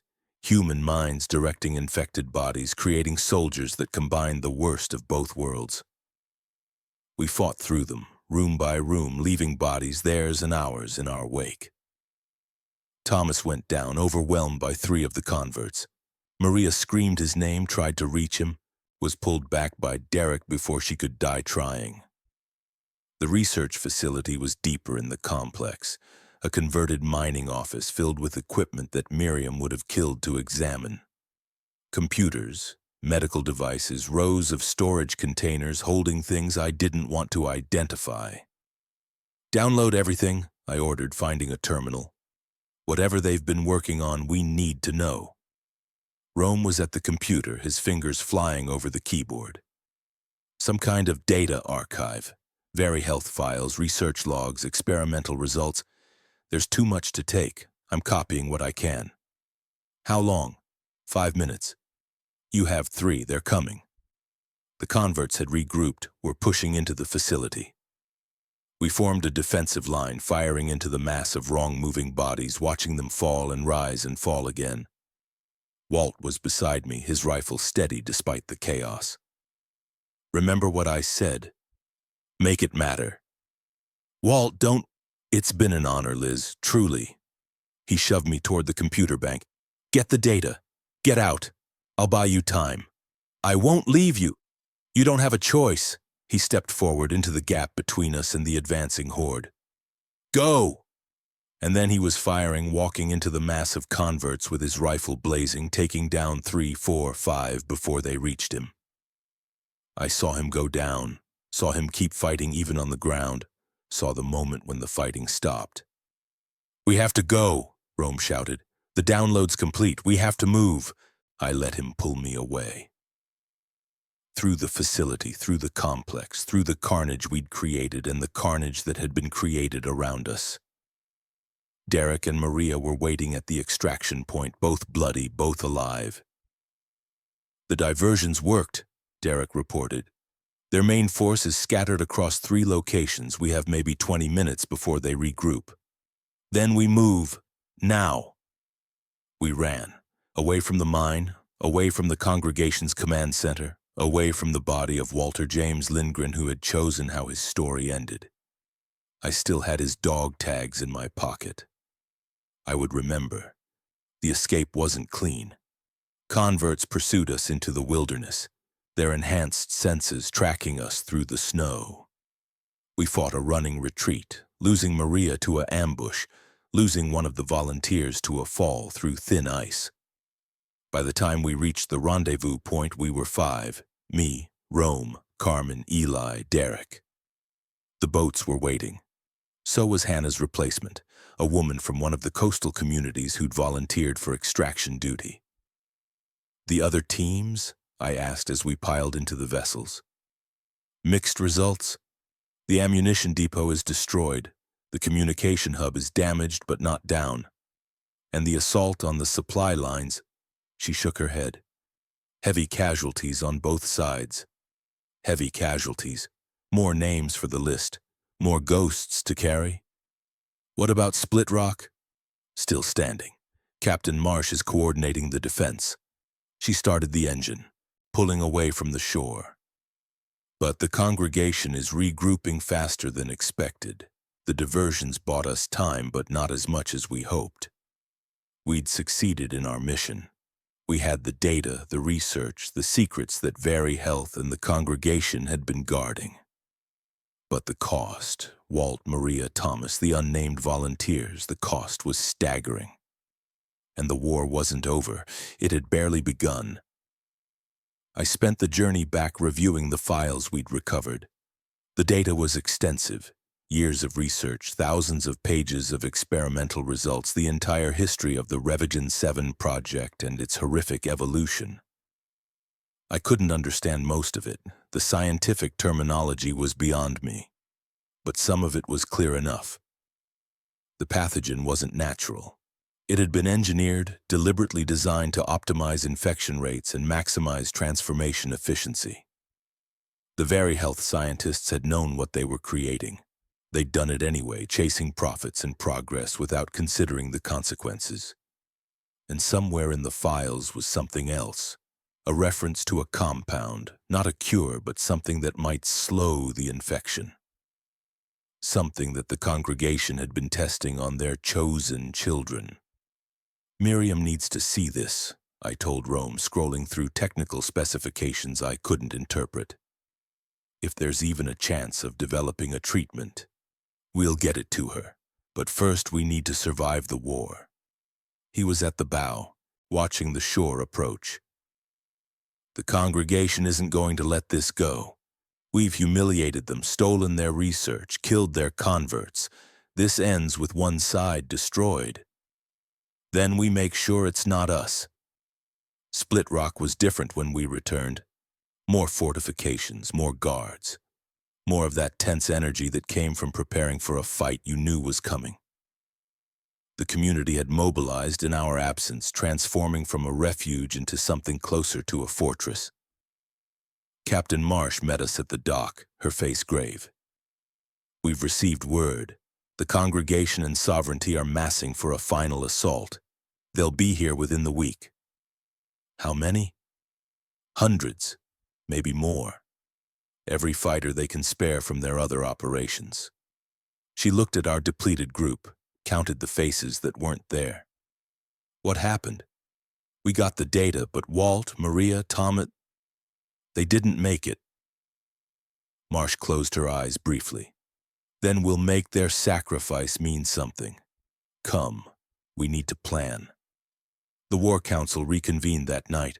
Representatives from a dozen communities, survivors who'd answered Split Rock's call for alliance. Together they represented maybe 300 fighters, a fraction of what the congregation could field, but dedicated, determined, and defending their homes. We can't win a straight fight, Marsh admitted.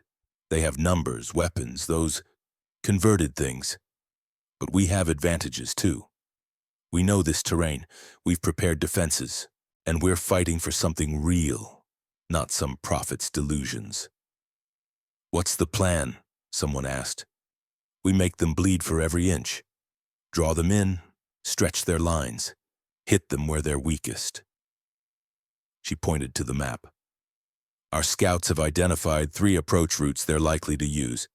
We set up kill zones, ambush points, fallback positions. Make the cost of taking Split Rock so high they decide it isn't worth it. And if that doesn't work, then we fall back to the islands.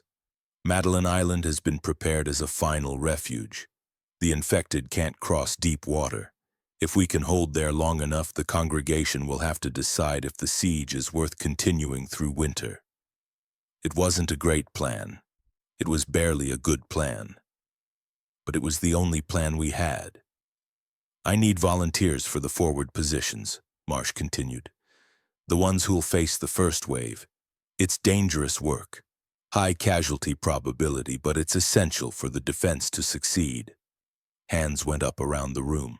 Rome's, Carmen's, Derek's, Eli's, despite his still healing leg. Mine.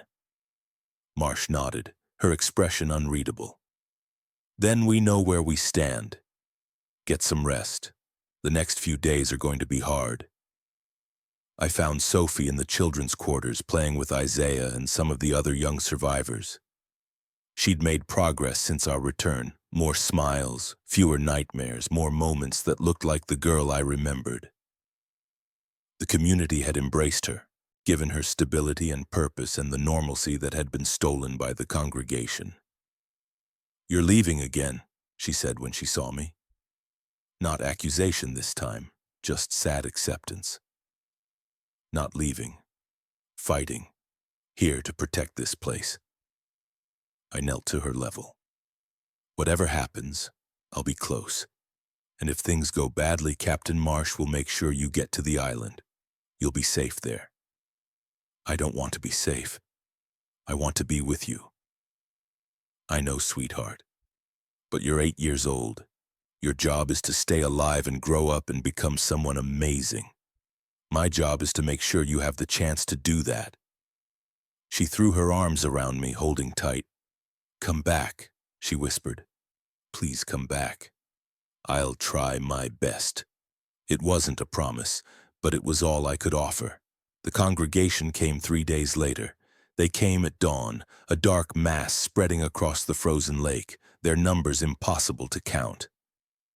Sovereignty soldiers and congregation faithful moving in formation, advancing on Split Rock with the inexorable patience of a glacier.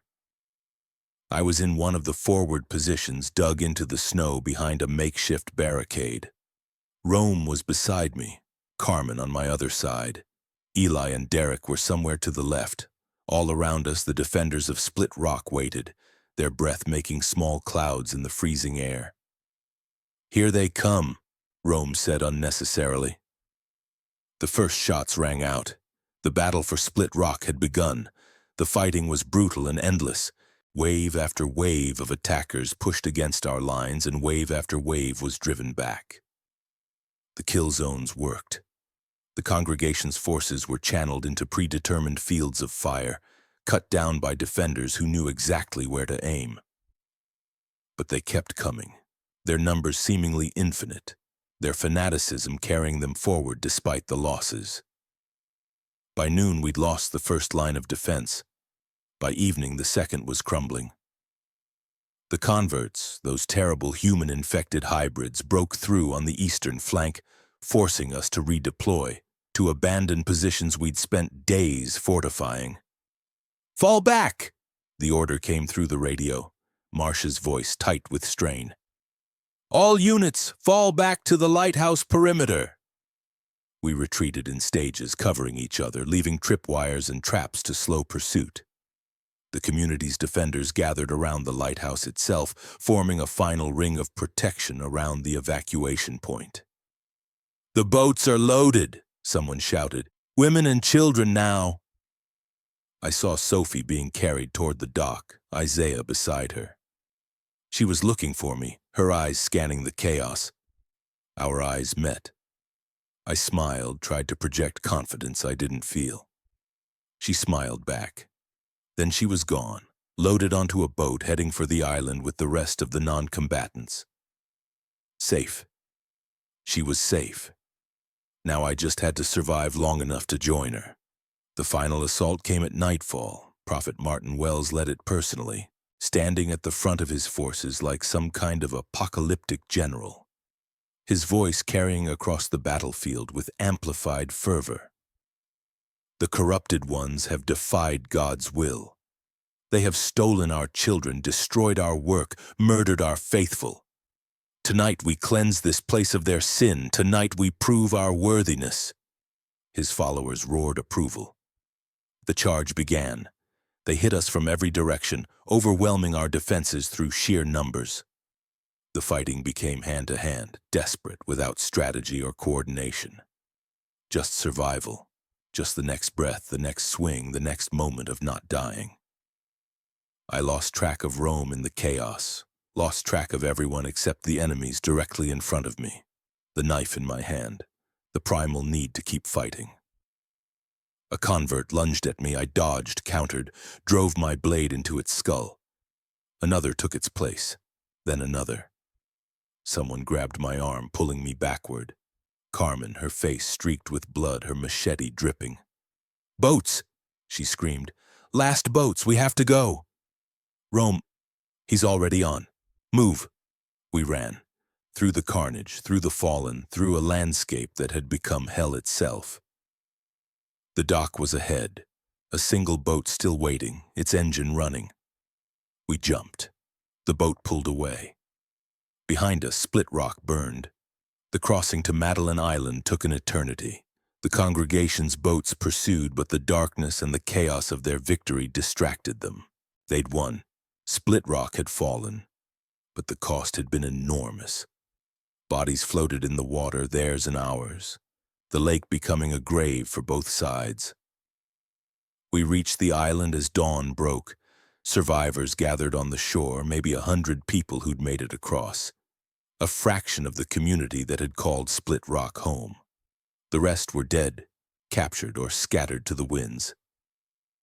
Sophie was there. She ran to me the moment I stepped off the boat, throwing herself into my arms with a force that nearly knocked me down. "You came back," she sobbed. "You came back, you came back, you came back. I told you I'd try my best." Rome found me a few minutes later. His arm was bleeding again. A new wound, not the old one reopening, but he was alive. So was Eli, so was Derek. Carmen was not with them. "Where?" I started. "She didn't make it to the boats." Rome's voice was hollow. "We got separated in the final push. I saw her go down, but I couldn't. There were too many Carmen. Carmen who'd been with us since the beginning. Carmen who'd killed Jim when he betrayed us. Carmen who'd taught me how to fight dirty and survive, gone." "She died fighting," Rome said. "If that means anything." It didn't. It didn't mean anything, but I nodded anyway because that was what you did when the words ran out. The days that followed were numb and quiet. Madeline Island wasn't much. A few buildings, limited resources, barely enough shelter for the survivors who'd made it across. But it was isolated. Protected by water the infected couldn't cross, and distance the congregation couldn't easily close. We'd lost the war. Split Rock was in enemy hands. Our alliance was shattered, and the congregation's power was greater than ever. But we'd survived. Again. Despite everything. Sophie stayed close to me now, unwilling to let me out of her sight. I understood the impulse. After so much loss, the need to hold on to what remained was overwhelming. Captain Marsh had made it across too, along with maybe 30 of her people. They set about establishing defenses, rationing supplies, planning for a siege that might last months. "The congregation will come for us eventually," she warned. "This isn't over. It's just..." Paused. "Let them come." I was too tired for fear, too hollowed out for defiance. "We'll deal with it when it happens." "And in the meantime?" "In the meantime, we survive, we heal. We figure out what the hell was in those files we recovered." Miriam had made it across too. She was already poring over the research data, her scientist's mind engaged despite the horrors around her. "There's something here," she told me one evening, her eyes bright with discovery. Not a cure, probably not ever a cure, but something. A way to slow the infection. Maybe even stop it in certain cases. She showed me a screen full of numbers I couldn't interpret. If I had a proper lab, proper equipment, I might be able to do something with this. What would you need? Time, resources, things we don't have. She sighed. But the data exists. The possibility exists. That's more than we had before. It wasn't hope exactly, but it was something. And in this world, something was often all we got. The island became our home. Days turned into weeks, the siege that Marsh predicted never materializing. The congregation had won their war, but the cost had been staggering. Their forces were depleted, their supply lines stretched, their converted soldiers harder to replace than regular troops. They couldn't afford another assault. Not yet. Rome and I grew closer in those quiet days. Not romantically, neither of us was capable of that anymore, but as something else. Partners. Survivors. Two people who'd been through hell together and come out the other side still recognizing each other. "What happens now?" he asked one evening as we watched the sun set over the frozen lake. "We wait. We rebuild. We figure out if Miriam's research can actually help anyone. And the congregation?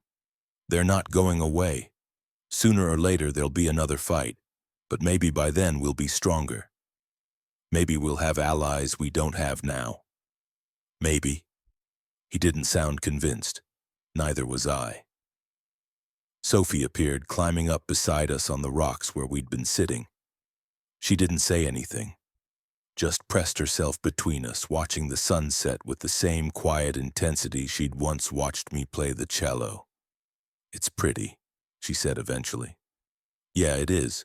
Do you think there are other places like this? Safe places with sunsets and people who aren't trying to kill us?" "I hope so. Somewhere. Maybe we'll find them. Someday. Maybe we will." The sun slipped below the horizon. The stars came out one by one, the same stars that had watched the world end and would watch whatever came next.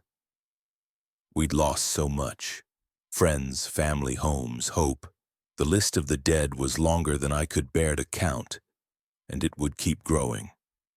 There was no version of this story that didn't involve more loss, more pain, more ghosts to carry. But Sophie was beside me. Rome was beside me. The survivors who'd made it this far were learning to live again, slowly, painfully, one day at a time. It wasn't safety, it wasn't victory, but it was something. And sometimes in this world, something had to be enough. The island should have been paradise. Surrounded by frozen water the infected couldn't cross. Protected by distance the congregation couldn't easily close. Madeline Island offered something we hadn't experienced since Minneapolis. Stillness. The constant running had stopped. The endless vigilance had eased. For the first time in what felt like lifetimes, we could breathe. But breathing wasn't enough. Not when the supplies were running low, the medical equipment was primitive, and Miriam's research required resources we simply didn't have. "I need a proper laboratory," she explained during one of our council meetings, her frustration bleeding through her clinical tone. "The data we recovered from the mine is revolutionary. There's evidence of compounds that can slow infection progression, maybe even halt it in early stages. But without the right equipment, I can't synthesize anything. I can't even properly analyze what we have." "Where would we find a laboratory?" Captain Marsh asked. "The same place we'd find everything else we need. The mainland." Miriam spread a hand-drawn map across the table. "There's a research facility here, a Very Health satellite lab abandoned since the outbreak began. If it hasn't been looted, it would have everything I need." "That's deep in sovereignty territory." "It's deep in dead territory. The sovereignty pulled back from that region weeks ago. Too many infected, not enough strategic value." She met our eyes one by one. "But that means whatever's there is still there, including answers that could change everything." I studied the map, tracing the route from the island to the facility. Through frozen wilderness, across terrain we'd barely survived before, into an area so dangerous even our enemies had abandoned it. "How many people would you need?" "Minimal. A small team moves faster, draws less attention, 4 or 5 maximum." "I'll go." The words came out before I could stop them. Sophie needed stability, needed me to stay, but Sophie also needed a future. A world where the infection could be stopped, where the nightmares she carried might actually end someday.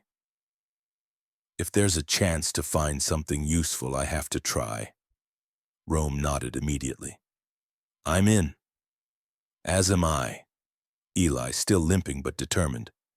I owe debts that can't be repaid, might as well keep trying. Sienna had been silent in the corner, sketching as always. She looked up now, her 16-year-old eyes carrying the weight of someone 3 times her age. Someone needs to watch your backs. I'm good at watching. That's 4, Miriam said. I'll be the 5th. You'll need someone who actually understands what we're looking for. Miriam, the risk is acceptable. The potential reward is survival. She began gathering her notes. We leave at dawn. Sophie found me that night on the shore where I'd been watching the stars. You're leaving again? I have to. Dr. Okafor thinks she can find something that might help everyone, but she needs protection to get there. Why does it always have to be you? I didn't have a good answer. Because I couldn't sit still while others risked themselves? Because movement was the only thing that kept the grief from swallowing me whole? Because somewhere along the way I'd become the person who walked toward danger instead of away from it? Because I'm still here, I said finally. Because I can. Sophie was quiet for a long moment. Then she reached into her pocket and pulled out something small, pressing it into my hand. Professor Whiskers, the stuffed rabbit I'd given to Isaiah on the bus from Minneapolis what felt like centuries ago. Isaiah said I should have him, Sophie explained. He said Professor Whiskers helped him when he was scared, and now it's my turn to give him to someone who needs him. Sophie, I can't take him, her voice cracked, so you have to come back, to give him back to me. I looked at the worn rabbit, its fur matted from weeks of being clutched by frightened children. Such a small thing to carry so much meaning. I'll come back, I said. I promise. It was the same promise I'd made on the bridge, the same promise I'd broken and kept and broken again. But Sophie nodded as if she believed me, and maybe that was enough. Maybe belief was all any of us had left. We left before dawn, the boat cutting through black water toward a shore we couldn't see. The team was lean, me, Rome, Miriam, Eli, and Sienna. We carried what supplies we could manage. Weapons, food for a week, medical supplies, and the equipment Miriam would need to extract anything useful from the facility. It wasn't much. It would have to be enough. The mainland appeared as a darker line against the dark sky, resolving slowly into trees and rocks and the suggestion of a world we'd left behind. We beached the boat in a hidden cove, concealing it beneath branches, and began the long walk inland. The facility is maybe 40 miles from here, Miriam explained as we hiked through frozen forest. 2 days if we push, 3 if we're careful. What kind of opposition are we expecting? Unknown. The sovereignty abandoned this region because of infected concentration, but that was weeks ago. Conditions may have changed. Changed for better or worse, she didn't say. In this world, change usually meant worse. The first day passed without incident. We traveled through wilderness that might have been beautiful in another lifetime. Snow-covered pines, frozen streams, the occasional glimpse of deer or elk that had somehow survived the apocalypse.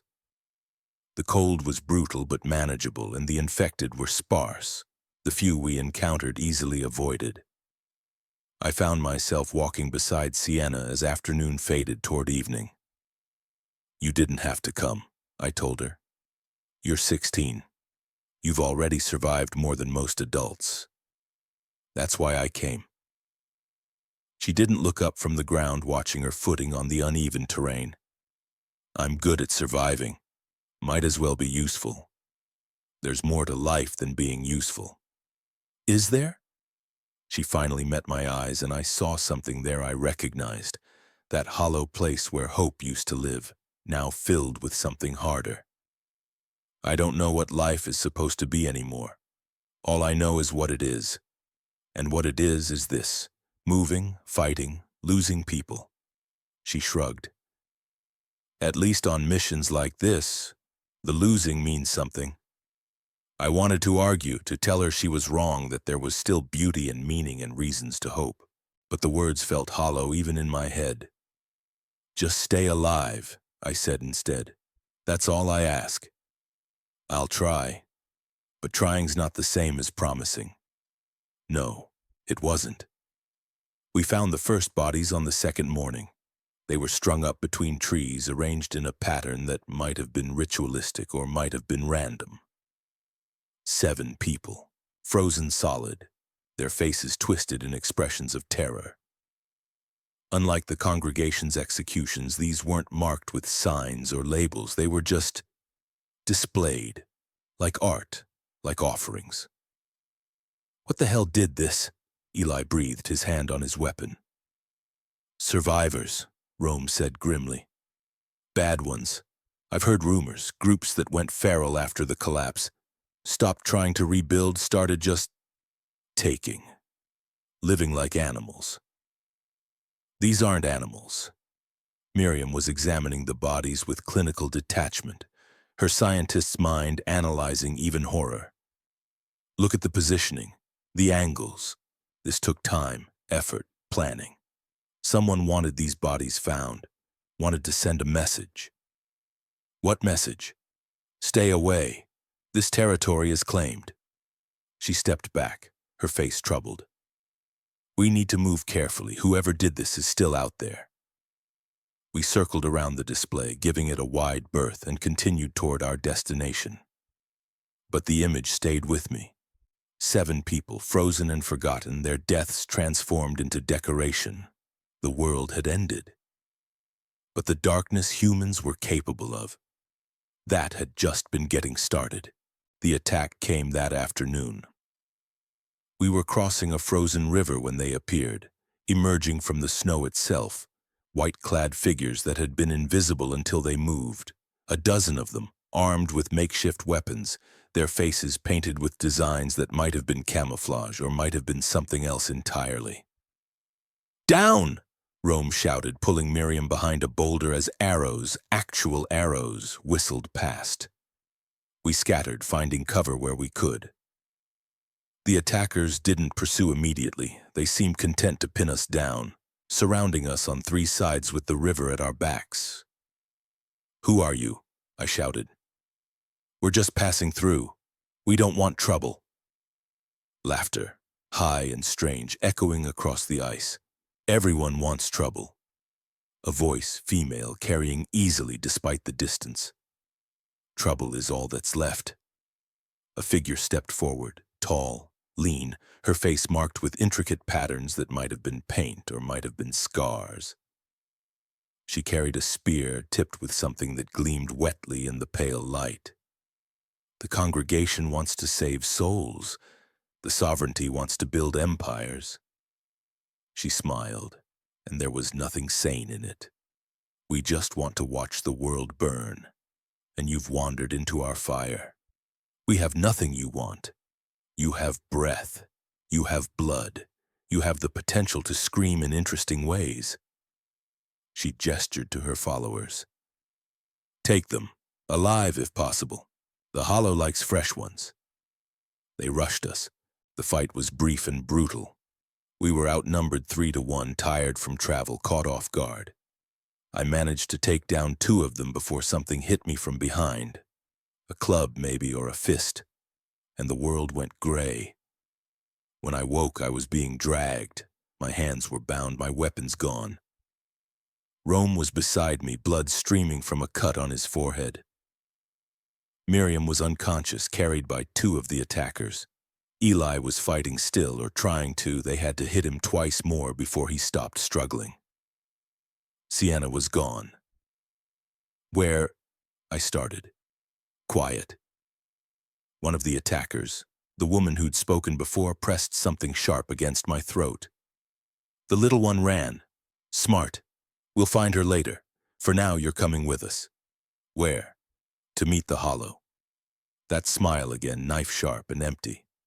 Everyone meets the Hollow eventually. The lucky ones don't survive the introduction. They dragged us deeper into the wilderness, away from our route, away from any hope of rescue. The snow swallowed our tracks as we went, erasing any chance of being found. I didn't pray. I'd lost that ability somewhere on the road from Minneapolis, but I hoped. Hoped that Sienna had really escaped. Hoped that she'd find help or at least survive. Hoped that whatever we were about to face, we'd survive it too. The camp was a nightmare given form. It sprawled across a natural depression in the landscape, surrounded by wooden palisades topped with trophies, skulls mostly, human and animal alike, cleaned and mounted, their empty eyes watching everything. Inside, the horror only deepened. Cages held prisoners, survivors who'd wandered too close like us. A central area was dominated by what could only be described as an arena, a pit dug into the frozen ground, its walls stained dark with old blood. Structures that had once been hunting cabins now served purposes I didn't want to imagine. And at the center of it all, on a throne made of bones, sat the Hollow. She was ancient. That was my first impression, a woman so old that survival itself seemed impossible. Her face was a map of wrinkles, her hair white as the snow around us, her body bent with the weight of years. But her eyes were sharp, aware, burning with an intelligence that made the surrounding madness seem almost reasonable. Fresh ones. Her voice was stronger than her body suggested, carrying across the camp. Good. The long dark claims too many, leaves too few for the games. Who are you? I demanded, even as guards forced me to my knees. I am what remains when everything else is stripped away. The Hollow rose from her throne, moving with surprising grace. I had a name, once. A life, a family. The infection took them all, took everything except the truth.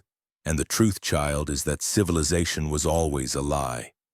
A pretty story we told ourselves to hide from what we really are. And what's that? Predators, prey. Nothing more. She stopped before me, tilting my chin up with one gnarled finger. You've felt it, haven't you? The thrill when you kill. The clarity when you fight. The way everything else, guilt, morality, hope, burns away until only survival remains. I didn't answer. But something in my silence must have told her what she wanted to know, because she smiled. Yes, I thought so. You've already started the journey, you just don't know where it ends. She gestured to her guards. Put them with the others. Tomorrow we'll see what they're made of. The cage was small, cold, and smelled of old fear. They'd separated us, Rome in one cage, Miriam and Eli in another, me alone in a third. Through the bars, I could see other prisoners. Hollow-eyed survivors who'd been here long enough to lose whatever fight they'd once had. Hey! Rome's voice, low and urgent. Liz, you okay? Alive. You? Same. Miriam's awake. Eli's out cold, but breathing. Sienna? No sign. Maybe she really got away. Maybe. Or maybe they'd caught her and put her somewhere worse. No way to know. I tested my bonds, my cage, every potential weakness I could find. Nothing. The Hollow's people were savage, but they weren't stupid. They'd been doing this long enough to know how to keep prisoners contained. What do you think the games means? Miriam asked from her cage. Nothing good. I'd seen the arena, seen the stains. They're going to make us fight. Fight what? Each other? Each other, the infected, whatever entertains them. I leaned back against the cage bars, feeling the cold metal bite into my skin. We need to find a way out before tomorrow. How? I didn't have an answer, but I kept looking anyway, kept searching for any crack in the darkness. Somewhere out there, Sophie was waiting for me to come home. I'd promised. I intended to keep that promise, even if I had to tear this whole nightmare apart to do it. Dawn brought the Hollow's followers in the beginning of what they called the games.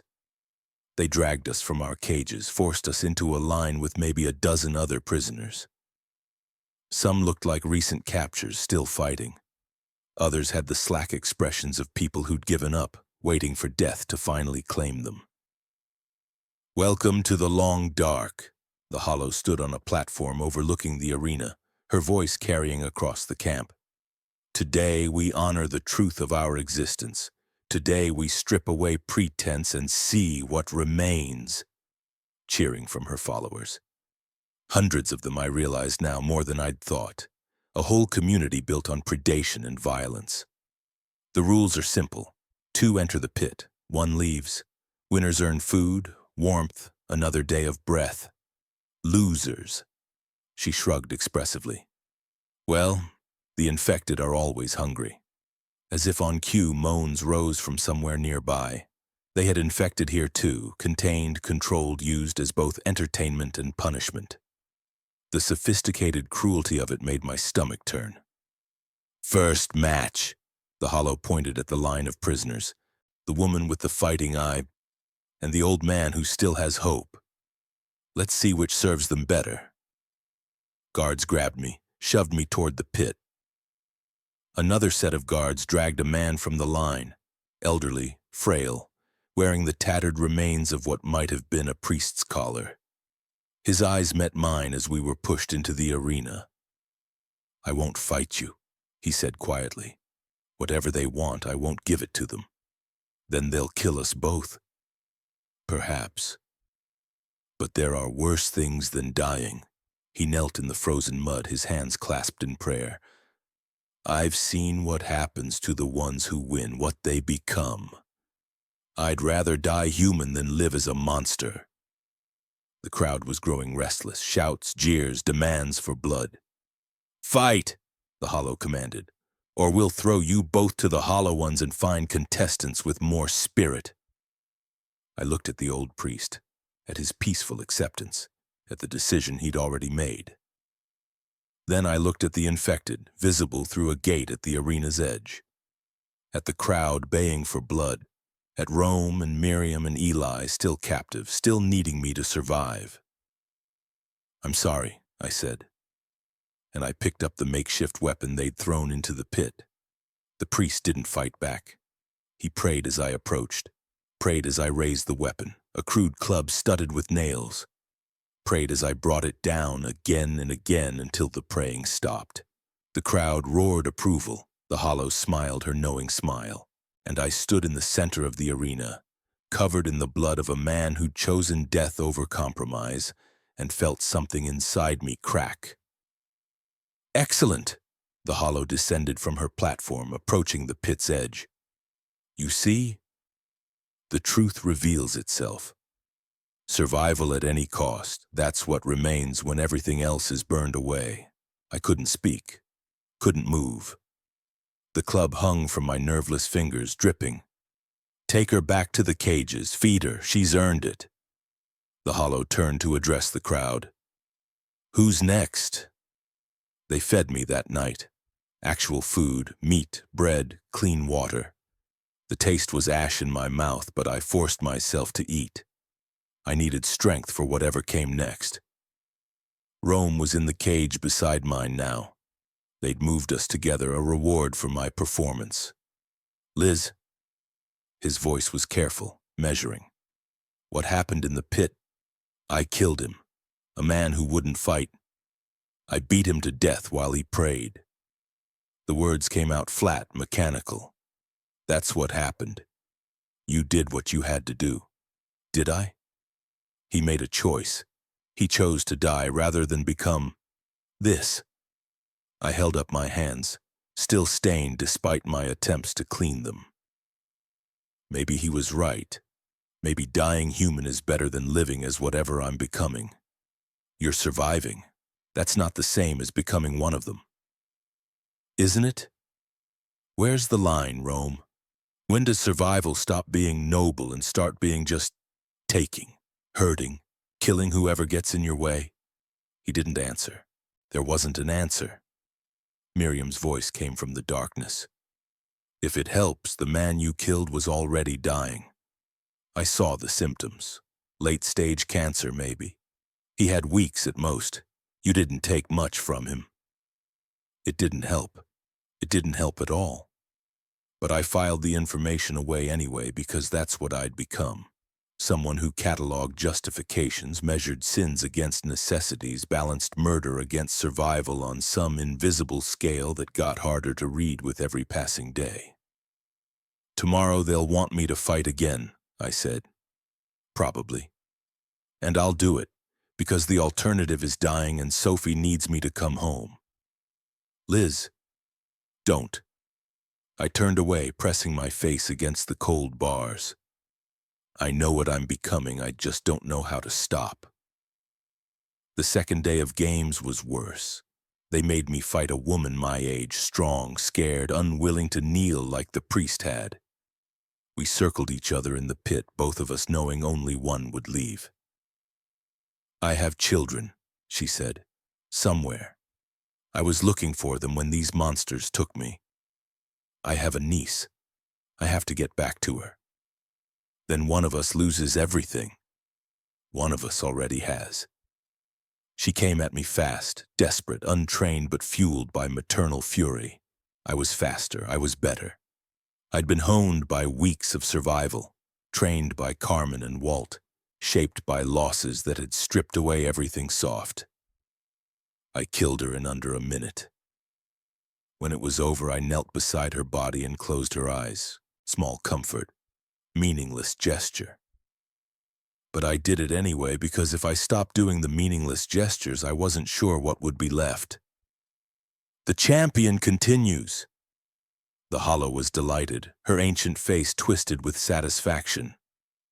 3 more victories and she earns freedom for herself and her companions. What do you say, champion? Ready to keep fighting? 3 more. 3 more people who would have to die so we could live. I looked at the crowd, at their hungry faces, at the joy they took in watching people destroy each other. Yes, I said. The word tasted like poison. But I said it anyway. The third fight was against an infected. They released it into the pit, a shambler, slow and rotting but still dangerous. The crowd cheered as if this was entertainment, as if watching a woman fight for her life against a walking corpse was sport. I killed it quickly, too quickly for the audience's taste. They booed, demanded more spectacle, but the Hollow waved them off. Efficiency has its own beauty. Save your energy, champion. The next fight will require it. The fourth fight was 2 infected at once, fresher ones faster. I took injuries. A bite to my forearm that didn't break skin, slashes across my back that would scar. But I survived.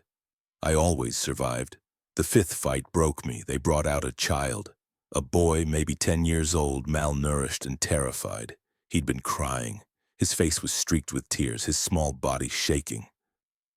Final match, the Hollow announced, her voice gleeful. Our champion against fresh meat. Let's see how deep that survival instinct runs. No! The word came out before I could stop it. I won't. You can kill me, but I won't hurt a child. Won't you? The Hollow descended from her platform, approaching the pit with predatory grace. You've killed a priest, a mother, 3 infected. What's one more soul for your collection? He's a child. He's a future you can erase or preserve. She crouched at the pit's edge, her ancient eyes boring into mine. Here's the truth, champion. The boy dies either way. If you don't kill him, we feed him to the Hollow ones. Slowly, painfully, he'll scream for hours before it ends. She smiled. But if you're quick about it, he'll barely feel a thing. Mercy of a sort. That's not a choice. Everything is a choice. You just don't like the options. She stood. Decide. Kill him quickly or watch him die slowly. Either way, my people are entertained.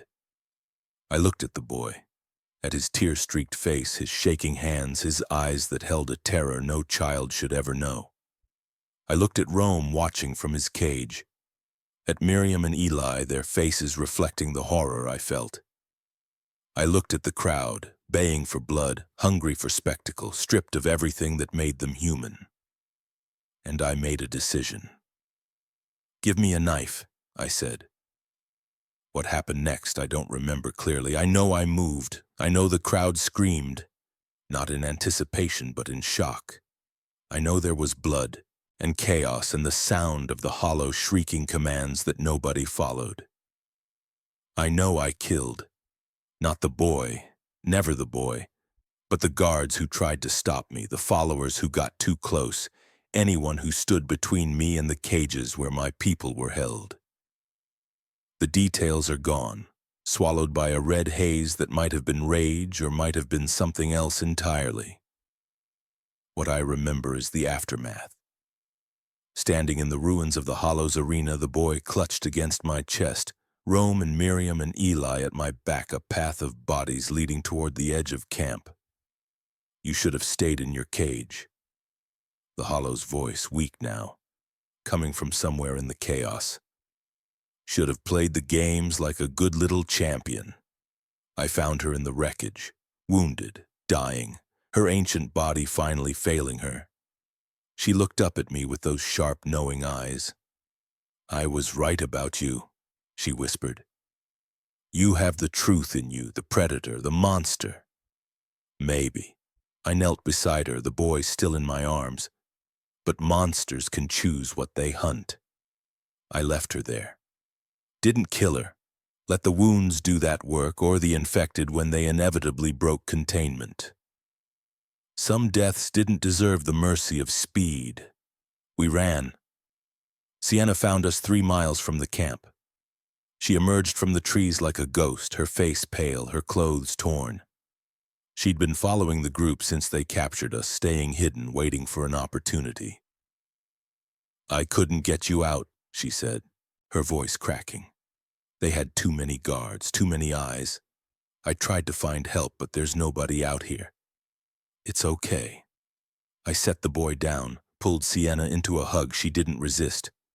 "You survived. That's what matters." I watched. From the trees, I saw what you in the arena. "I know. You killed them, so many of them. I know." She pulled back, studying my face with those 2 old eyes. "Are you okay?" I thought about the question, about the priest who'd chosen death, about the mother who'd had children somewhere, about all the people I'd killed in that arena and in the escape, the line of bodies that stretched behind me like a wake. "No," I said. "I'm not okay. I don't think I'll ever be okay again." "But you're alive." "Yeah, I'm alive." Somehow that still had to count for something. The boy's name was Peter. He told us as we traveled, his voice still shaky but growing stronger. He'd been separated from his family weeks ago, captured by the Hollow's people during a supply run. He didn't know if his parents were alive or dead. "We'll help you find them," I promised. "When this is over, we'll help you get home." "What if home doesn't exist anymore?" "Then we'll find you a new one." It was an empty promise. I had no way to keep it, no resources to search for 2 missing people in a world full of missing people. But Peter needed to hear it, and I needed to say it. We were both pretending, and that was okay. Sometimes pretending was all you had. We reached the Very Health facility on the 4th day after our escape. It was exactly where Miriam had said it would be. A collection of low buildings surrounded by chain-link fence, all of it covered in snow and silence. No signs of recent activity, no guards, no infected, no indication that anyone had been here since the world ended. "Too quiet," Eli muttered. "I don't like it." "Quiet is good," Rome countered. "Quiet means we can get what we need and get out." We approached carefully, clearing building by building, room by room. The facility was abandoned, hastily judging by the personal effects left behind. The half-eaten meals on break room tables, the computers left running until the power died. "Here." Miriam led us to a laboratory deeper in the complex, her eyes lighting up as she surveyed the equipment. This is it. This is what I need. How long? Hours at least. Maybe a day. I need to analyze the samples we have, synthesize compounds, run tests. We don't have a day. Then I'll work fast. She was already moving, powering up equipment with backup generators, pulling out the data we'd recovered from the mine. Set up a perimeter. Keep me safe for as long as you can. The perimeter held for 6 hours. Then the Sovereignty found us. They came from the east, a column of vehicles cutting through the snow, their approach announced by the rumble of engines. We had maybe 15 minutes warning, long enough to prepare, not long enough to run. How did they find us? Eli demanded, checking his ammunition. Doesn't matter, they're here. Rome was already positioning himself at a window with good sight lines. We hold them off until Miriam finishes. And if we can't? Then we die, but at least we die for something that matters. I found Sienna in the corridor, her knife drawn, her face set in that hard expression I'd come to know too well. Stay with Peter, I told her. Keep him safe. I can fight. I know you can, but he can't. And if things go bad, someone needs to get him out. She wanted to argue. I could see it in her eyes, that fierce independence that had kept her alive through horrors no 16-year-old should survive. But she nodded. Come back, she said. I'm tired of losing people. I'll try. The Sovereignty hit us 5 minutes later. The fight was a blur of gunfire and blood. They had numbers, maybe 30 soldiers, and we had desperation. We held the first wave at the entrance, taking down attackers as they tried to breach. Rome and Eli worked like machines, their shots precise, their movements coordinated from weeks of fighting together. The second wave pushed us back. They breached the eastern entrance, forced us to fall back through the corridors. I killed 3 of them in close combat, the knife in my hand feeling more natural than it ever should. Miriam! I shouted, ducking into the laboratory. We can't hold much longer. 5 more minutes. She was working frantically, her hands flying over equipment, her eyes fixed on screens I couldn't interpret. I'm almost there. The compound is synthesizing. An explosion. The western wall of the laboratory collapsed and Sovereignty soldiers poured through. What happened next was chaos. Rome went down with a bullet to the leg. Eli was overwhelmed by 3 soldiers at once.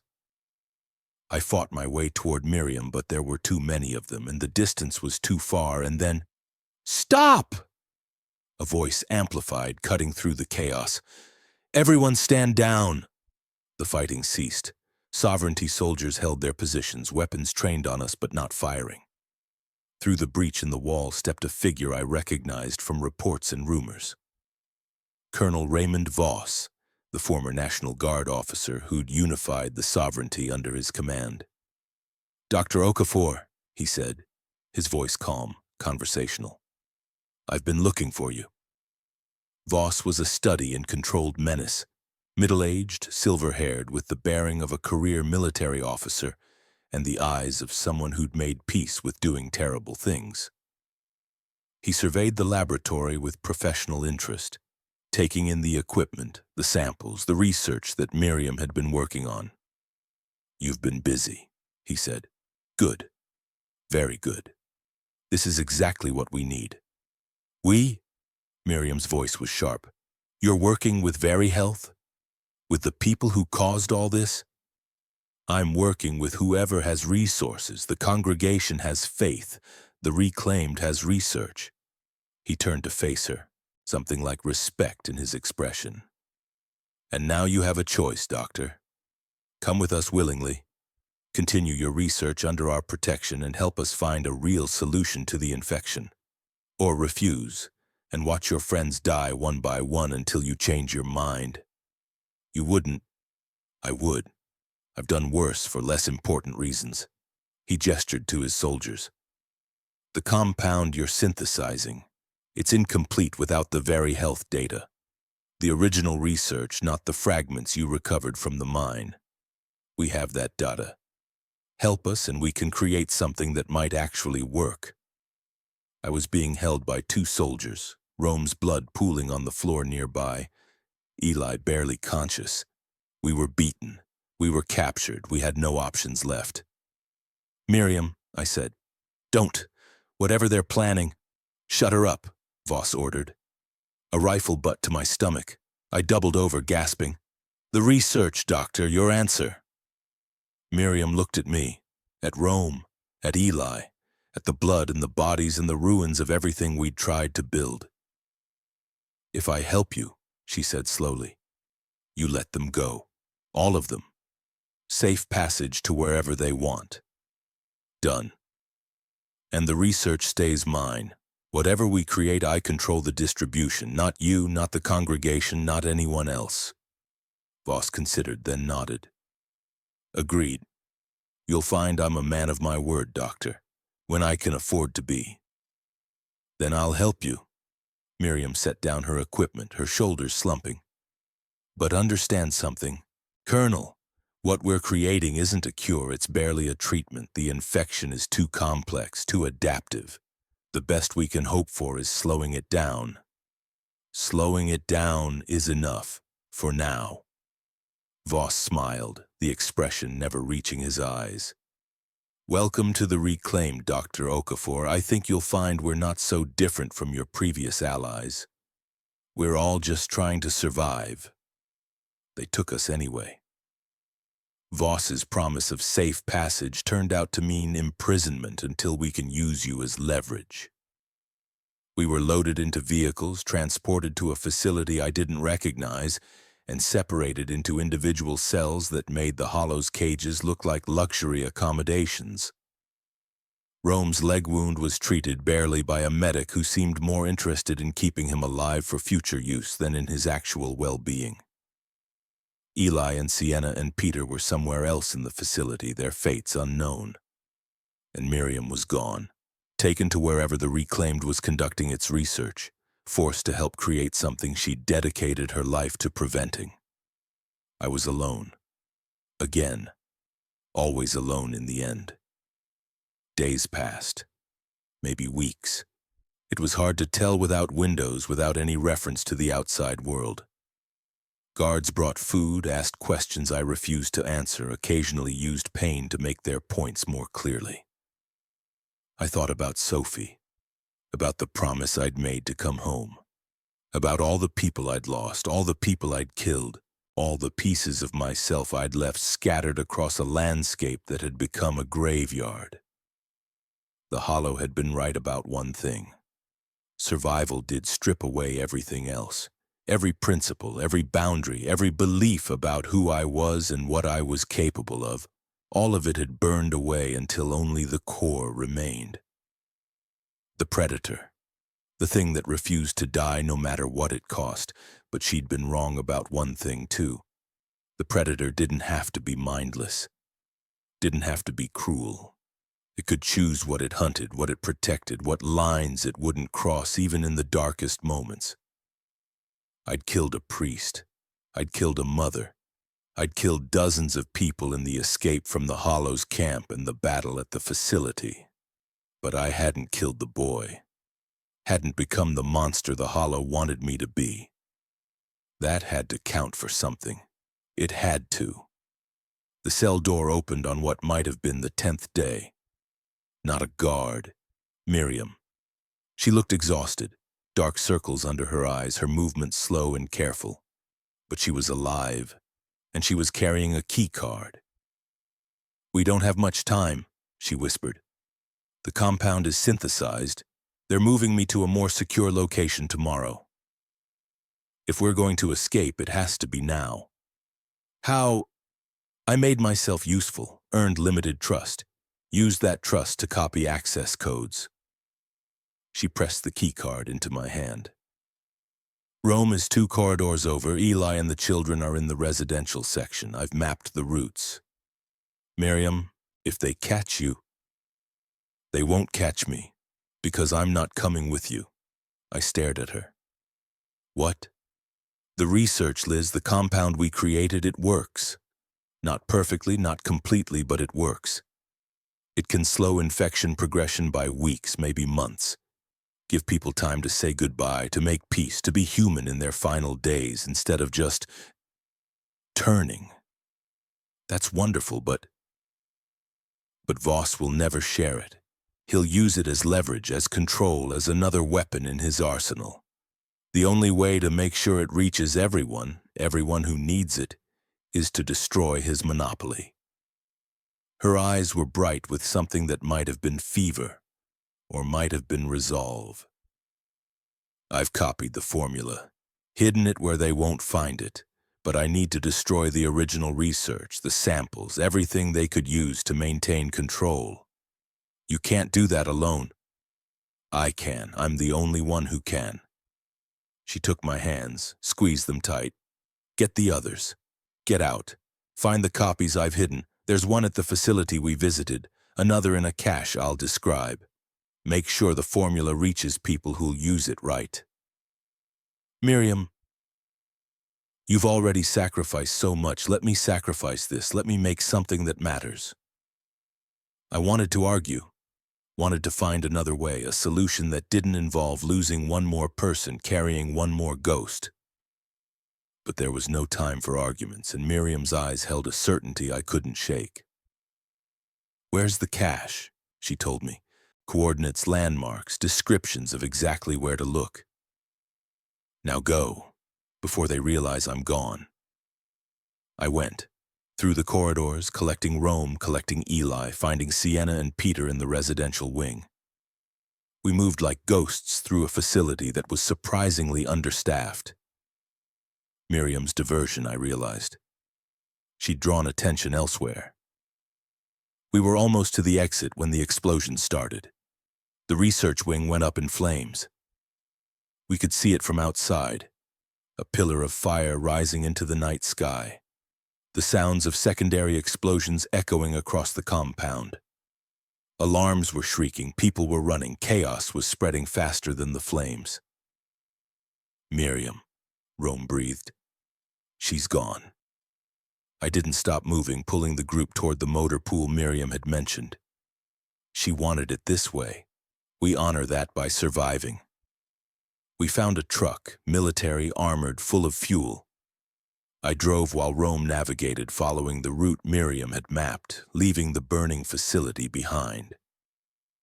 In the rearview mirror, I watched the flames consume everything she'd built, everything she'd learned, everything Voss had hoped to control. She'd given her life to make sure the formula stayed free, to make sure nobody could weaponize what should have been shared.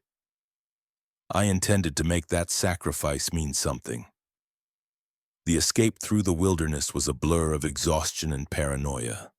Every shadow held potential enemies, every sound might be pursuit. We traveled by night when we could, sleeping in shifts, never staying in one place longer than absolutely necessary. Rome's leg was healing slowly, the field medicine holding despite the strain of constant movement. Eli moved like a man possessed, his scarred face set in grim determination. Sienna had become our scout, ranging ahead, finding routes that avoided the patrols we occasionally spotted in the distance. Peter stayed close to me. We didn't talk much. There wasn't much to say, but his presence was a strange comfort.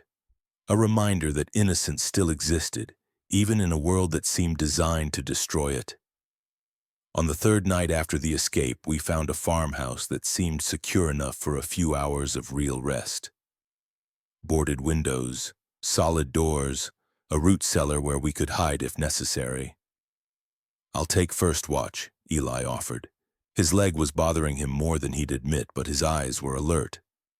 Wake me in 4 hours. I didn't expect to sleep, but exhaustion claimed me the moment I closed my eyes. The dreams that came were fragmentary, disjointed. The arena, the hollow smile, Miriam's face as she pressed the key card into my hand. I woke to Sienna shaking my shoulder.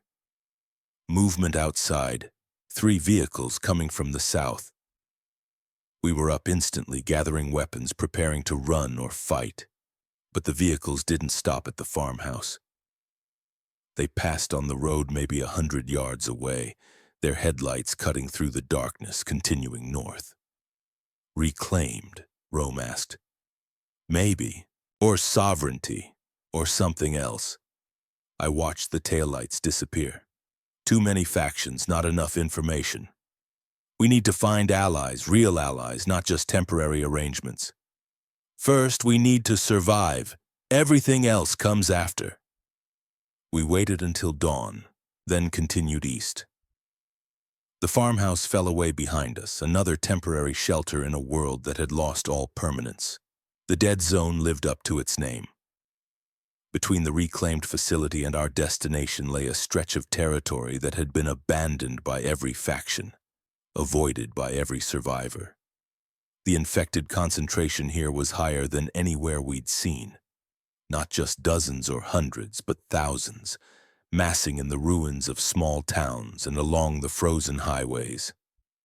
We can't go through that, Eli said, studying the terrain through binoculars. There's got to be another route. The other routes add a week to our travel. We don't have that kind of time or supplies. Then what? I thought about the Hollows camp, about the infected they'd contained, used, controlled through feeding schedules and careful management.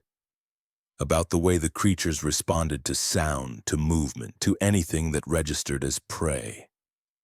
We go at night, slowly, silently. I pointed to a route that wound through the edges of the mass concentration. The cold makes them sluggish after sunset. If we're careful, we might survive long enough to die inside the dead zone instead of outside it. Rome's voice was flat. I've seen those numbers before, Liz, in Minneapolis, on the highways. I've seen them too, and I've walked through them. Through dozens, not thousands. Then we find another way. We don't have time for arguments. Miriam's formula is useless if we never reach anyone who can distribute it. The silence stretched. Then Sienna spoke. I've been through worse. The school, when everything fell apart. Hundreds of them, maybe more. I survived because I was patient, because I was quiet, because I treated the whole thing like a puzzle to be solved instead of a war to be won. This isn't the same. Everything's the same now. Move or die, be smart or be dead. She met my eyes, something almost like admiration in her gaze. I'll follow Liz. She's kept us alive this far. One by one, the others nodded. Eli, reluctant but committed. Rome, trusting despite his doubts. Peter, too young to argue, too hardened to be afraid. We go at midnight, I said. Get some rest. It's going to be a long night. The crossing was everything I'd feared and nothing I'd expected. We entered the dead zone as the moon rose, its light casting everything in shades of gray and silver. The infected were everywhere, standing in clusters, shuffling down roads, lying in drifts of snow that made them almost invisible until you were close enough to touch. We moved in single file, stepping where I stepped, breathing when I breathed, matching my pace so precisely that we might have been one organism with 5 bodies. The knife in my hand felt like an extension of my arm, ready for the moment when silence wasn't enough. The first hour was the worst. Every step felt like it might be our last. Every shadow held potential death. I could hear Rome's breathing behind me, controlled but rapid, the sound of a man fighting his own terror. The second hour was better. We found a rhythm, a flow, a way of moving that seemed to make us invisible to the shambling hordes around us. The infected were sluggish in the cold, their reactions delayed, their attention easily redirected by sounds and movements that had nothing to do with us. The third hour brought the storm. It came from the north, a wall of white that swallowed the moon and turned the world into a howling void. Visibility dropped to nothing. Temperature plummeted. The cold that had been manageable became dangerous in minutes. "We need shelter," Rome shouted, or tried to shout, The wind tore the words away. "We'll freeze." He was right. But shelter meant buildings, and buildings in the dead zone meant infected, and stopping meant death just as surely as freezing did. "There," Sienna pointed through the whiteout. A shape, barely visible. A structure of some kind, maybe 50 yards ahead. We ran, not carefully, not silently, just pure, desperate speed toward survival. Behind us, the infected were stirring, awakened by our movement, but the storm that threatened to kill us was confusing them too. Their moans were lost in the wind. Their shambling pursuit was slowed by snow that piled deeper with every passing minute. The structure was an old gas station, its windows broken, its interior a wreck of ransacked shelves and scattered debris. But it had walls. It had a roof. It was enough. We piled inside, barricading the doors with anything heavy enough to matter. The infected were close behind. I could see shapes in the whiteout moving toward us, but the storm was too fierce for them to navigate effectively. They milled outside, bumping into walls, wandering in circles, slowly being buried by the accumulating snow. "They'll dig out when the storm passes," Eli observed, his voice hoarse. "We need to be gone by then." "We will be, but first we rest. The storm gives us cover." It was cold inside the gas station, bitter, dangerous cold, but we huddled together, shared body heat, found blankets and tarps among the debris. Peter curled against my side, his small body shivering. I wrapped my coat around both of us and tried not to think about what dawn would bring. The storm lasted 18 hours. When it finally cleared, we were still alive, barely. The cold had claimed fingers and toes. Rome's wounded leg was worse than ever. Peter hadn't stopped shivering despite everything we'd done to keep him warm. But the infected were gone, buried under feet of snow, driven elsewhere by the storm, reduced from thousands to dozens. The path ahead was clear. "Move fast," I ordered, pulling Peter onto my back, "before they dig out." We ran. Through the aftermath of the blizzard, through a landscape transformed by white, through a dead zone that had temporarily forgotten we existed. The cold bit deep. The exhaustion threatened to pull us down. But we kept moving because stopping meant death, and we'd come too far to die now. By nightfall, we were through. The dead zone fell away behind us, replaced by ordinary wilderness that felt like paradise. We found a cave, started a fire, thawed extremities that had gone dangerously numb. Peter fell asleep the moment he was warm, his face peaceful for the first time since the arena. "We made it," Rome said, as if he didn't quite believe it. "We made it. Liz, on what you did back there. The route you chose, the timing, the way you read the infected." He shook his head. "I don't know how you do it. Practice. Too much practice. Is that what we're calling it?" I looked at my hands, scarred, calloused, permanently marked by the things they'd done. The hands of a killer, the hands of a survivor. "I don't know what else to call it. I don't know what else to be." He didn't respond. There was nothing to say. The cache was where Miriam had promised. A small bunker hidden in the wilderness containing copies of her research and enough supplies to keep us alive for the journey back to the island. We gathered everything, destroyed what we couldn't carry, and continued east. The sovereignty was in chaos behind us. The reclaimed, whatever remained of it after Miriam's destruction, was scrambling to recover. For now, at least, nobody was hunting us. "What do we do with the formula?" Eli asked as we traveled. "We share it. With everyone. The islands, the mainland communities, even the congregation if they'll take it." I looked at the data drive in my hand, the culmination of everything Miriam had worked for. She died to make sure this stayed free. We're not going to let that be in vain. And the reclaimed, Voss? They're not going to stop hunting us. Let them hunt. Something had shifted in me. Not harder exactly, but clearer, more focused. "We'll be ready."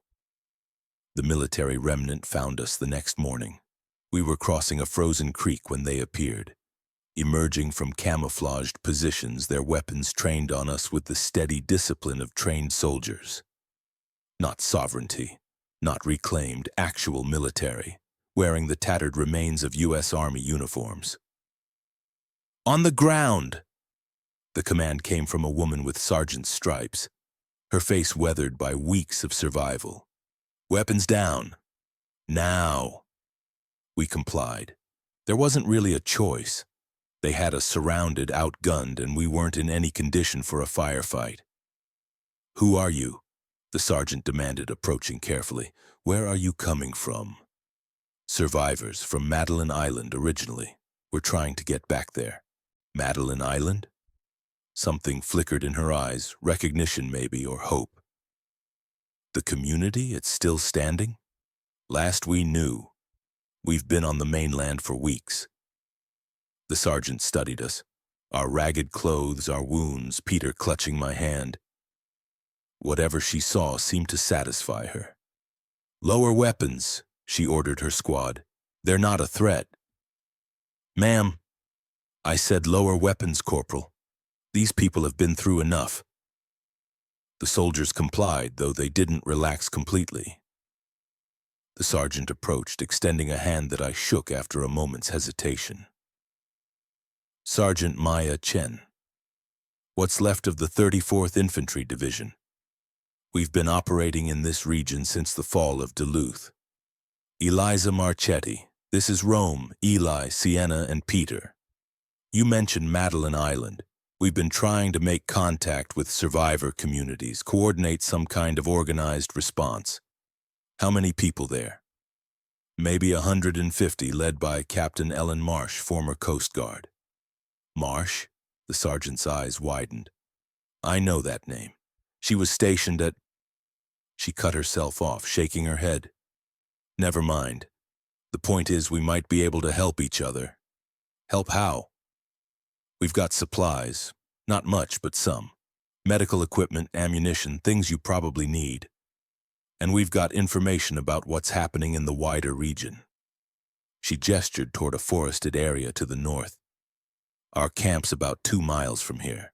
If you're willing to share what you know, we can trade." I exchanged glances with Rome.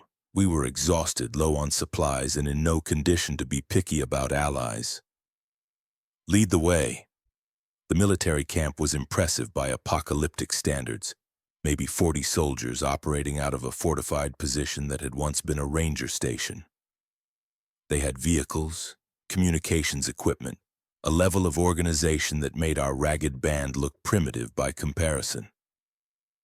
"We were deployed to Minnesota when the outbreak hit," Sergeant Chen explained as she showed us around. "Supposed to help with evacuation, maintain order. By the time we realized how bad things were, the command structure had collapsed. We've been operating independently ever since." "Any contact with higher command, the government?" "Nothing reliable. We pick up radio transmissions sometimes, someone claiming to be FEMA, someone else claiming to be a new provisional government. No way to verify any of it." She shrugged. "For now, we focus on what we can control, protect survivors, gather intelligence, wait for a chance to make a real difference." "We might have that chance." I pulled out the data drive, Miriam's formula. "This is research on a compound that can slow infection progression. Not a cure, but something. The woman who developed it gave her life to make sure it stayed free."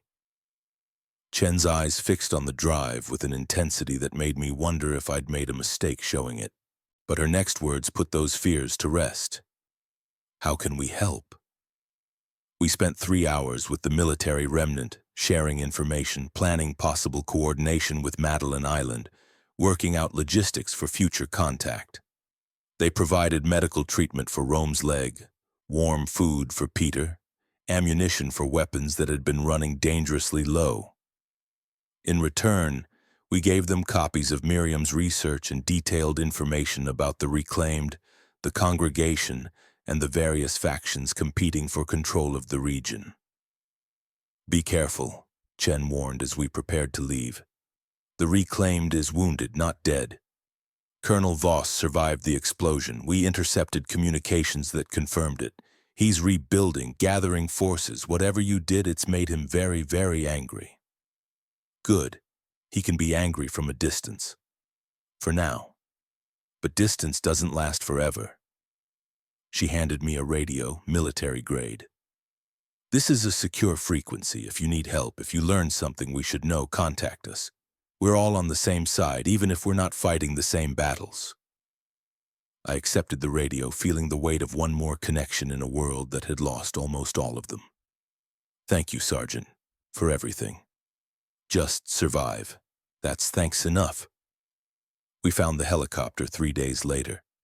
It was crashed at the bottom of a ravine, a military aircraft, probably downed in the early days of the outbreak. The pilot was still in the seat, skeletal now, but the cargo hold was intact. And in that cargo hold, medical supplies, Rome cataloged, his voice awed. Weapons, communications equipment. This is worth more than gold. It's worth more than survival. I helped him load what we could carry. It's the beginning of fighting back. We couldn't take everything. The helicopter was too heavy to move, and we didn't have the means to transport the larger items. But we took what mattered: the medicine, the weapons, the radio equipment that might let us contact other survivors. And we kept moving, because stopping meant dying, and we had too many promises left to keep. The underground complex was our final obstacle before the coast. An old mining facility converted during the Cold War into some kind of bunker, now flooded with infected who'd sought shelter from the cold above. We couldn't go around. The terrain was impassable. Cliffs on one side and a frozen river that wouldn't hold our weight on the other. So we went through. I don't like this, Rome said, studying the entrance to the tunnels. No visibility, no escape routes, no way to know what's waiting. I don't like it either, but we don't have a choice. The descent began at noon, though time lost meaning almost immediately. The tunnels were dark, absolute dark, the kind that pressed against your eyes and made you question whether they were even open. We moved by flashlight, conserving batteries, making every beam count. The first bodies appeared within the first 100 yards. Workers, probably caught during whatever crisis had sealed this place. Some still wore hard hats, tool belts, the equipment of ordinary jobs in an ordinary world. Now they were just remains, picked clean by time and whatever lived in the darkness. How far do these tunnels go? Sienna whispered. Even her voice felt too loud in the pressing silence.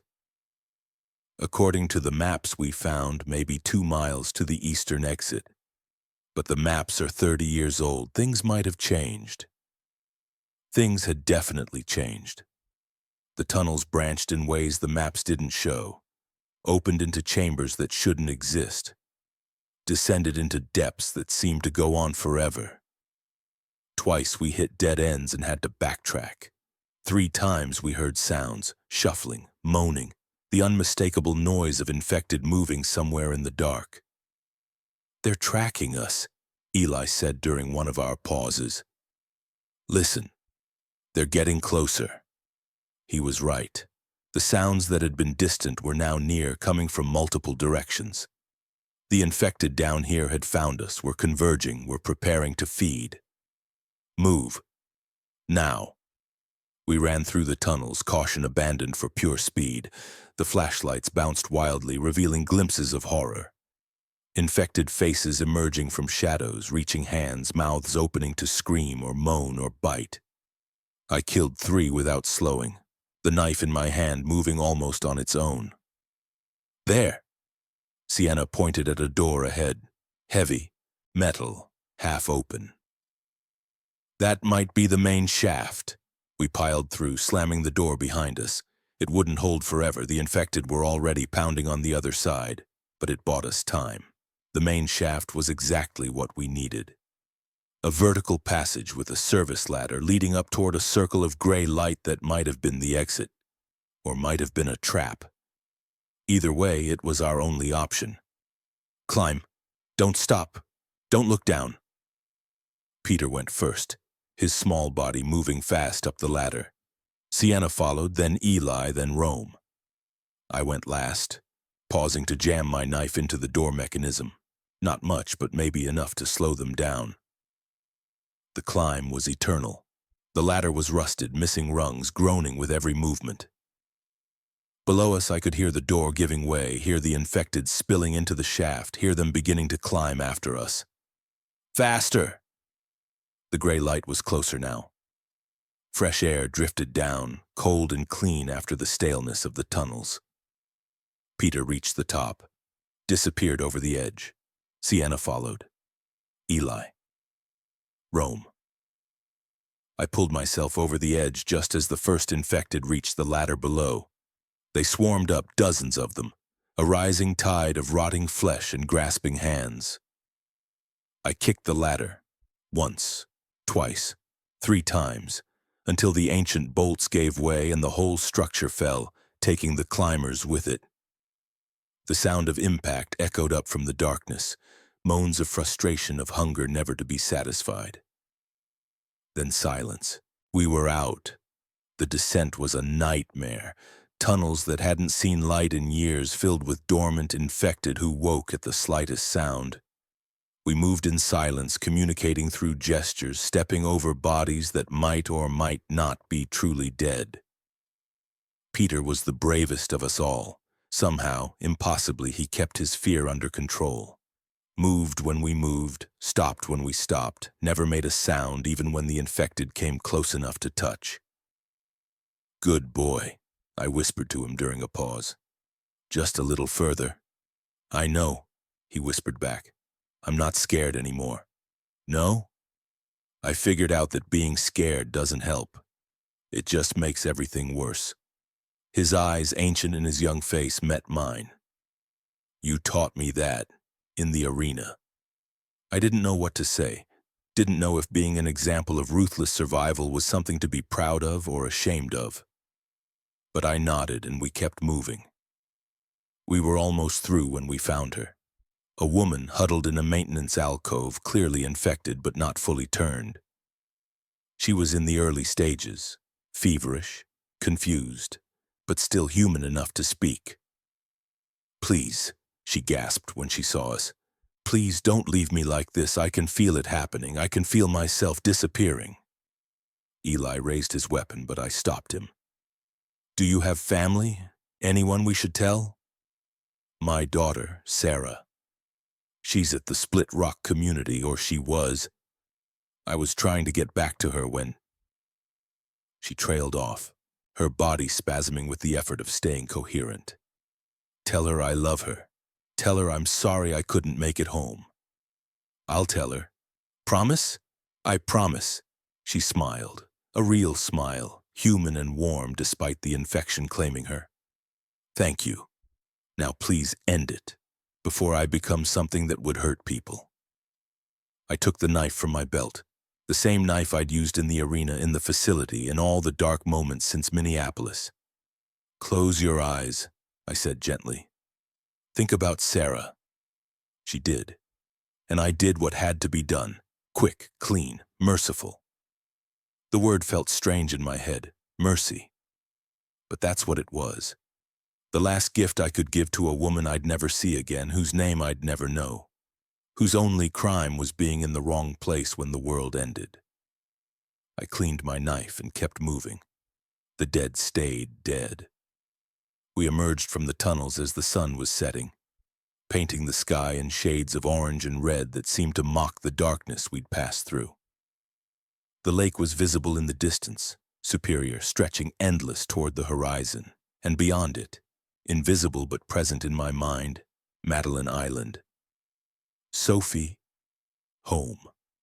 Almost there, Rome said, his voice rough with exhaustion. Almost. But I couldn't shake the feeling that something was watching us. Something in the trees, in the shadows, in the spaces between.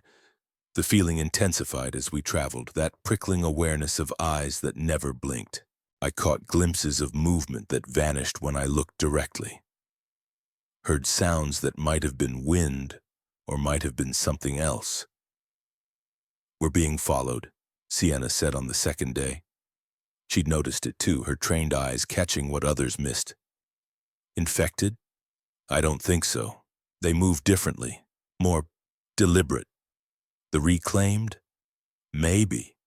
Or maybe something new. Something new. In this world that was almost never good." We saw the shepherd on the third night. It stood on a ridge above our camp, silhouetted against the stars. Tall, wrong, its body a nightmare of fungal growths and reshapen flesh. In the moonlight I could see details that made my stomach turn. Limbs that had bifurcated into multiple appendages, a head that had split open to reveal sensory organs that pulsed with bioluminescent light, skin that had been replaced by something that looked more like bark than flesh. It was beautiful, in the worst way possible, evolution made visible, the future of the infection standing before us like a prophecy.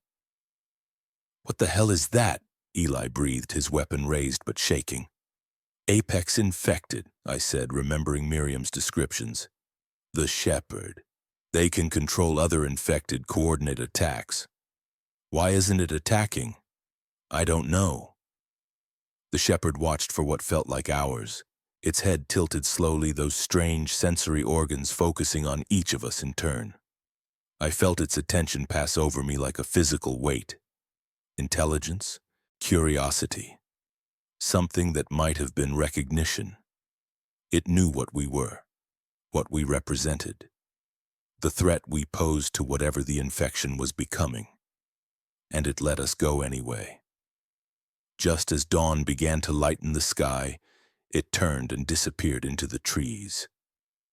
The infected that had been gathering at the edges of our camp, we hadn't even realized they were there, dozens of them silent and still in the darkness, followed it like children following a parent. "It let us go," Rome said, his voice hollow. "Why would it let us go?" I didn't have an answer, but I had a theory, one I didn't want to voice. The shepherd was intelligent, and intelligent things didn't waste resources on prey they could hunt later. They studied. They learned. They waited for the perfect moment to strike. We'd been given a reprieve, not a pardon.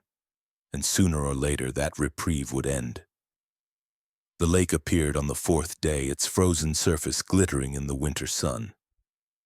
We found boats where Sienna had hidden them weeks ago, miraculous that they were still there, that nothing had disturbed them. We loaded our supplies, our wounded, our precious cargo of research and hope. "Ready?" Rome asked. "No, but we're going anyway." We pushed off into the water, leaving the mainland behind. The shepherd didn't follow, couldn't follow maybe, or simply chose not to. But I felt its eyes on us all the way to the horizon. Whatever was coming, we'd face it on our terms, on our island, with our people. Madeline Island appeared through the mist like a dream. The shore was lined with people, survivors who'd heard our radio signals, who'd been watching for our return. Captain Marsh stood at the front, her face showing nothing until we were close enough to see. Then she smiled, actually smiled. "You made it. We made it."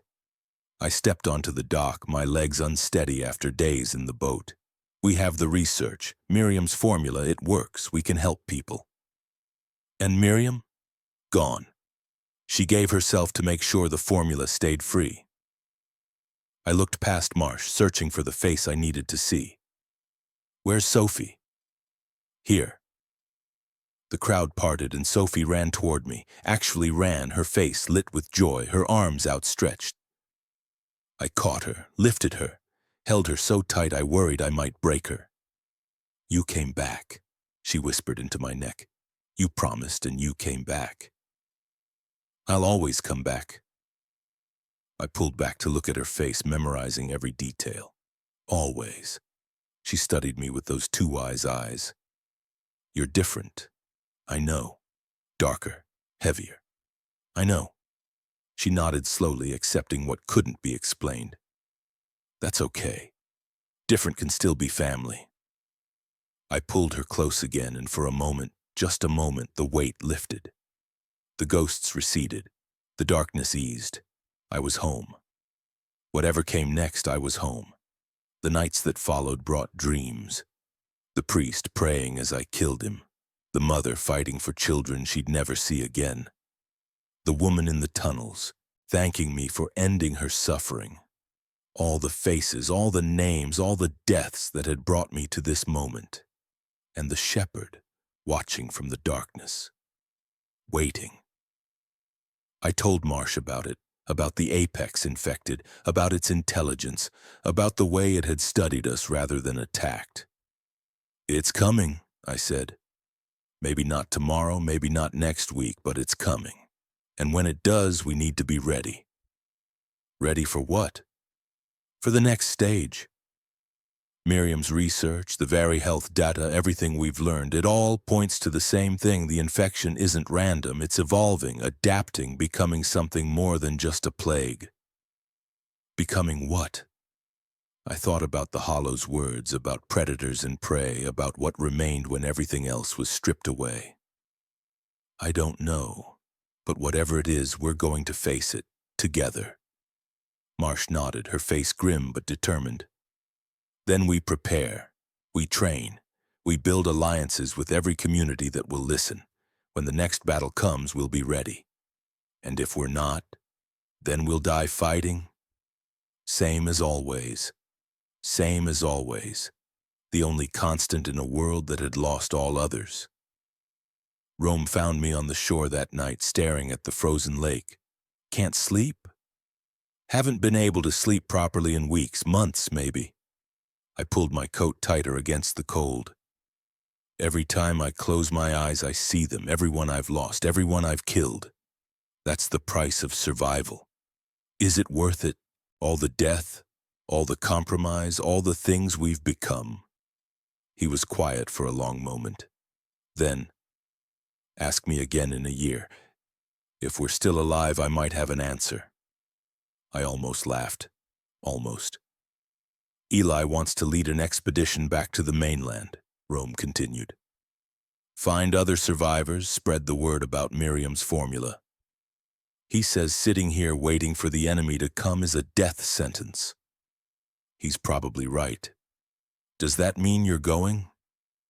I thought about Sophie, about the promise I kept making and breaking and making again, about the darkness I'd accumulated and the light that still flickered somewhere beneath it. Not yet, I need time. Time to remember who I was before all this. Time to figure out who I want to be going forward. And if the shepherd comes before you're ready, then I'll fight. I'll always fight. I turned to face him, meeting his eyes. But I'm tired of just surviving Rome. I want to live, actually live, not just exist between crises. Sophie deserves a parent who's present, not just alive. You're not her parent. I'm all she has. He nodded, understanding. Take your time, heal. The war isn't going anywhere. Neither are the dead. No, neither are the dead. We stood in silence, watching the stars, two survivors in a world of ghosts. Somewhere out there, the shepherd was watching too, waiting, learning, preparing for something none of us could imagine. The peace lasted 3 weeks. 3 weeks of relative quiet on Madeline Island, of healing wounds and rebuilding strength, of watching Sophie slowly, so slowly, return to something resembling the girl she'd been before the congregation took her. 3 weeks of pretending the world outside didn't exist, that the shepherd wasn't watching, that the reclaimed wasn't rebuilding, that everything we'd survived meant we'd earned a future. Then the radio crackled to life with news that changed everything. This is Sergeant Chen, 34th Infantry Division, broadcasting on emergency frequency. We've intercepted communications from the reclaimed. They're planning something big, a coordinated assault on every survivor community in the region. Madeline Island is on the target list. They're coming. All of them. Captain Marsh gathered the community in the main hall, her face grave as she relayed the intelligence. Chen's people have been monitoring reclaimed communications for weeks. Colonel Voss has rebuilt his forces, absorbed remnants of the sovereignty, recruited survivors with promises of safety and power. He's got maybe 500 fighters plus whatever the congregation can contribute. The congregation is working with the reclaimed? Someone asked. Prophet Wells is dead, killed during the chaos at Camp Revelation. But his successor, a woman named Sister Grace, has thrown in with Voss. They call themselves the New Order now. Marsh's voice was tight with controlled anger. Same ideology, same brutality, just better organized. What about the converts? Eli asked. The bridge children? Still operational. Maybe more of them now. We don't know how many subjects the congregation had in their pipeline. Marsh pulled up a hand-drawn map. The attack is scheduled for the first week of December. That gives us maybe 3 weeks to prepare. Prepare for what? The question came from a man I didn't recognize, one of the refugees who joined us after the fall of Split Rock. We have, 150 people against 500? We have allies. Chen's military remnant, the coastal communities, fishing villages, farming cooperatives, nomadic groups. Everyone who's been fighting the sovereignty and congregation for months. Marsh's voice grew stronger. Alone, we're dead. Together, we might have a chance. A chance isn't a guarantee. Nothing's guaranteed anymore. But I'd rather die fighting than wait here for them to come finish us off. The room fell silent. I could feel the fear, the exhaustion, the desperate hope that somehow this nightmare would end without more sacrifice. Then I stood up. I'll go. Every eye turned to me. Go where? Marsh asked. To coordinate the alliance. Chen's people, the coastal communities, anyone who'll fight. We need to bring them together, plan the defense, make sure everyone understands what we're facing. I looked around the room at the faces of people I'd bled with, killed for, nearly died protecting. I've crossed this territory before. I know the routes, the dangers, the ways to move without being seen. And I've got contacts. The military remnant knows me, trusts me. You're suggesting we send our best fighter away from the island right before an attack? I'm suggesting we need more than fighters. We need allies, intelligence, coordination. One person traveling light can reach communities that a larger group couldn't approach safely. I paused. Besides, I'm not planning to do this alone. Rome stepped forward. I'm with her. Where Liz goes, I go. Same, Sienna said, her teenage voice steady despite the fear in her eyes. And me. Eli still limping but unbowed. I've got nothing left to lose and everything to prove. Marsh studied us. 4 survivors who'd been through hell together, who'd learned to function as a unit without thinking about it. You'll need a 5th, she said finally. Someone who knows the coastal communities can vouch for you with people who might not trust strangers. I volunteer. Derek stepped forward, the former military man who'd helped us escape the reclaimed facility. I've got contacts in the fishing villages. They'll listen to me. Marsh nodded slowly. Then it's decided. You leave at dawn. The rest of us will prepare the island's defenses. She looked at me directly. Bring us an army, Eliza, or don't bother coming back. I'll come back, I said. I made a promise. Sophie found me that night, packing supplies in the small cabin that had become our home. You're leaving again. I have to. You know I have to. I know.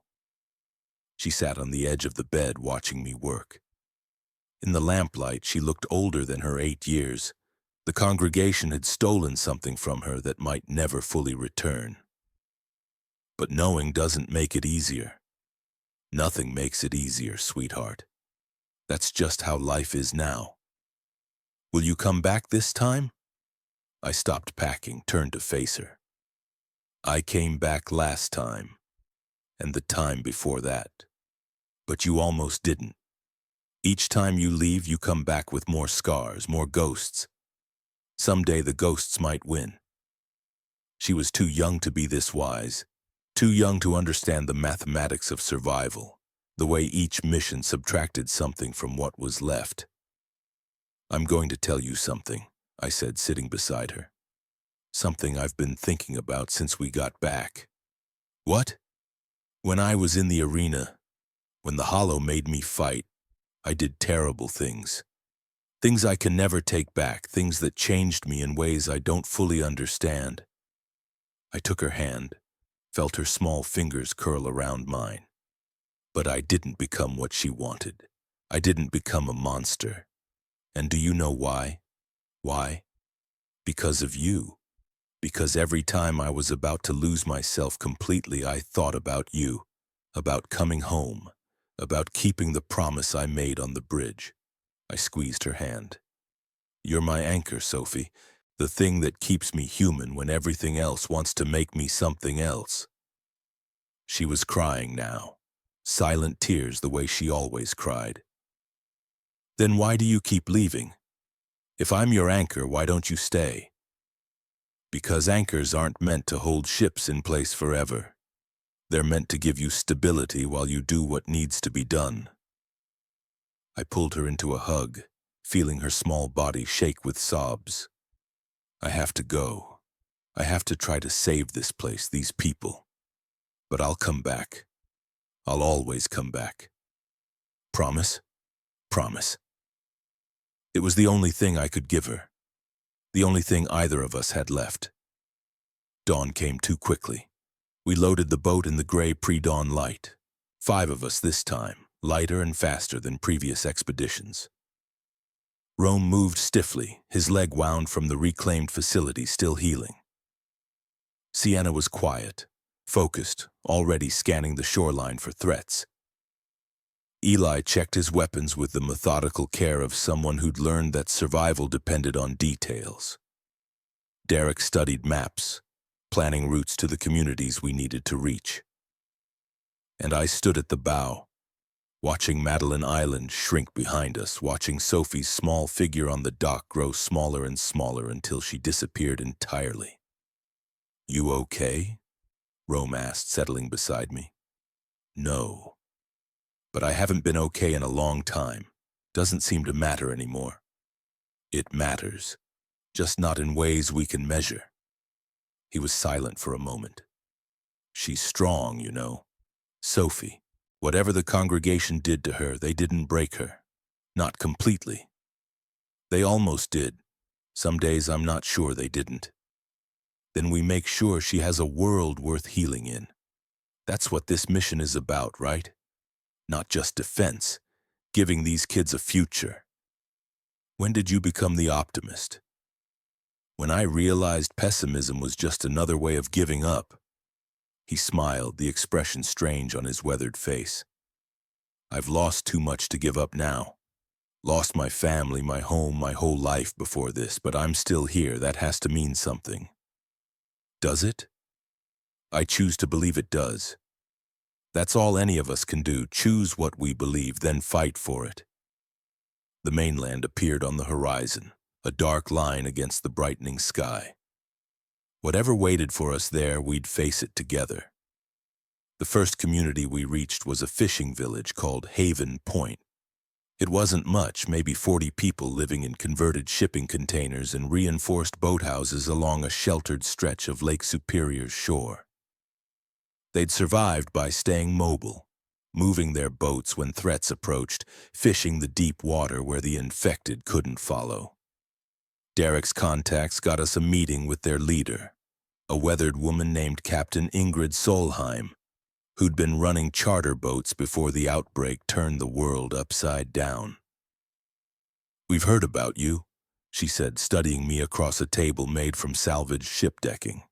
"The woman who burned the congregation's children, the one who destroyed the Reclaimed's research facility.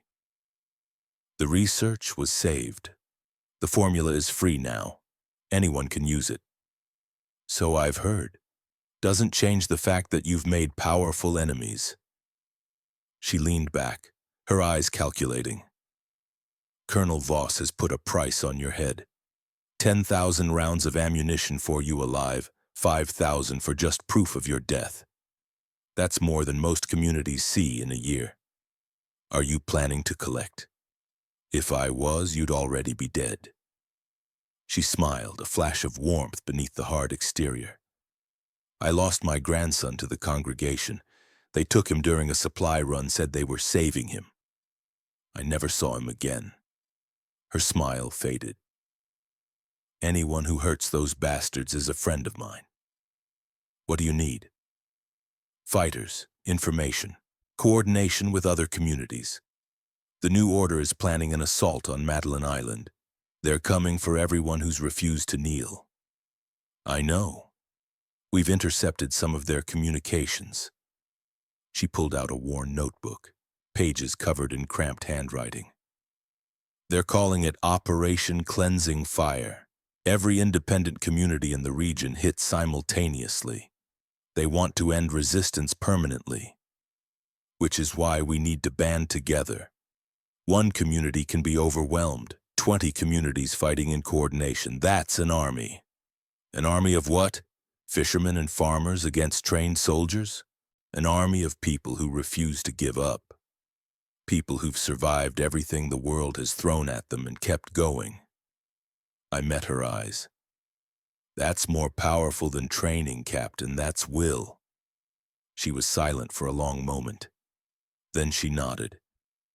"I can give you 12 fighters and 2 boats. Not much, but it's what we can spare. I'll also reach out to the other fishing communities. There are maybe 100 people total who'd rather fight than run." "That's a start. Where can we find more?" "There's a farming cooperative inland. Used to be a religious commune before the outbreak. They've got maybe 60 people, some weapons, and a lot to protect. They might listen if you approach carefully. And if they don't, then we're on our own. But being on our own is how we've survived this long." She stood, extending her hand. "Good luck, Eliza. You're going to need it." We spent 2 more days at Haven Point, resting, resupplying, gathering intelligence about the region.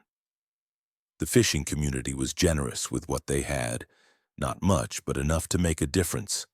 They gave us maps marked with safe routes, warnings about areas to avoid, and contact information for other communities they'd traded with.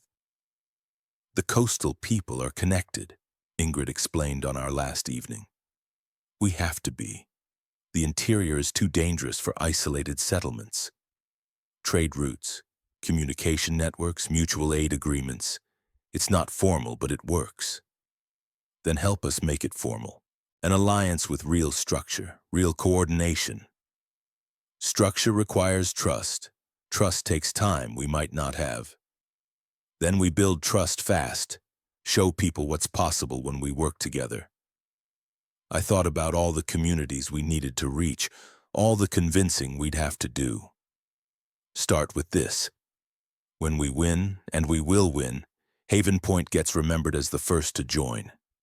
First place at the table when we start building whatever comes next. Ingrid considered this, her weathered face unreadable. "That's a politician's promise. You sure you want to go down that road?" "I'm sure I want to survive. And I'm sure survival means unity. Everything else is negotiable." She laughed, the first real laugh I'd heard from her. "You'll either save us all or get us all killed. No middle ground with people like you." "Is that a yes?" "It's a we'll see. Bring back a victory and we'll talk about tables and promises." It wasn't commitment, but it was a start. The journey to the farming cooperative took 2 days. We traveled through territory that had become familiar over months of missions. The same frozen forests, the same abandoned towns, the same evidence of a world that had stopped existing. But something was different now. The infected were more active, more organized, moving in patterns that suggested direction rather than wandering.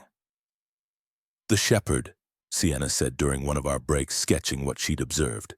"It's coordinating them. Look at how they're positioned. They're not random. They're watching the major routes." "Watching for what?" For us, maybe. For anyone who might threaten whatever it's planning. She showed me her sketch, a map of the region with infected concentrations marked, patterns emerging from what had seemed like chaos.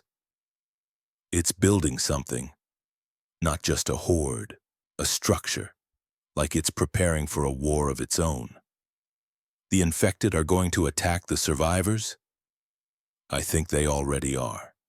They're just doing it slowly, strategically, cutting off routes, isolating communities, making it harder for anyone to coordinate. She met my eyes, something like fear in her expression. We're not the only ones who figured out that unity is strength. The implications were staggering. We'd been so focused on the new order, on human enemies, that we'd almost forgotten the real threat, the infection itself, evolving, adapting, becoming something more than just a plague.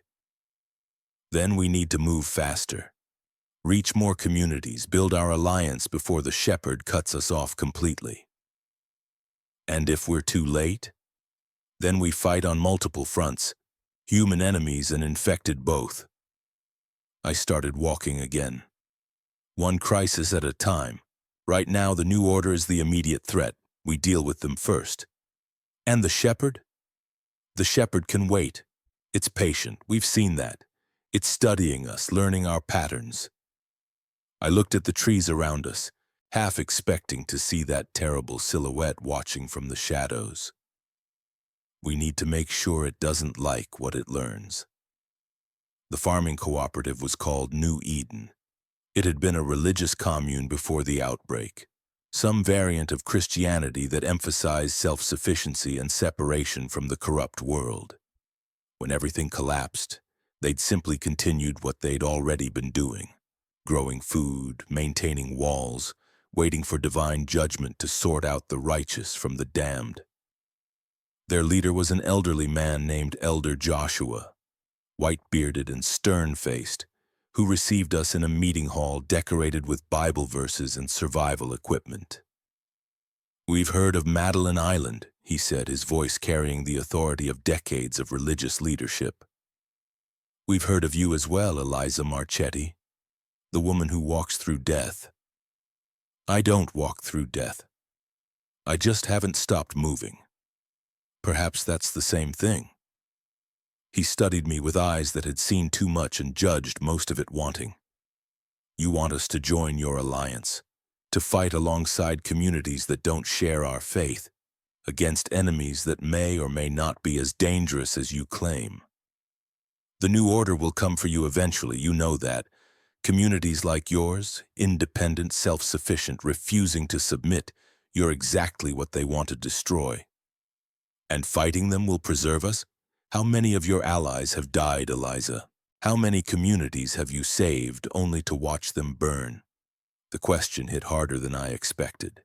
Split Rock, the Duluth survivors. All the people who'd trusted me to lead them somewhere safe and had found only more death. "Too many," I admitted. "More than I can count, more than I can carry." But they didn't die for nothing. They died fighting for something, for the chance that their children might live in a world that isn't ruled by monsters. And what makes you think you can offer that chance? I don't think anything. I just refuse to stop trying. I stepped closer, meeting his eyes. "You can hide behind these walls, pray for divine intervention, wait for the judgment that's already come. Or you can fight. Not because you'll definitely win, but because fighting is the only choice that matters." Elder Joshua was silent for a long moment. I could feel the weight of his judgment, the decades of certainty that had built walls as strong as the ones protecting his community. Then slowly he nodded. "We have 30 fighters who can be spared. Farmers mostly, but they know how to shoot. We'll contribute food supplies as well. Our harvest was good this year, and feeding an army is as important as arming one. Thank you. You won't regret this." "I already regret it." He turned away, his voice heavy with resignation. "But you're right about one thing. Hiding isn't living. If judgment is coming, I'd rather face it standing up." The alliance grew over the following days. Word spread through the network of survivor communities. The woman from Madeline Island was gathering fighters, building something to oppose the new order. Some communities joined immediately, eager for revenge against enemies who'd taken too much. Others required convincing, proof that this wasn't just another doomed resistance. I gave them the only proof I had, myself, my scars, my stories, my willingness to walk into danger again and again. By the end of the second week, we had commitments from 15 communities representing maybe 300 fighters total. Not enough to match the new order directly, but enough to make a difference if we planned carefully.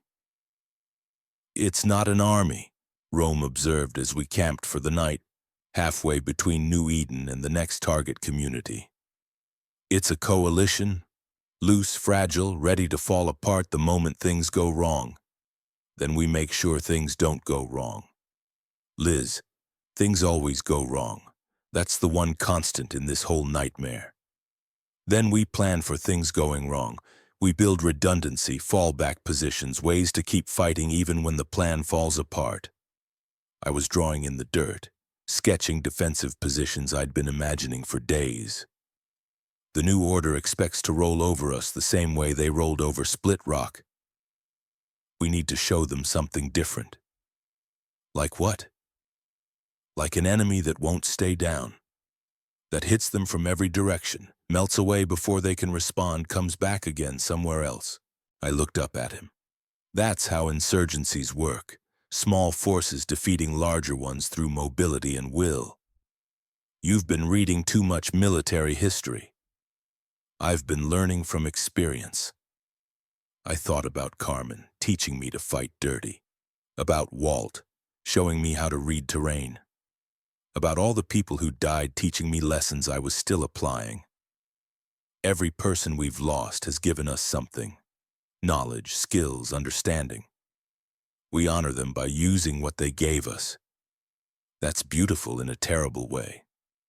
Everything's terrible now, but beautiful things still happen. That's the whole point. Fighting to make sure beautiful things can still happen. Rome was quiet for a moment then. "When did you become a philosopher?" "When I realized killing people wasn't enough.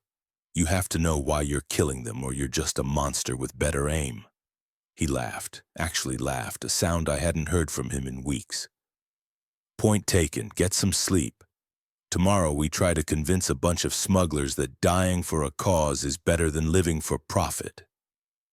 Think they'll listen? I think you could convince a stone to fight for you if you talked long enough." I wasn't sure if that was a compliment or a warning. Maybe both. The smugglers' enclave was hidden in a network of caves along the lakeshore, accessible only by boat and nearly invisible from any other approach. They called themselves the Free Traders, and they'd survive by dealing with everyone. Sovereignty, congregation, independent communities, even the reclaimed when the price was right. Their leader was a woman named Vera Kozlov, Russian accent, cold eyes, and a reputation for ruthlessness that made even the new order treat her carefully. "You want us to choose a side," she said, lounging in a chair made from salvaged aircraft seats. "That's bad for business." "There won't be any business if the new order wins. They don't trade, they take. Everyone who isn't under their control becomes an enemy and enemies get eliminated." "So I've heard. Doesn't mean fighting them is smart." She examined her fingernails, a gesture of calculated boredom. "We've survived by being useful to everyone. If we start shooting, we stop being useful. If you don't start shooting, you stop being. The new order doesn't leave neutral parties. Colonel Voss believes in total control. Anything he doesn't control, he destroys. And your alliance is different? You'll let us go back to trading once the fighting's done? We'll let you do whatever you want as long as you don't hurt innocent people. That's the whole point, freedom. The chance to choose your own path without someone else's boot on your neck." Vera studied me, her cold eyes calculating odds and outcomes. "You're passionate. I'll give you that. Passion is dangerous. Gets people killed." She stood walking to a window that overlooked the frozen lake. But you're also not wrong. Voss has been making noises about regularizing the trade networks. That means his people controlling everything, skimming the best goods, deciding who gets to eat and who starves. Then help us stop him. Help you? She laughed, a sharp sound without warmth. I don't help. I invest. If I commit resources to your alliance, I expect returns. What kind of returns? Exclusive trading rights with allied communities for 5 years after the war. First pick of any reclaimed supplies we capture, and immunity from whatever laws your little coalition decides to impose. I can't promise all of that. Then we don't have a deal. She turned back to face me, her expression flat. You want my fighters, my boats, my supply lines? That has a price. Pay it or don't. Makes no difference to me.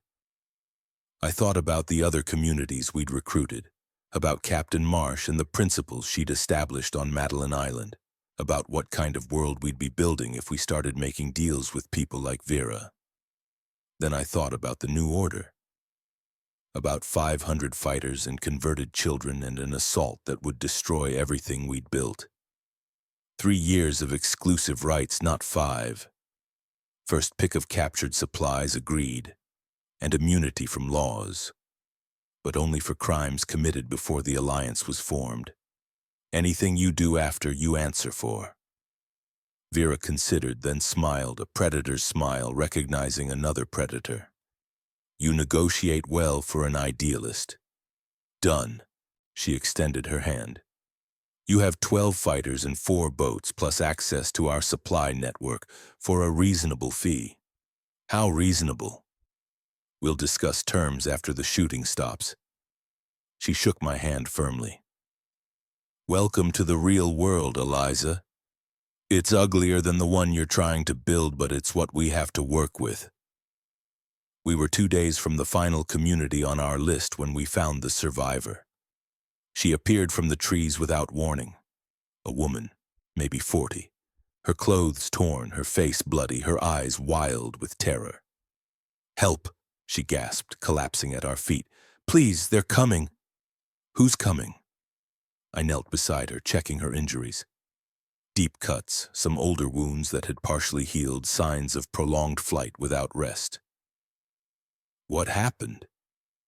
The reclaimed. They hit our community. Lake Haven took everyone. I escaped during the attack, but they've been hunting me for days. She grabbed my arm, her grip desperate. They're not just killing people, they're taking them somewhere, processing them, they called it, sorting them into categories. What categories? Workers, soldiers, and subjects. Her voice dropped to a whisper. For the conversion program, they're making more of those things, the children who aren't children anymore. The converts.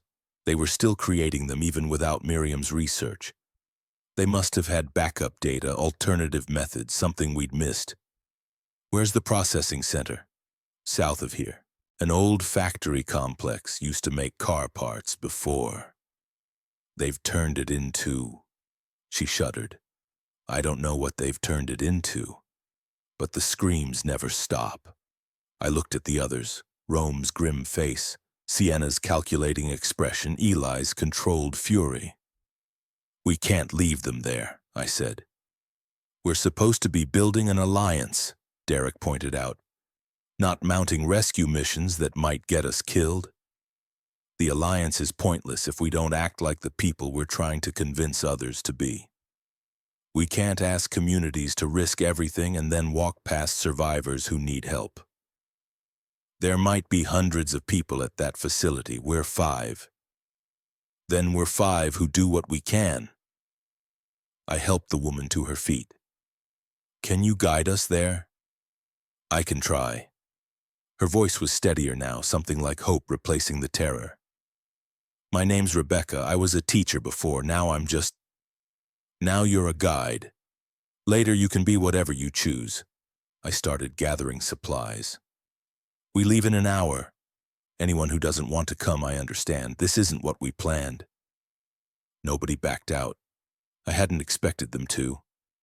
We'd become something over the months of fighting together. Not quite a family, but close enough to matter. The factory complex was exactly as terrible as Rebecca had described. We approached from the north using terrain to stay hidden, getting close enough to observe without being seen. The facility sprawled across maybe 10 acres. Massive industrial buildings surrounded by newly constructed fencing, guard towers, patrol routes that suggested professional security. And the sounds. Even from a distance we could hear them. Screams, moans, the wet noises that accompanied the conversion process. The factory had become a nightmare made real, a place where humanity was stripped away and replaced with something worse. "We can't assault that directly," Rome said, studying the layout through binoculars. "Too many guards, too many unknowns. We're not going to assault it." I'd been thinking about this since Rebecca told us what she'd seen. "We're going to infiltrate it." "How?" "The same way they get their subjects, through the processing center." Rebecca said they sort people into categories: workers, soldiers, subjects. I looked at the facility, at the transport vehicles moving in and out. We get captured on purpose, get taken inside.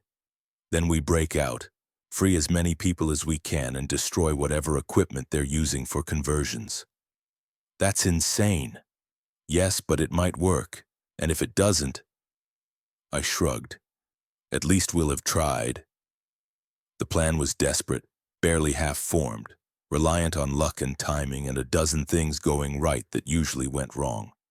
But it was the only plan we had. We spent the rest of the day preparing, studying patrol patterns, timing guard rotations, identifying the weakest points in their security. By nightfall, we had something that might generously be called a strategy. "I'll go in first," I said. "Alone. If I can find the prisoners, establish contact, we'll have allies inside when the rest of you create a distraction. And if you can't, then I improvise. That's what I do best." Getting captured was easier than I'd expected. I walked toward one of the patrol routes, arms raised, weapons hidden in places they wouldn't think to check. The guards who found me were sovereignty soldiers, remnants of the old regime, absorbed into the new order's structure. "I'm looking for shelter," I told them, keeping my voice weak, my posture submissive. "I've been alone for weeks. Please, I'll do anything." They didn't recognize me. I'd changed since the bounty was posted, thinner, harder, my face scarred in ways that made me unrecognizable even to myself sometimes. They took me to processing. The facility's interior was worse than the exterior suggested. Industrial equipment had been repurposed for containment and conversion, assembly lines that had once made car parts now making something else entirely. Prisoners were everywhere, hundreds of them separated into the categories Rebecca had described, waiting for fates they couldn't imagine. The guards who processed me were efficient, impersonal. They took my visible weapons, missed the blade hidden in my boot, catalogued me as worker class based on my apparent physical condition. "New arrival," one of them announced, pushing me toward a holding area. "Female, mid-30s, no useful skills identified. Assigned to manual labor pending evaluation." The holding area was a converted warehouse space filled with makeshift cots and the smell of despair. Maybe 60 people, their faces empty, their hope long since extinguished. I found what I was looking for within the first hour, a resistance. They were subtle about it, small gestures, whispered conversations, the kind of underground network that forms whenever people are oppressed long enough. Their leader was a man named Marcus Chen, no relation to Sergeant Chen, just a coincidence of common names, who'd been a union organizer before the outbreak. "We've been planning something," he told me in hurried whispers, our conversation masked by the noise of machinery. "A breakout. But we don't have weapons, don't have support from outside. You have both now." I explained who I was, what was waiting beyond the walls, what we could accomplish together. When the distraction hits, I need you to get as many people moving as possible. The confusion is our window. What kind of distraction? The loud kind. The distraction came at midnight. Rome, Sienna, Eli, and Derek had positioned themselves around the facility's perimeter, each carrying a portion of our remaining explosives. When the signal went, a specific pattern of flashlight blinks. They hit the guard towers simultaneously. The explosions were spectacular. Fire bloomed against the night sky. Guard towers collapsed, and the new order's carefully maintained security descended into chaos. I was already moving. The blade from my boot was in my hand, cutting through the lock on our holding area. Marcus and his people were ready, picking up improvised weapons, metal pipes, broken furniture, anything that could hurt. "Follow me. Stay together." We poured into the corridor, 60 prisoners against an unknown number of guards. The confusion worked in our favor. The explosions had drawn most of the security to the perimeter, leaving the interior barely defended. We fought through the facility, room by room, freeing prisoners as we went. The numbers swelled. 100, then 200, then more. Some were too weak to fight, too broken by what they'd endured. Others picked up weapons from fallen guards and joined the push. The conversion center was near the back of the complex. I'd expected horror. I found something worse. Children, dozens of them strapped to medical equipment in various stages of the transformation process. Some were still screaming. Others had gone silent, their eyes already changing, their humanity already slipping away. "We have to stop this," Marcus said, his voice breaking. "We have to save them." "We can't." The words tore at something inside me. The process is irreversible once it starts. Miriam's research confirmed it. Once they begin transformation, there's no bringing them back. Then what do we do? I looked at the children, at their terrified faces, their pleading eyes, their bodies being consumed by something that would turn them into monsters. I thought about Sophie, about what the congregation had almost done to her, about all the children who'd been sacrificed to madness masquerading as salvation. "We end their suffering," I said, "and we make sure this never happens again." I won't describe what came next. Some things don't need to be remembered in detail. But when we left the conversion center, the equipment was destroyed, the children were at peace, and a part of me had died alongside them. The escape was chaos. We fought our way to the perimeter, 250 prisoners against a security force that was regrouping faster than we'd hoped. Rome and the others had linked up with us, their explosives spent but their weapons still deadly. "Vehicles!" Derek shouted, pointing toward a motor pool that had survived the initial blasts. "If we can get people onto trucks." We made for the vehicles, cutting through opposition that seemed to come from everywhere at once. The new order was throwing everything at us, desperate to contain the breakout before it compromised their entire operation. We lost people. Of course we lost people. You don't break hundreds of prisoners out of a fortified facility without casualties. But we got most of them to the vehicles, got the engines running, got the convoy moving toward the gates that were now closing. "They're sealing us in." Sienna's voice was sharp with panic. "We'll never breach those gates with trucks." "We don't need to breach them." I was already climbing out of the lead vehicle, running toward the gate controls. "I need 2 minutes. Keep them off me for 2 minutes. Liz, 2 minutes." The gate control station was a small building near the perimeter fence. 2 guards, both panicking, both easily dispatched. The controls were straightforward, mechanical systems designed for reliability rather than security. I opened the gates. The convoy roared through, vehicle after vehicle, carrying people who'd been hours away from becoming monsters. Behind us, the facility burned. We'd set fires as we fled, ensuring that the conversion center could never be used again. We'd won. Somehow, impossibly, we'd won. But the cost. The children in the conversion center, their faces frozen in expressions of terror and hope. The prisoners who died in the breakout, Names I'd never learn, stories I'd never hear. The cost was always too high. The reunion with the Alliance was bittersweet. Word of the factory liberation had spread faster than we could travel. By the time we reached the staging area Captain Marsh had established, survivors were already calling it the Miracle of Lake Haven. Heroes, they called us. Liberators. I didn't feel like a hero. I felt like someone who'd done terrible things for arguably good reasons and wasn't sure the equation balanced. But the rescued prisoners joined our alliance, swelling our numbers by almost 200. The story of what we'd done convinced wavering communities to commit their forces. By the time the final council convened, we had nearly 500 fighters of our own, not quite matching the new order, but close enough to matter. "We attack in 3 days," Captain Marsh announced to the assembled leaders. "The new order is consolidating for their assault on Madeline Island. We hit them before they're ready on ground of our choosing." "Where?" "The Sawtooth Mountains. There's a pass that their forces have to use to reach the lakeshore. If we can block it, force them to fight on our terms." "It's a good plan," Vera Kozlov interrupted. "But you're forgetting something. The new order isn't your only enemy." "What do you mean?" "The infected. They've been moving for weeks, concentrating, organizing.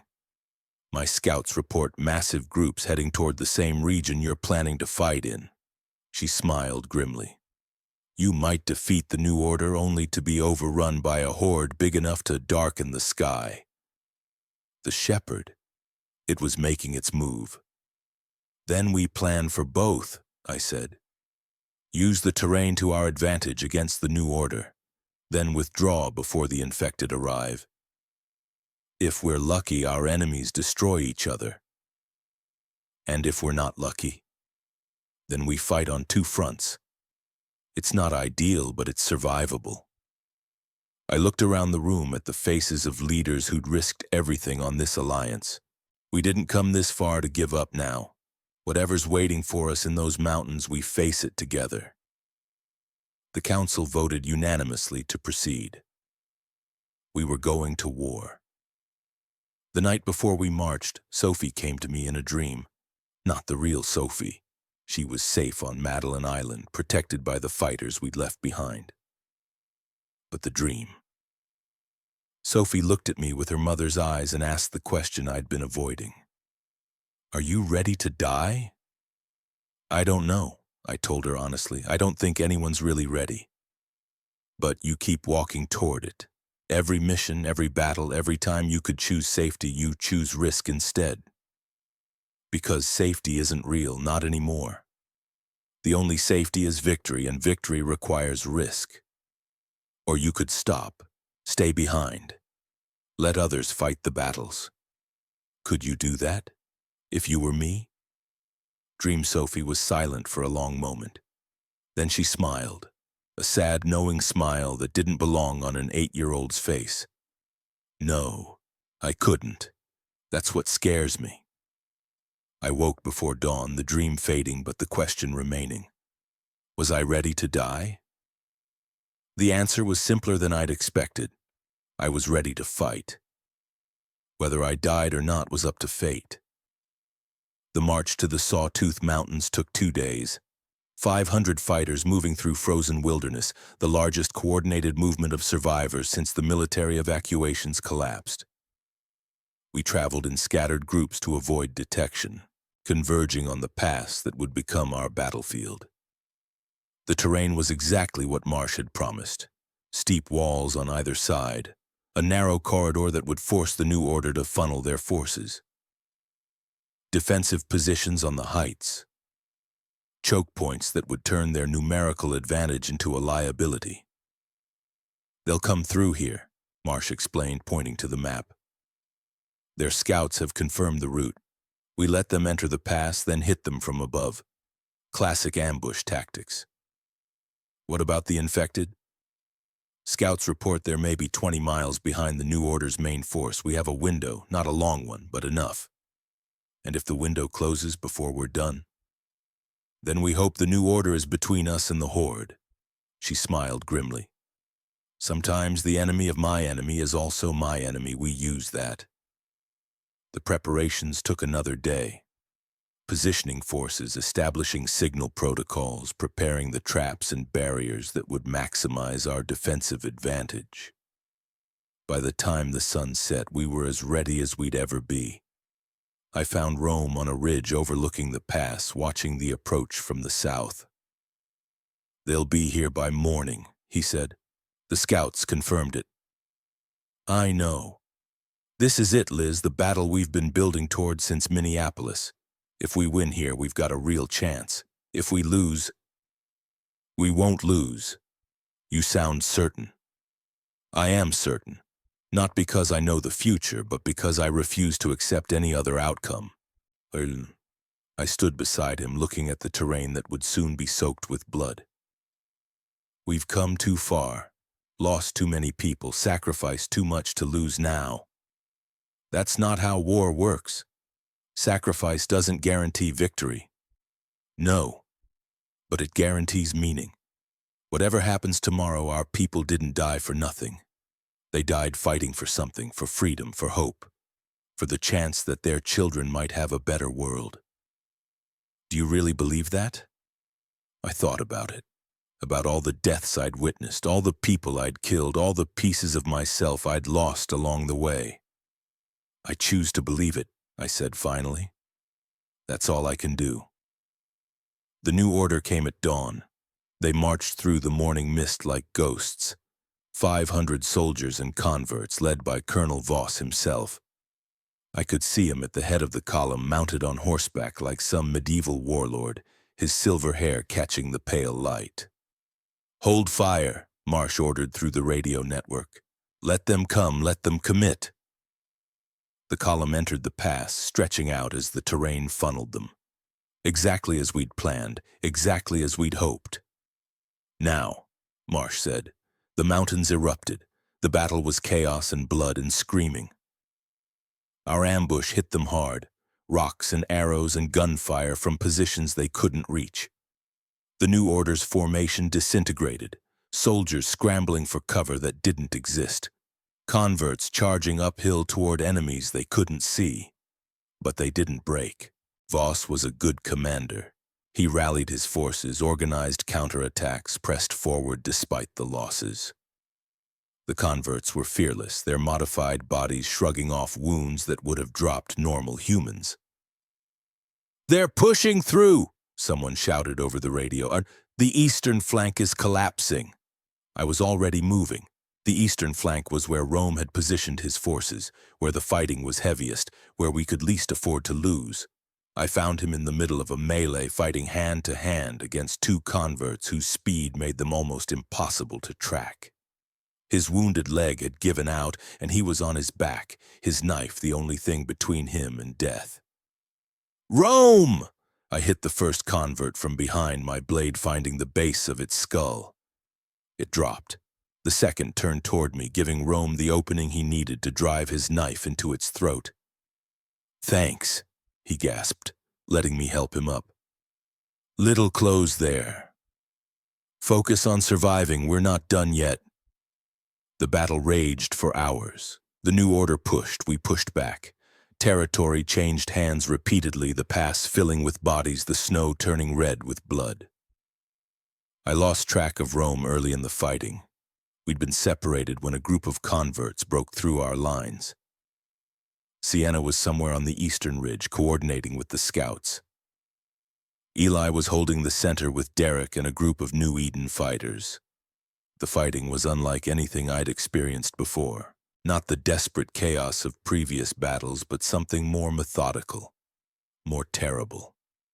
Two armies grinding against each other, trading lives for yards of frozen ground. I killed a man who might have been a friend in another life. A former Minneapolis police officer, now wearing sovereignty colors, who recognized me a moment before my blade found his throat. "Marchetti?" he'd said, surprise overcoming combat instincts.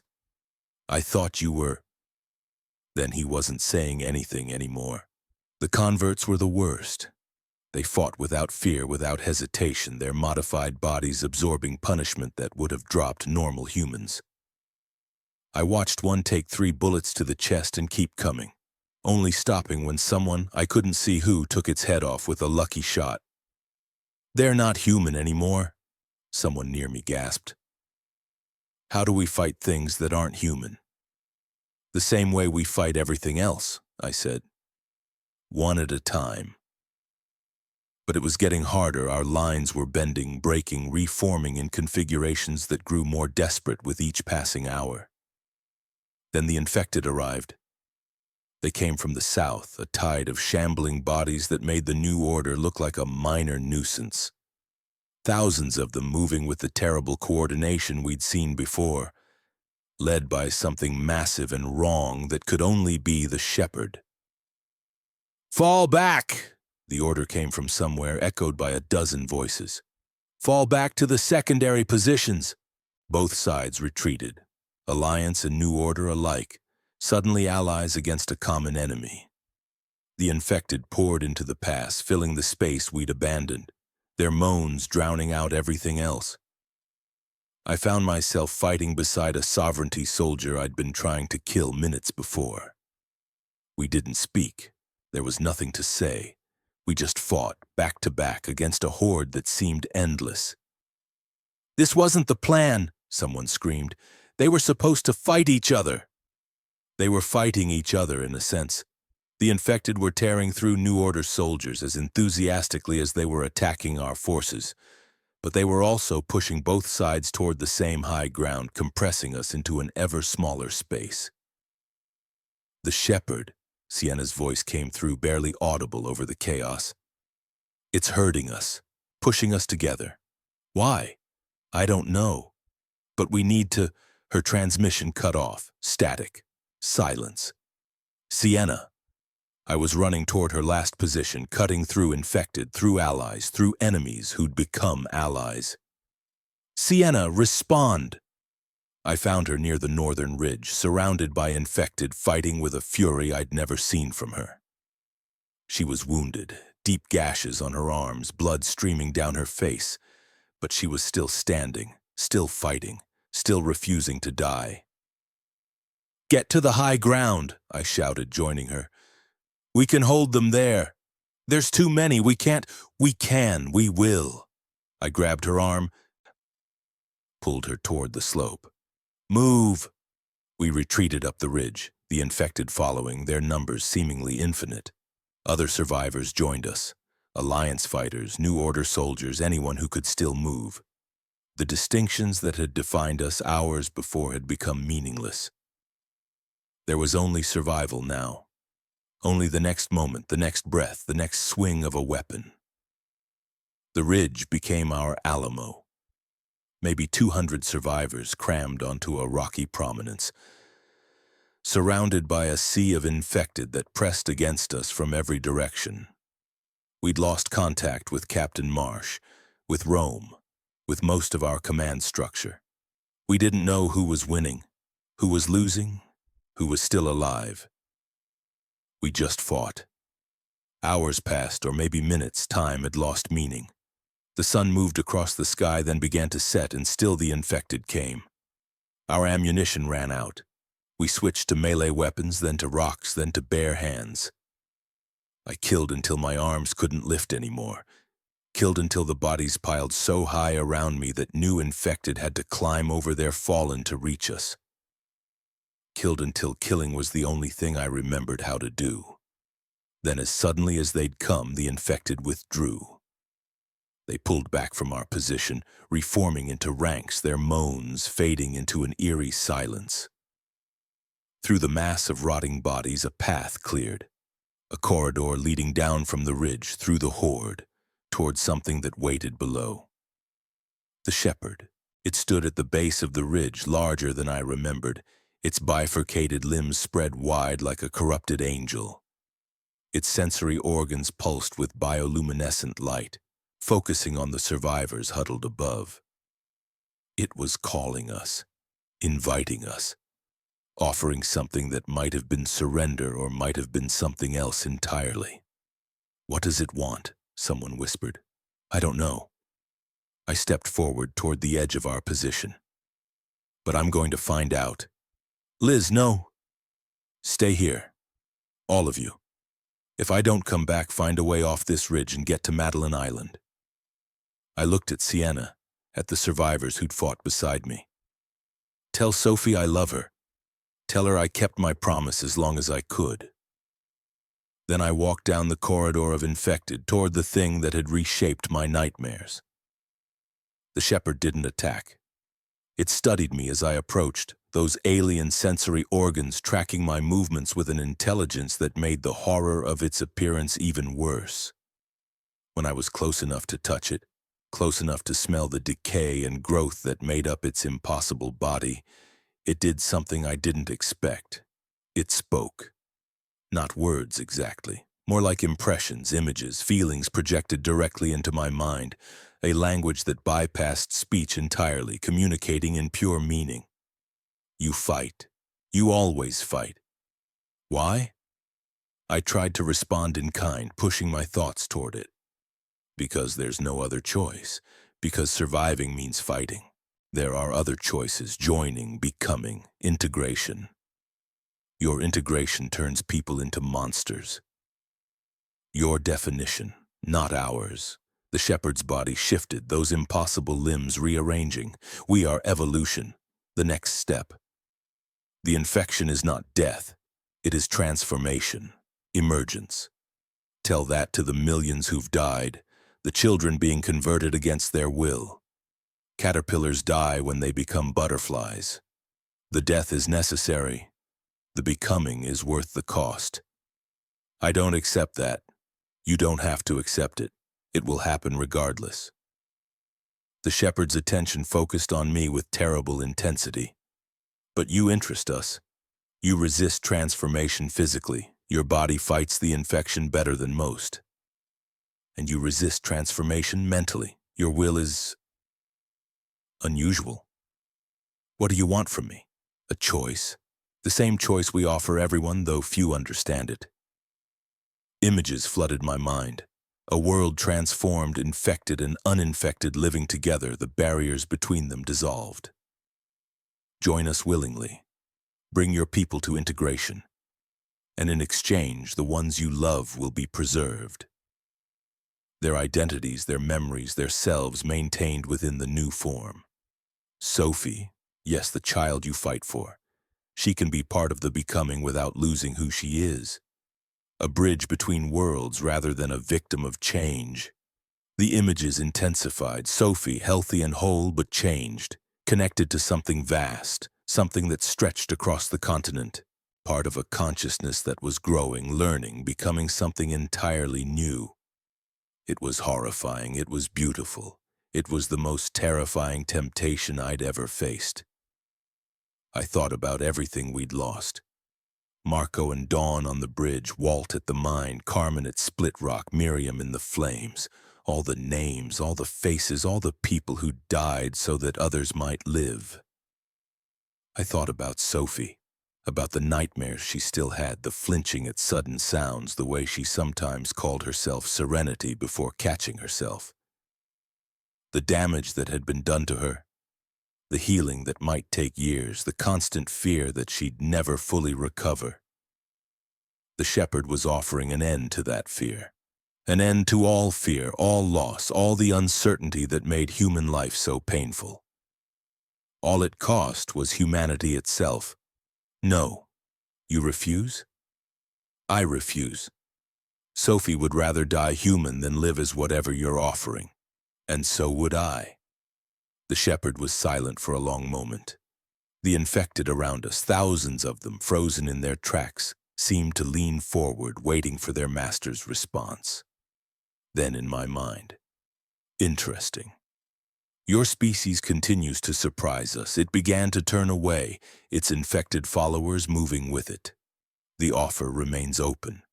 When you are ready, when you understand that the becoming is inevitable, we will be waiting.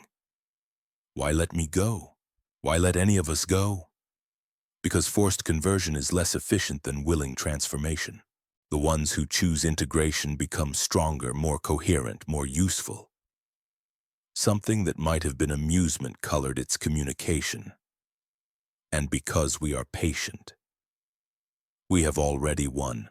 The infection cannot be stopped, cannot be reversed. Time is on our side. Eventually you will all understand. You're wrong. Humanity has survived worse than you. We'll survive this too. Perhaps. Or perhaps you'll simply be the last generation to remember what it meant to be human. Either way, we find the experiment fascinating. It walked away, the horde following, disappearing into the growing darkness. In minutes, the pass was empty except for the dead. We'd survived. Against all odds, we'd survived. But the shepherd's words echoed in my mind, a prophecy I couldn't dismiss. The becoming is inevitable. The aftermath was devastation. We'd lost maybe half our forces, Alliance and New Order combined. Colonel Voss was among the dead, killed by infected during the retreat. Sister Grace had survived, but she'd surrendered to Captain Marsh, her spirit broken by the scale of the slaughter. The New Order was finished.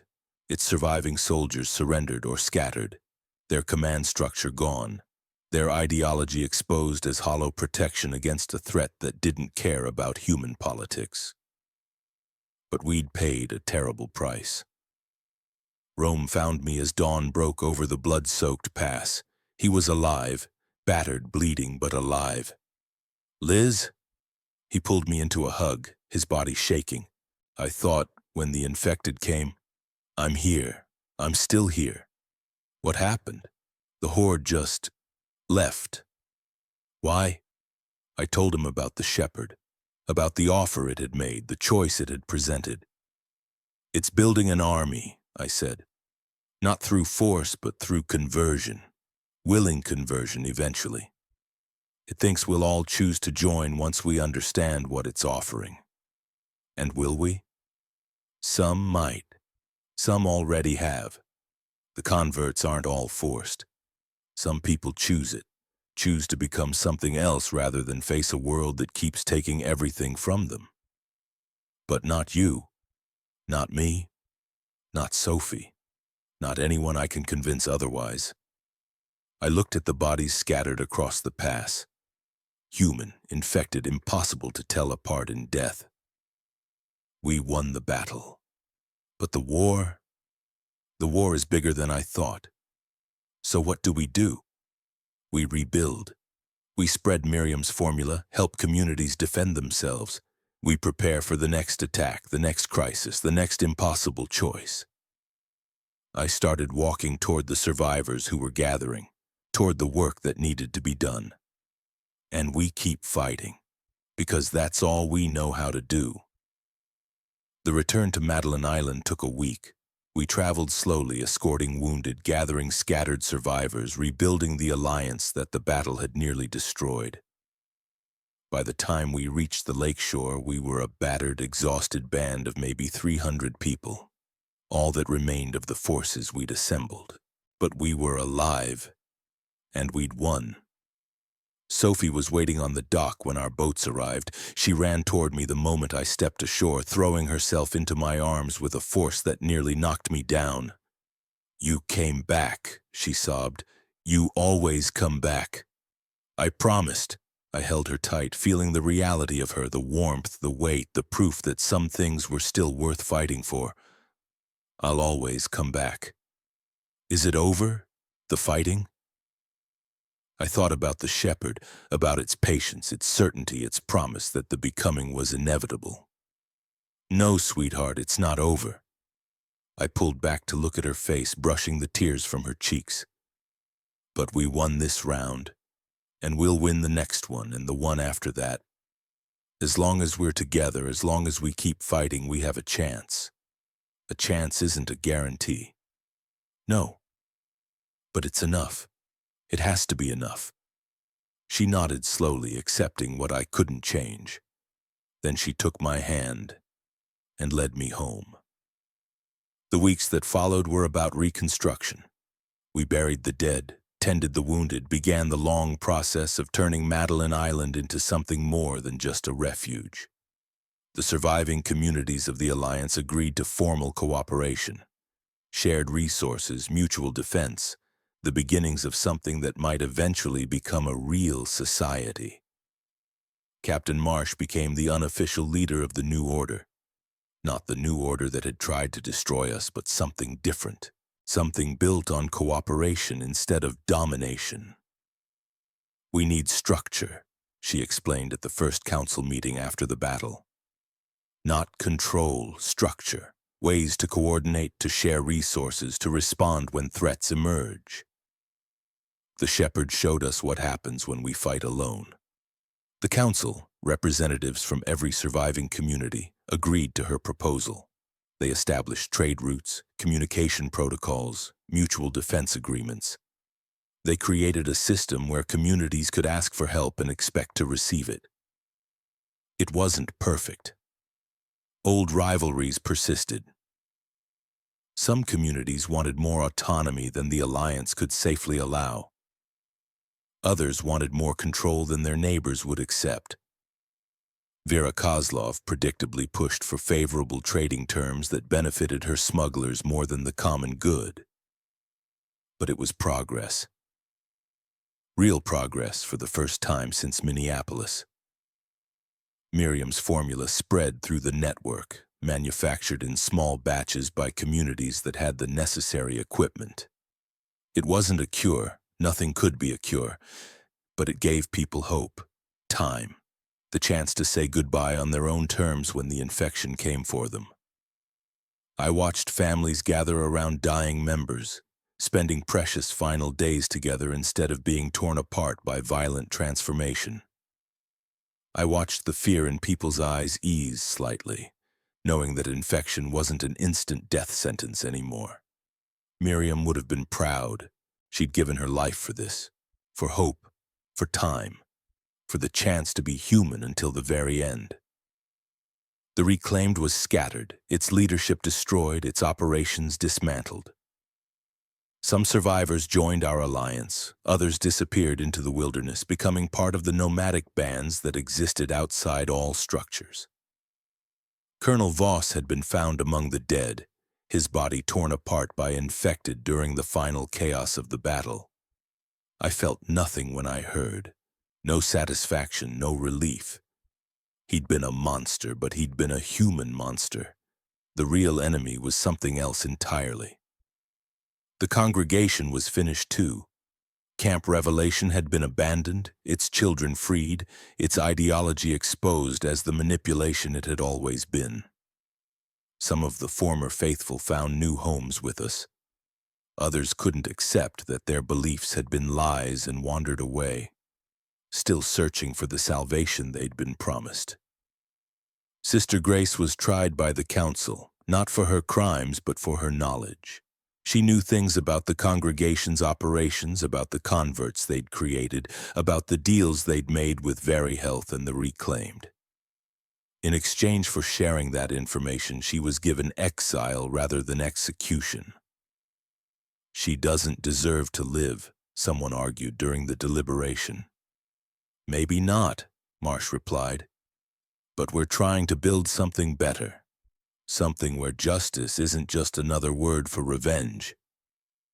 I didn't know if she was right. I didn't know if mercy was possible in a world that seemed designed to punish it.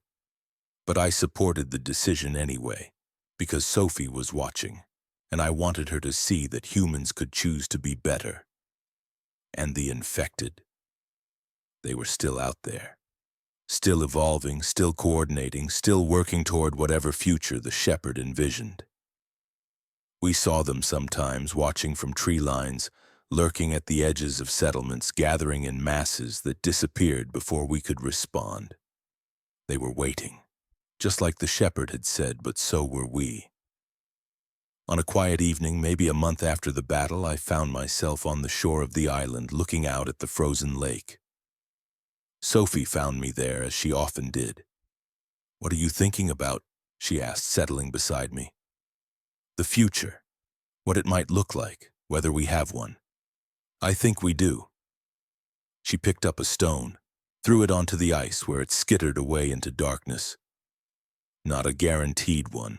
Nothing's guaranteed but a possible one. That's something. When did you get so wise? When I had to be. She looked at me, her eyes holding depths that no 8-year-old should possess. You taught me that.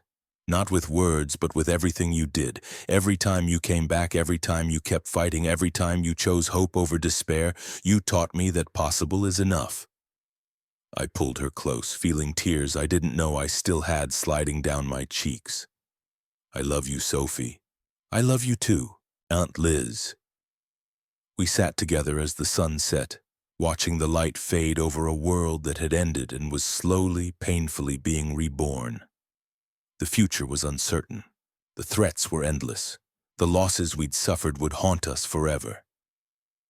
But we were alive. We were together. And sometimes that had to be enough. Winter came in earnest, and with it, the silence. The weeks after our victory in the Sawtooth Mountains had been filled with activity, rebuilding, organizing, preparing for whatever came next. But as the temperatures dropped and the snow piled higher, the world seemed to hold its breath. The infected grew sluggish, retreating to wherever they spent the coldest months. The Alliance communities hunkered down, conserving resources, waiting for spring. On Madeline Island, we did the same. 237 survivors now called it home, the largest single community in the region, a beacon of hope in a landscape of death. We had food stores for the winter, fuel for generators, medicine manufactured from Miriam's formula. We had walls, guards, protocols that had been refined through months of trial and error. We had something almost like safety, but I couldn't shake the feeling that the silence was deceptive, that somewhere in the frozen wilderness something was watching, waiting, preparing. The shepherd had promised patience. I was beginning to understand what that meant. Sophie turned 9 in early December. We celebrated with what passed for a party in the new world. Salvaged decorations, a cake made from precious hoarded ingredients, songs sung by voices that had almost forgotten how. The children of the island gathered around her, their faces bright with a joy that seemed impossible given everything they'd survived. "Make a wish," I told her as she stood before the candles. She closed her eyes, her face screwed up with concentration. Then she blew, and the flames disappeared, and the room erupted in applause. "What did you wish for?" Peter asked. He'd become her closest friend over the months since the arena, 2 children bound by traumas they didn't fully understand. "I can't tell you. It won't come true if I tell. That's superstition? Maybe. But so is wishing. Might as well do it right." I watched her navigate the party with something like wonder. She was healing, slowly, imperfectly, but healing. The nightmares came less frequently. The flinching at sudden sounds had faded. She laughed now, played now, acted almost like a normal child instead of the hollow vessel the congregation had tried to create. Almost. Some scars never fully healed. Some darkness never fully lifted. But she was fighting, and fighting was its own kind of victory. Rome found me near the window watching Sophie interact with the other children. "She's doing well," he said. "Better than I expected. Better than I had any right to hope. You saved her.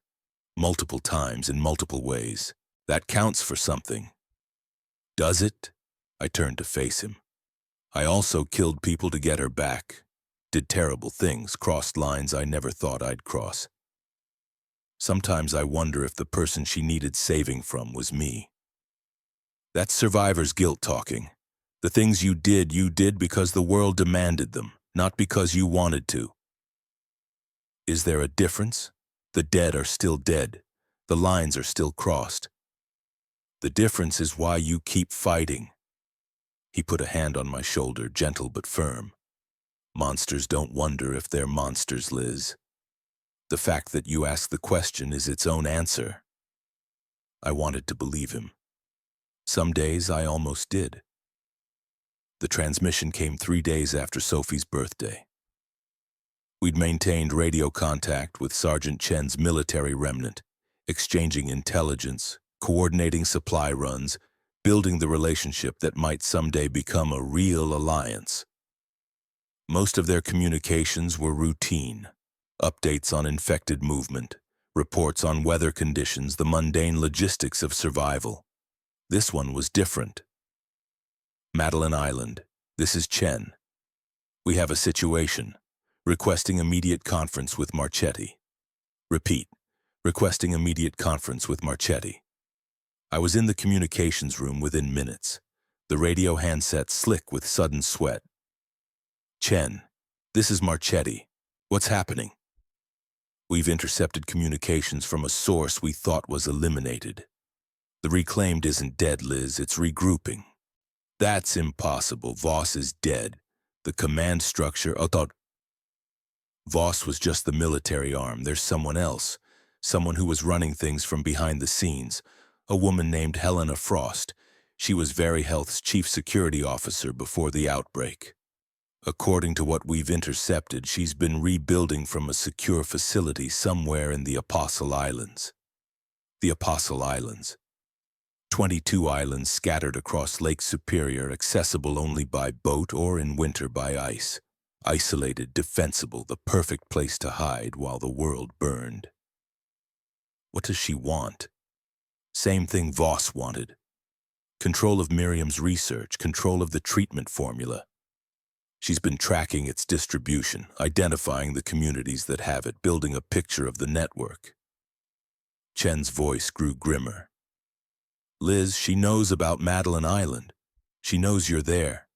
And she's planning something. What kind of something? I don't have details, but she's been coordinating with someone, or something else.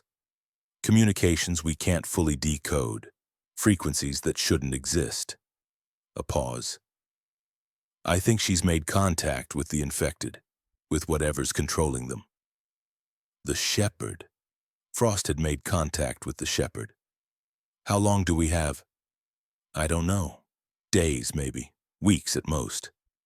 Chen's voice carried the weight of bad news delivered too many times. I'm sorry, Liz. I wish I had better information. You gave us warning. That's more than most people get. I thought about everything we'd built, everything we'd sacrificed. We'll prepare. Whatever's coming, we'll be ready. I hope so. Because from what I'm hearing, this is it. The final push. Everything Frost and the infected have been building toward. Then we'll meet it head-on. That's what we do. I ended the transmission, my mind already racing through contingencies and preparations. The silence was ending. The storm was coming. And this time, there would be no retreat. The council convened within the hour. I explained what Chen had told us, Frost, the reclaimed remnants, the possibility of coordination with the infected. The faces around the table grew grimmer with each word. We should evacuate, someone suggested. Find somewhere more defensible, wait out whatever she's planning. There is nowhere more defensible, Captain Marsh interrupted. We've spent months fortifying this island. If we run now, we lose everything we've built. If we stay and die, we lose more. Then we don't die. I stood, commanding attention. We've faced impossible odds before. The highway in Minneapolis, the congregation, the reclaimed facility, the battle in the mountains. Every time people said we couldn't win. Every time we proved them wrong. This is different. You're talking about fighting the infected and human enemies simultaneously. I'm talking about defending our home, defending our children. I looked around the table, meeting each pair of eyes. Sophie is here. Isaiah is here. Peter is here, and a dozen other kids who've already survived more than most adults. Are we going to run and teach them that survival means giving up everything you've built? Or are we going to stand and show them that some things are worth fighting for? The silence that followed was heavy with decision. What do you need? Marsh asked finally. Defenses on every approach, scouts on the ice to give us early warning, every weapon we have distributed to anyone who can use it. I thought about the shepherd, about its patience and its intelligence. And I need to talk to Frost. Talk to her? She's the enemy. She's a human enemy. That means she might be reasoned with, bargained with, manipulated. The infected can't be negotiated with, but Frost. I smiled, and there was nothing pleasant in it. Frost is just a person who thinks she's in control. People like that can always be surprised. Making contact with Frost was easier than I expected. Her communications weren't hidden. She wanted to be found, wanted potential allies to know she existed. I used the frequency Chen had identified and broadcast a simple message. Helena Frost, this is Eliza Marchetti. I believe we have things to discuss. The response came within hours. Marchetti. Frost's voice was cool, cultured, the voice of someone who'd spent decades in boardrooms and security briefings. I've heard so much about you. The woman who destroyed VeriHealth's research, the woman who killed Colonel Voss, the woman who thinks she can build a new world from the ashes of the old. I didn't kill Voss. The infected did. Semantics. You created the conditions that led to his death. That's close enough for my purposes. Your purposes being? Order, stability, a future that doesn't involve humanity sliding into extinction. There was something almost reasonable in her tone, the reasonableness of someone who'd convinced themselves that terrible things were necessary.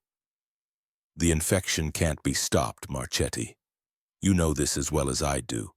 It will consume everything eventually. The only question is whether humanity maintains any agency in that consumption, or whether we simply become absorbed. And you think you can maintain agency by working with the shepherd? A pause. When Frost spoke again, there was surprise in her voice. You know about that? I've met it, spoken with it in a manner of speaking. It offered me a choice. And you refused. I know, it told me. Her voice hardened. That's why you're a problem, Marchetti. You had the chance to join something greater than yourself, to help shape the future rather than being swept away by it. Instead, you chose to cling to a humanity that's already obsolete. Humanity isn't obsolete. It's the only thing worth saving. That's the thinking that got us into this mess. Humanity created the infection, Marchetti. VeriHealth, yes, but we were just the latest in a long line.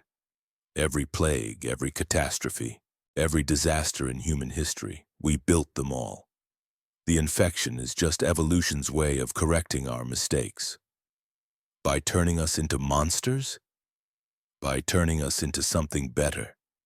Something without war, without cruelty, without the endless cycle of destruction that defines human existence. Her voice softened, almost became persuasive. I've seen the converts up close, Marchetti. The ones who joined willingly. They're not monsters. They're peaceful, coordinated, part of something larger than any individual ego. They've transcended the limitations that made humanity such a disappointment. They've been lobotomized, their personalities erased, their free will destroyed. Their suffering ended, their conflicts resolved, their potential finally realized. Frost sighed. You won't be convinced. I knew that before I answered your call. So let me tell you what's going to happen instead. I'm listening. The shepherd is coming for Madeline Island. Not a random attack, a coordinated assault, the largest concentration of infected the world has seen since the early days. Tens of thousands, maybe more. They'll cross the ice when the conditions are right, and they'll overwhelm everything in their path. You're warning me? I'm giving you a choice. Join us willingly.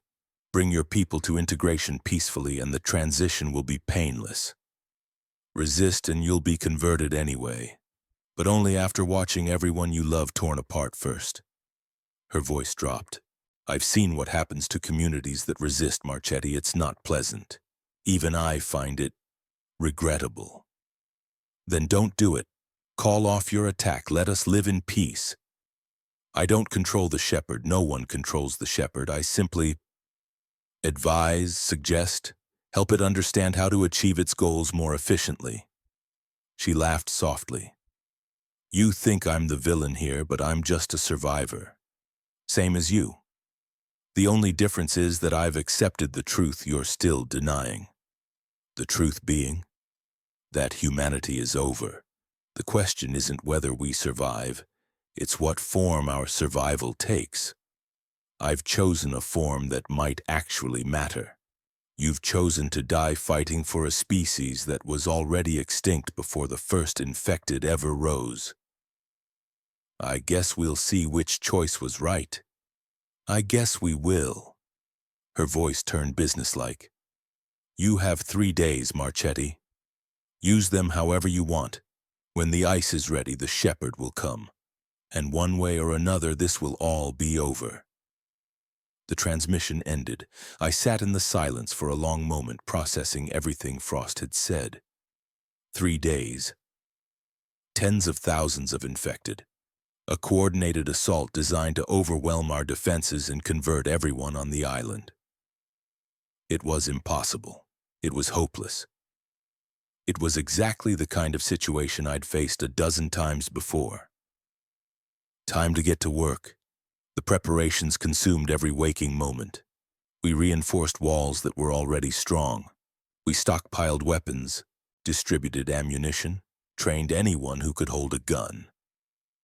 We established fallback positions, evacuation routes, contingency plans for scenarios that ranged from bad to catastrophic. If the outer defenses fall, we retreat to the lighthouse, I explained to the community. It's the highest ground on the island, the most defensible position. From there, we can hold out until we can't anymore. And then what? Someone asked. Then we die fighting, but we don't make it easy for them. The preparations weren't just military. We also prepared for the possibility that some of us might be bitten, might begin transforming. Miriam's formula could slow the process, buy time for goodbyes, but it couldn't stop it entirely. If I'm bitten, Rome told me quietly, don't let me turn. Promise me. I promise. Same goes for me. Same goes for you. We didn't talk about Sophie. We didn't have to. We both knew that if it came to that, neither of us would be able to do what needed to be done. Some mercy was beyond even our capacity. Sophie herself was oddly calm as the preparations intensified around her. She helped where she could, carrying supplies, comforting younger children, doing the mundane tasks that freed adults for more critical work. Are you scared? I asked her on the second night. Yes, but I've been scared before. At the congregation, every day was scary. At least here, I'm scared with people who love me. That makes a difference. It makes all the difference. She took my hand, her small fingers interlacing with mine. Whatever happens, I'm glad I'm here with you. I'm glad you came back for me. I'll always come back for you. I know. That's why I'm not as scared as I should be. The scouts reported movement on the ice on the morning of the 3rd day. It's them, Derek confirmed, his voice tight over the radio. Thousands of them coming from the south, moving in formation, spreading out to hit the island from multiple angles. How long until they reach us? At their current pace? Maybe 6 hours, but they're accelerating. They know we're watching. 6 hours. Less than a day to decide the fate of everyone we'd fought to protect. All stations, Marsh broadcast. This is it. Everyone to your positions. May whatever gods you believe in watch over us all. The community mobilized with the efficiency of people who'd been preparing for this moment their entire lives. Fighters took their positions on the walls. Non-combatants retreated to the lighthouse with the children. Medical stations were established. Ammunition was distributed. Last words were said. I found Sophie in the lighthouse, helping organize the other children into something resembling calm. "I have to go," I told her. "I need to be on the walls when they come." "I know." She hugged me fiercely, her arms tight around my waist. "Come back." "I'll try." "No, come back. Promise me like you promised on the bridge." I knelt to look her in the eyes. "I promise, Sophie. Whatever happens, I'll find my way back to you." She nodded, accepting the promise the same way she'd accepted all the others, with hope and fear in equal measure. Then I left her there, surrounded by children and caretakers and the fragile illusion of safety, and went to face what was coming. The horde appeared on the horizon like a dark tide.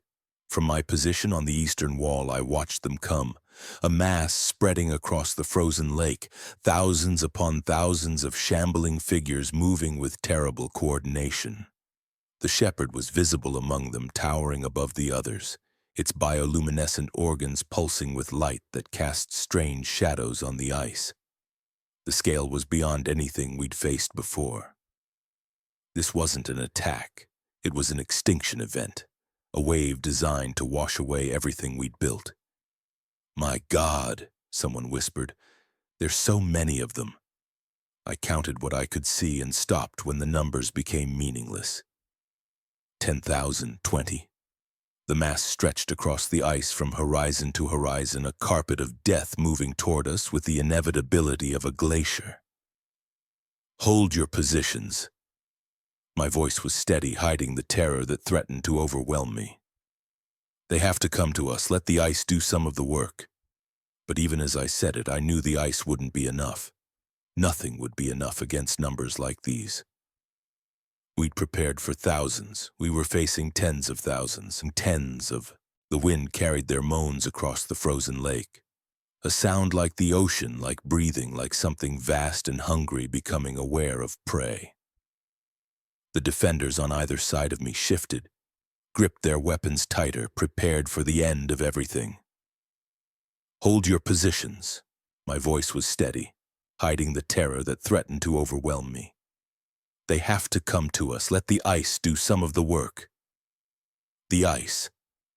It was our best hope. Lake Superior in deep winter was treacherous, with pressure ridges and thin spots and currents that could turn solid footing into death traps. The infected were coordinated, but they were also heavy. If enough of them concentrated in the wrong places... "Watch for cracking," I ordered. "If you see the ice giving way, concentrate fire on that area. Force more of them onto the weak spots." The strategy made sense in theory. In practice, it meant watching an infinite army approach while hoping geography would save us. The first infected reached the island's shore maybe an hour after they first appeared. They came up the frozen beach in waves, climbing over each other in their eagerness to reach us. Our guns opened up, cutting them down, but for every one that fell, 3 more took its place. "Fall back to the second line," Marsh's voice over the radio. "They're through the eastern barricade." We retreated, fighting as we went. The infected poured onto the island, spreading in every direction, their moans drowning out everything else. I saw defenders go down, some killed outright, others dragged into the mass, their screams cut short. The second line held for maybe 20 minutes. Then it too was overwhelmed, and we fell back again and again, the noose tightening around the lighthouse that represented our final refuge. Inside, Rome grabbed my arm, pulling me toward the lighthouse door. "We can't hold out here." He was right. The walls were gone, the defenses shattered. All that remained was the lighthouse itself. Stone walls, narrow windows, a door that might hold for a while but couldn't hold forever. We piled inside with maybe 50 survivors, sealing the door behind us. Through the narrow windows, I could see the infected surrounding us, pressing against the walls, their faces twisted with hunger. "How long?" someone asked. "Not long enough." Derek was checking the ammunition count. "We've got maybe an hour's worth of fighting left. After that we use knives, and after that we use fists. and after that we use teeth if we have to. I looked around at the defenders, exhausted, wounded, terrified, but still standing. We didn't come this far to give up in the last hour. The infected hit the door. They came through in waves. The door held longer than it should have. Heavy oak reinforced with metal, built to withstand storms that could flatten lesser structures. But even it couldn't stand forever against the weight of thousands of bodies pressing inward. We fought in the doorway, one of us at a time, holding the narrow gap while others rested. When one fighter fell, another took their place. The pile of bodies grew so high that the infected had to climb over their own dead to reach us. The rotation became mechanical. Fight until your arms couldn't lift, then fall back and let someone fresh take your place. Rest for 5 minutes while listening to the sounds of combat, then step forward again when the current fighter stumbled. I killed until my knife felt like an extension of my arm, until the motion of thrust and twist became as natural as breathing, until the faces of the infected blurred together into a single endless enemy. Some of them were people I recognized, refugees who'd joined us after Split Rock, farmers from New Eden, fishermen from Haven Point. The shepherd had been busy while we defended ourselves, converting communities, swelling its ranks with the very people we'd tried to save. I saw Elder Joshua among the horde, his white beard stained with blood, his eyes empty of the faith that had defined him. I killed him without hesitation because hesitation meant death, and death meant Sophie. The night wore on. The attacks continued. I don't know how long we held. Hours, maybe. Long enough for the sun to set and rise again. Long enough for the ammunition to run out, for the melee weapons to break, for desperation to become the only constant. The floor of the lighthouse was slick with blood, ours and theirs, impossible to distinguish in the dim light. The air stank of copper and decay. The walls themselves seemed to vibrate with the pressure of bodies against them. Derek fell defending the doorway, his throat torn out by a convert that moved faster than the shamblers. The thing had been a child once, maybe 12 years old, its features twisted by the transformation into something nightmarish. Derek managed to take it down even as he fell, his final act one of defiance. The last thing he said was, "Worth it," though I never learned what he meant. Maybe he meant the cause. Maybe he meant the people he'd saved. Maybe he just meant dying on his feet instead of on his knees. Either way, he went down fighting. That was all any of us could ask for. Rome went down when the barricade finally gave way, a bite to his arm that we both knew was fatal. Miriam's formula might buy him time, but there was no cure, no reversal. "Keep fighting," he told me, pressing his pistol into my hand. "Don't you dare stop." I kept fighting. Through the ground floor, up the spiral staircase, room by room as we retreated toward the top of the lighthouse. The survivors dwindled, 40, then 30, then 20, then fewer. Sophie was in the lamp room at the very top with the children and the last of the non-combatants. She was holding a knife I didn't recognize, her face set with determination that looked too adult on her young features. "They're coming," she said. "I can hear them on the stairs." I know. I took position at the trapdoor, the last barrier between us and the horde. "Stay behind me." "Aunt Liz," "Stay behind me, Sophie. Whatever happens, stay behind me." The trapdoor shuddered under impacts from below. Infected hands, infected strength, infected hunger that never tired and never stopped. I was out of ammunition, out of weapons except for a knife and my bare hands, out of everything except the stubborn refusal to die that had carried me this far. This is it, I thought. This is how it ends. Then through the lighthouse windows I saw something that changed everything. Fire. Helicopters. 3 of them, military grade, sweeping across the frozen lake with weapons blazing. They weren't attacking us, they were attacking the horde, their guns cutting swaths through the infected masses. What the hell? Sienna appeared beside me, her arm bloody, her face streaked with grime. Who? Chen. I remembered her promise, her offer of help. She actually came. The helicopters made pass after pass, their firepower devastating against enemies who couldn't fight back. The infected scattered, their coordination disrupted, the Shepherd's control apparently unable to counter an aerial threat. But there was a fourth helicopter. Larger than the others, unmarked, heading not for the horde but for the lighthouse itself. It landed on the lighthouse balcony, rotors throwing snow and debris in all directions. A door opened and soldiers poured out, not military, not alliance. Reclaimed. Helena Frost stepped out behind them. Marchetti, her voice carried over the chaos. Time to go. Go where?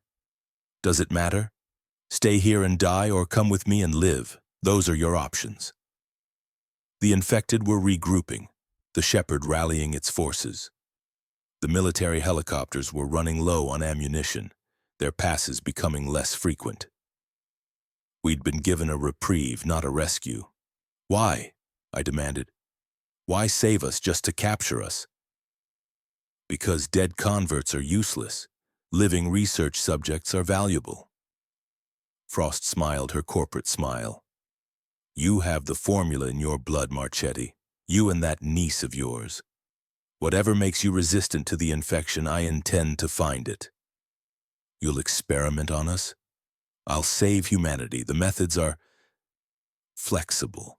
She gestured to the helicopter. Decide now. My people can't hold the Shepherd off forever.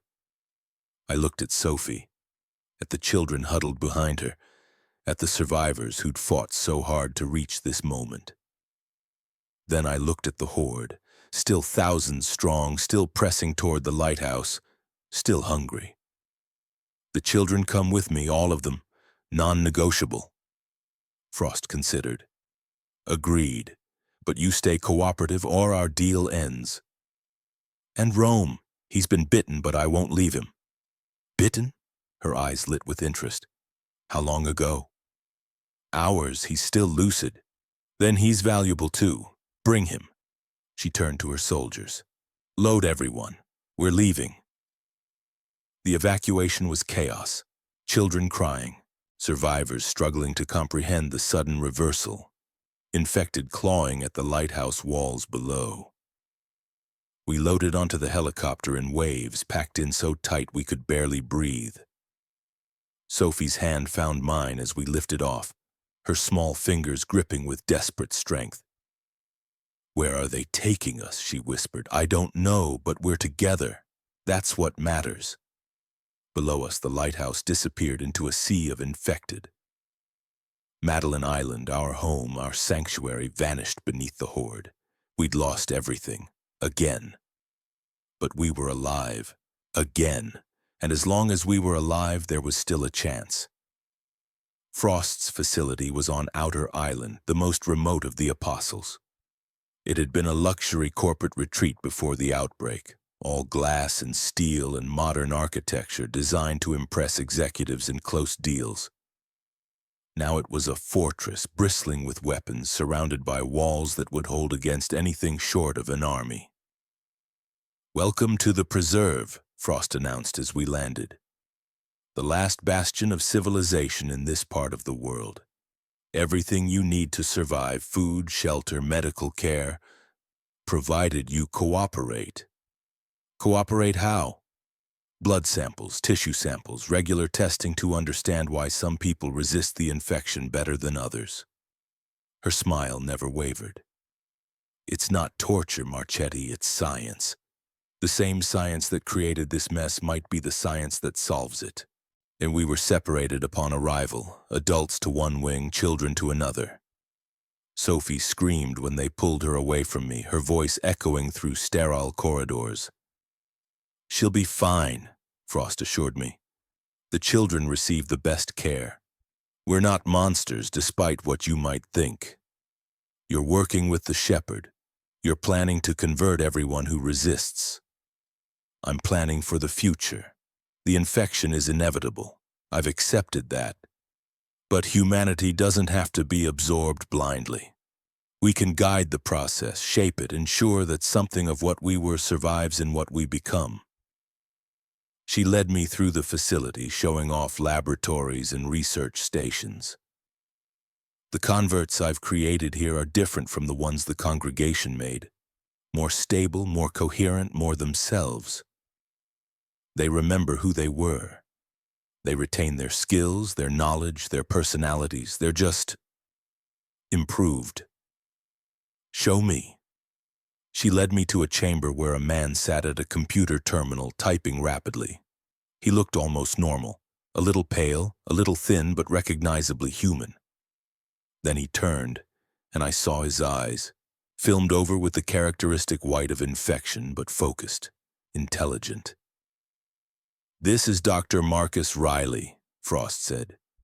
"He was one of our researchers before the outbreak. Brilliant man specializing in viral mutations.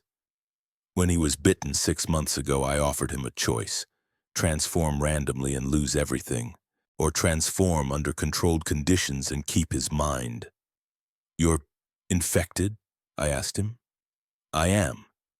His voice was hoarse but clear. "The hunger is still there, the urge to spread, but I can control it. I can choose not to act on it." He smiled, a strange expression on his altered face. "I still love my wife, Marchetti. I still remember our wedding, our children, the life we had before. The infection didn't take that. It just added to it." "Added what?" "Connection, purpose, a sense of being part of something larger." His eyes grew distant. "The shepherd speaks to me sometimes, shows me things, the world as it sees it, the future it's building. It's not what you think, it's not mindless consumption, it's evolution, the next step for everything that lives on this planet." That's what it told me, too. I didn't believe it then, and I don't believe it now. You will. Eventually, everyone will. He turned back to his terminal. "In the meantime, welcome to the preserve. I hope your stay is educational." They kept me in a comfortable room with uncomfortable implications. A bed, a bathroom, a window that looked out over the frozen lake, regular meals, clean clothes, everything I needed except freedom and my niece. The door was locked from the outside and guards patrolled the corridor at all hours. Rome was somewhere in the medical wing, his infection progressing despite Miriam's formula. They were studying him, Frost said, trying to understand why the transformation was slower in some people than others. She seemed genuinely interested in the science, divorced from its human cost. I saw Sophie once through a window during a transfer between buildings. She looked healthy if scared, surrounded by other children, watched by adults who seemed attentive rather than cruel. She didn't see me, or maybe she did and couldn't respond. Either way, the glimpse was all I got. The days blurred together. Blood draws, tissue samples, hours of questions about my medical history and genetic background. The researchers were professional, clinical, treating me like a puzzle to be solved rather than a person to be respected. I answered their questions, submitted to their tests, bided my time. And I planned. The facility had weaknesses. I cataloged them during every interaction, every transfer, every moment when the guard's attention wavered. Security protocols, shift changes, the layout of buildings and corridors. I built a mental map of the preserve, identifying routes and bottlenecks and potential choke points. I also watched the infected. They were everywhere. Frost's improved converts, working alongside human staff in a parody of normal life. They maintained equipment, prepared food, performed the 1,000 mundane tasks that kept the facility running. They seemed content, even happy, their altered faces showing expressions that might have been smiles. But I saw the way they paused sometimes, their heads tilting in unison, responding to signals that only they could hear. I saw the hunger that flickered in their eyes when they looked at the uninfected, quickly suppressed but never absent. The shepherd was here. Not physically, but present in every convert's mind, watching through their eyes, guiding their actions. Frost thought she was in control. She was wrong. She was just another tool being used until she wasn't useful anymore. The opportunity came on my 10th day in the preserve. A storm hit, a massive blizzard that knocked out power to half the facility and forced evacuation of the outer buildings.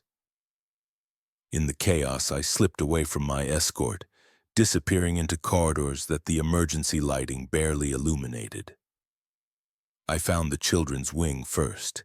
Sophie was awake when I reached her room, huddled with Peter and 3 other kids whose names I didn't know. Her face lit up when she saw me. "Aunt Liz."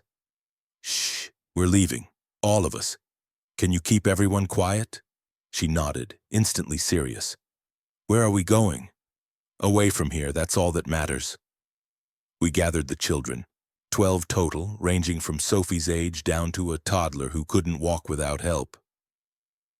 I found supplies in a storage room, winter gear, food, basic medical equipment. Not enough for a long journey, but enough for what I had planned. Rome was harder to reach. The medical wing was heavily guarded, even in the storm. But the chaos created opportunities. A door left unlocked. A guard called away to deal with a different emergency. I slipped through, found his room, found him lying on a bed with IVs in his arms and monitors tracking his deterioration. "Liz." His voice was weaker than I remembered, his skin pale beneath the dark. "What are you doing?" "Getting you out." "I'm dying. The infection is—" "I know. But you're not dying here in some laboratory being treated like a specimen." I started unhooking the IVs. "You're dying free, surrounded by people who love you, if that's what it takes." He laughed, the sound turning into a cough. "When did you become so romantic?" "When I realized the alternative was being practical. Practical gets you killed just as dead with less meaning." We moved through the facility like ghosts, gathering survivors as we went. Some of the other test subjects joined us. People who'd been captured in raids, communities that had been overwhelmed. They were weak, confused but desperate enough to follow anyone who offered escape. Sienna found us near the eastern corridor. She'd been captured separately, held in a different wing, and had used the storm chaos to break free. "I was hoping you'd have a plan," she said, falling into step beside me. "Plan might be too strong a word. I have a direction and a lot of hope." That's more than I had. By the time we reached the outer perimeter, we were 30 people strong. The storm was still raging, visibility near zero, the cold intense enough to kill the unprepared. But the guards were distracted, the security systems disrupted, and the route I'd planned was clear. "Through the service tunnel," I told the group. "It leads to a maintenance building near the shore. From there, we can reach the ice." "The ice?" someone asked. "In this storm?" "The ice is the only way off this island. The helicopters won't fly in this weather, and the boats are all secured. We'll die out there. We'll die in here too. At least out there we have a chance." The tunnel was dark, cold, and seemed to stretch forever. The children whimpered, the adults stumbled. Rome leaned on me so heavily I thought we both might fall. But we kept moving because stopping meant death, and we'd come too far to die in a tunnel. We emerged into the storm. The maintenance building was exactly where my mental map said it would be. A low structure near the island's western shore, barely visible through the driving snow. We sheltered there briefly, gathering strength for the crossing ahead. "The ice to the mainland is maybe 3 miles, I said. "In normal conditions, that's an hour's walk. In this storm, it could be 3 times that. We stay together, we follow the compass bearing I'll set. We don't stop for anything." "What about the infected?" Sienna asked. "The storm should slow them down, and the shepherd won't want to risk its forces on treacherous ice." I hoped I was right. I had no way of knowing. "We move fast, we stay quiet, we might make it. And if we don't, then we don't." but at least we tried. We stepped out into the blizzard. The crossing was hell. The wind screamed across the open ice, driving snow so thick I couldn't see my hand in front of my face. The cold was beyond cold, a physical force that sapped strength and will, that made every step an act of defiance against a universe that wanted us dead. Temperature estimates were meaningless in conditions like this. Wind chill pushed the effective temperature to something approaching lethal with every gust. Exposed skin began to freeze within minutes. The children's tears crystallized on their cheeks. We roped ourselves together, a chain of humanity struggling through the white. The children were in the middle, protected as much as possible by adult bodies. Rome was near the back, supported by two people who wouldn't let him fall despite his weakening protests. I led, compass in hand, following a bearing that would take us to the mainland, or at least to where the mainland should be. In the storm, there was no way to confirm anything. The world had become a white void, featureless and infinite, with no landmarks to guide us.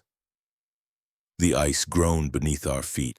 Pressure ridges had formed since we'd last crossed this stretch, walls of jumbled ice that had to be climbed over or circumvented. Each detour cost us time and energy we couldn't afford. The first person we lost was a man named Thomas, not the Thomas from Maria's group, a different Thomas who joined us at the preserve. He stepped wrong on a section of thin ice and fell through before anyone could grab him. The cold water claimed him in seconds, his final cries swallowed by the wind. We kept moving.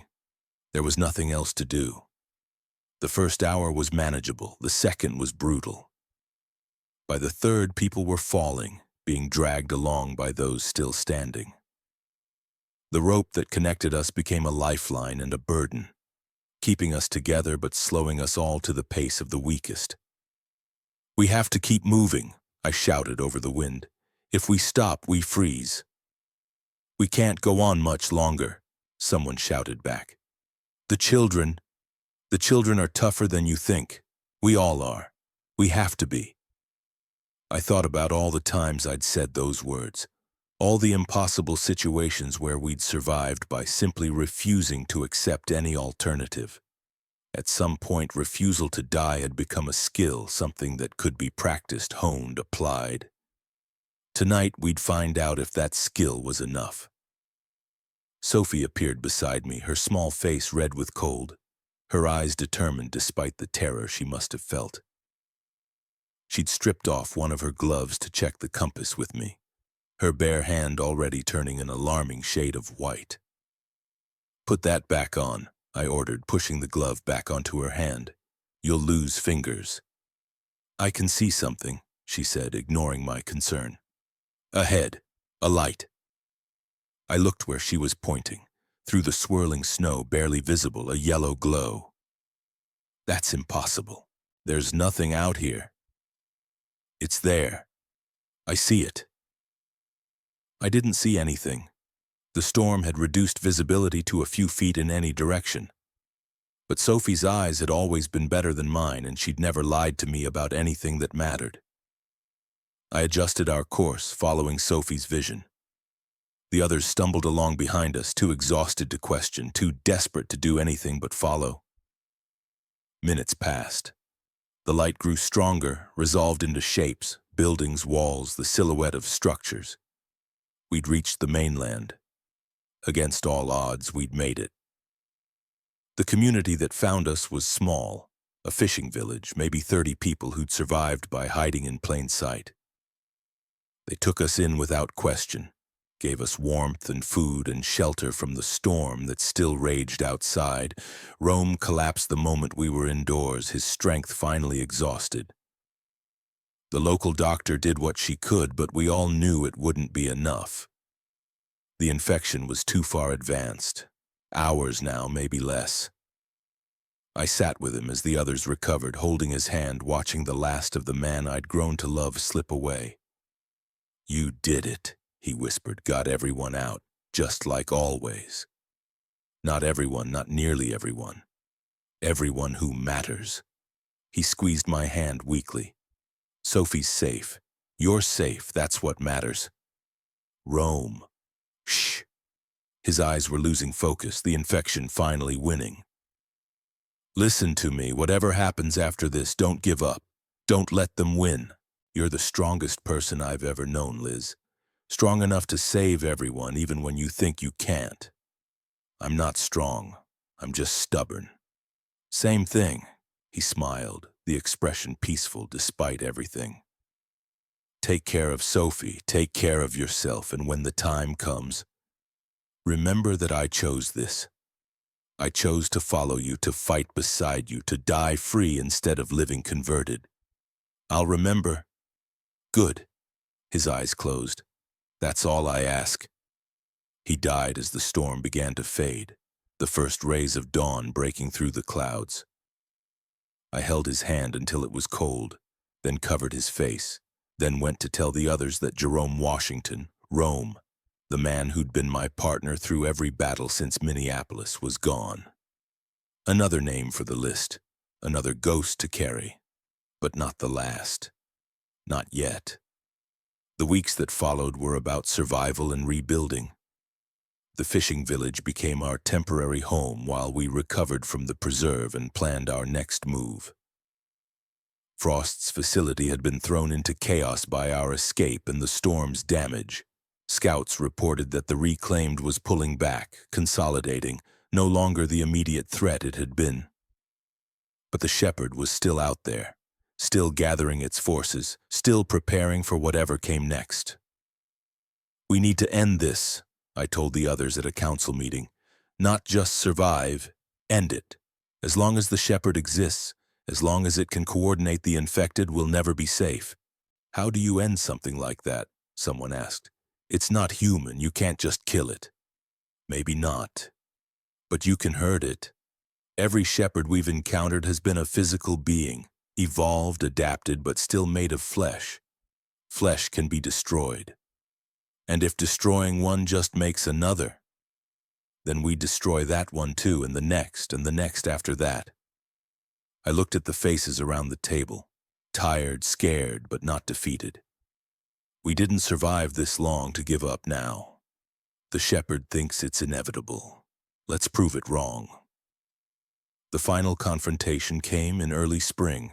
We'd spent months preparing, gathering allies, stockpiling weapons, learning everything we could about the shepherd's patterns and weaknesses. The alliance had reformed, stronger than before, united by the shared trauma of the winter assault and the shared determination to prevent it from happening again. Sergeant Chen's military remnant had been invaluable. Their intelligence networks, their tactical experience, their ability to coordinate multiple communities. Without them, we'd never have assembled the force we needed. The shepherd is gathering again, Chen reported during our final planning session. Scouts estimate 15 to 20,000 infected, concentrated in the region south of the Sawtooth Mountains. They're waiting for something. For the thaw, I said. The ice is breaking up. In a few weeks, they won't be able to cross Lake Superior easily. If they're going to make another move on the islands, it has to be soon. Then we hit them first before they're ready. It was a simple strategy, audacious in its simplicity. Instead of waiting for the shepherd to bring its army to us, we'd take the fight to it. Strike while they were preparing before they could achieve the coordination that made them so dangerous. The battlefield was a valley in the Sawtooth Mountains, the same region where we'd fought the New Order, now transformed by spring thaw into something almost beautiful. Wildflowers were starting to push through the retreating snow. Birds had returned to the forests. Life was reasserting itself even here, even now.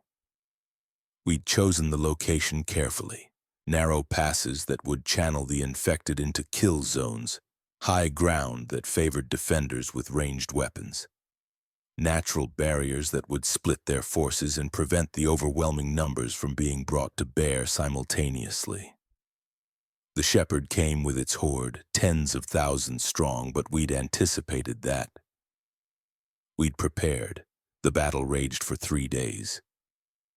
The first day was a defensive nightmare. Waves of infected crashing against our positions, testing weaknesses, probing for gaps. We held, barely, with casualties that seemed impossible to sustain, but we held. The second day was worse. The shepherd had learned from the first day's failures. It sent converts against our strong points, used coordinated feints to draw our forces out of position, exploited every mistake with ruthless efficiency. Half our forward positions fell. The alliance seemed on the verge of breaking. The third day was the end. Not our end, though that seemed likely at several points, but the end of everything we'd been building towards since Minneapolis. The final confrontation between what humanity had been and what the infection wanted us to become. We lost people, so many people, but we held. We pushed back. We proved that human will could stand against evolved intelligence. And in the end, I faced the shepherd alone. It found me on the ice, Lake Superior, still frozen in the shallows, already breaking up in the deeper water. The sounds of battle had faded behind us, the other conflicts reduced to distant echoes. Here, at the edge of the world, there was only us. We circled each other like ancient enemies, two survivors of a war that had consumed the world. The shepherd had taken damage during the fighting. Several of its limbs moved stiffly, an ichor that might have been blood leaked from wounds across its massive body. But it was still standing, still dangerous. "You should have joined us," it said in my mind. The communication was clearer than it had been in our previous encounter, almost conversational. "You could have been part of something greater." I am part of something greater. It's called humanity. It's messy and broken and makes terrible decisions, but it's mine. Humanity created us. Your species' obsession with progress, with improvement, with transcending natural limitations. That's what birthed the infection. We are your children, Marchetti, your legacy. Then you're a legacy I reject. You can't reject evolution. You can only embrace it or be destroyed by it. The shepherd moved closer, its sensory organs pulsing with light that seemed to reach into my thoughts. "I've watched you for months, studied you. You're fascinating. A species that destroys itself and then mourns the destruction. That builds civilizations only to burn them down. That creates wonders and then uses them for war. We also love. We create art. We hope. Hope is a delusion. Art is a distraction. And love, something like amusement colored its communication. Love is just a biological imperative dressed up in poetry. A chemical response that tricks you into reproducing and protecting offspring. We've evolved beyond such limitations. Then you've evolved beyond the only things that matter. Then you'll die with it. Maybe. But not today." The fight was brutal and brief. The shepherd was stronger, faster, evolved for combat in ways I couldn't match. But I had something it didn't. The knowledge that the ice beneath us was unstable, treacherous, waiting to claim anyone foolish enough to push too far. I'd studied these waters during our months of preparation. Learned where the currents kept the ice thin even in deep winter. Memorized the subtle signs that indicated weakness beneath an apparently solid surface. The shepherd hadn't studied anything. It relied on its intelligence, its evolved senses, its absolute certainty in its own superiority.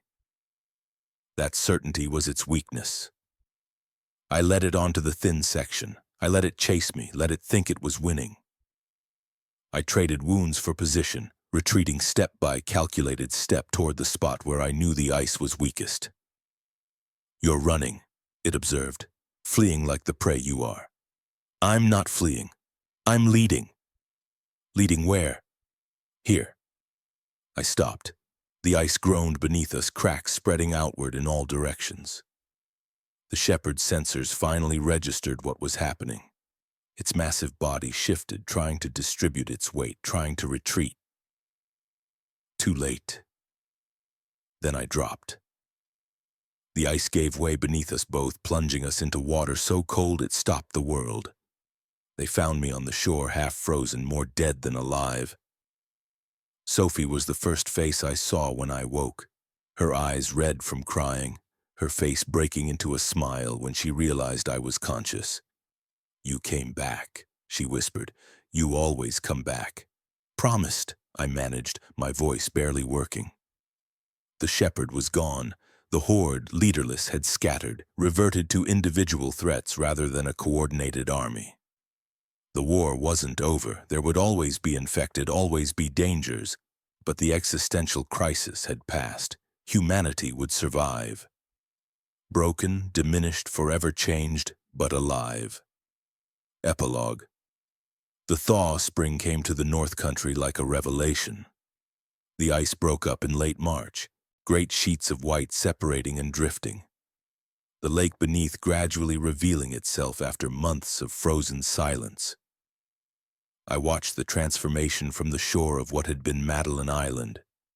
Reclaimed now, rebuilt, transformed from a desperate refuge into something that might almost be called a home. The reconstruction had been slow, painstaking work. The shepherd's assault had destroyed most of our original structures, and we'd had to start almost from scratch. But there were more hands now than there had been before. Survivors from across the region had come, drawn by word of the victory, by hope of safety, by the simple human need to belong to something larger than themselves. 500 people now called the island home. We had crops planted, fishing boats repaired, livestock somehow salvaged from abandoned farms on the mainland. We had a school where Sophie and the other children learned reading and mathematics and history. Real history. The story of the world before the outbreak, so they'd understand what had been lost and what we were trying to rebuild. We had something almost like peace. Sophie stood beside me on the shore, taller now than she'd been when this all began. She'd grown during the winter, not just physically, but in ways that were harder to measure. The girl who'd been terrified of her own shadow had become someone who helped comfort younger children during nightmares. The girl who'd been hollowed out by the congregation had started to fill back up again, piece by piece, day by day. "It's beautiful," she said, "the way it all changes." "It is? Do you think it's really over? The worst of it? The worst of it?" I considered the question carefully. She deserved honesty, even when honesty was complicated. The shepherd's gone. Frost's operation collapsed. The alliance is stronger than it's ever been. I put my arm around her. But there'll always be threats, always be challenges. That's just how the world works. That sounds exhausting. It is. But it's also life, real life with all its complications. I squeezed her shoulder. The alternative is giving up, and we don't do that. "No," she agreed, "we don't." We stood in silence, watching the sun set over a world that had ended and was slowly, painfully being reborn. I thought about the people who couldn't be here. Marco, who'd always believed the best in people. Dawn, who'd hidden her bite to protect the rest of us. Walt, who'd chosen how his story ended. Carmen, who'd taught me that fighting dirty was just fighting smart. Miriam, who'd given everything so the formula could stay free. Rome, who'd been my partner through every battle, who died free on the shore of a village that hadn't even known him. They should have been here. All of them. They should have lived to see the spring, to watch the ice break up, to know that their sacrifices had meant something. But that wasn't how the world worked. The dead stayed dead. The living carried on. And the best we could do was make sure we carried on in a way that honored them. "Aunt Liz?" Sophie's voice pulled me back to the present. "Yeah, sweetheart? I've been thinking about something." "What's that?" "Do you remember when you used to play music? Before everything?" The question surprised me. I hadn't thought about music in months, hadn't touched the wooden flute Sophie had given me since the battle at the lighthouse. There had been no room for music in the desperate struggle for survival, no space for beauty in the shadow of extinction. I remember. Do you think you could play again, now that things are quieter? I looked at her. This girl who'd survived the bridge, the congregation, the arena, the siege, the crossing. This girl who'd lost her parents, her innocence, her sense of what the world was supposed to be. This girl who was asking, after everything, for music. I think I could try.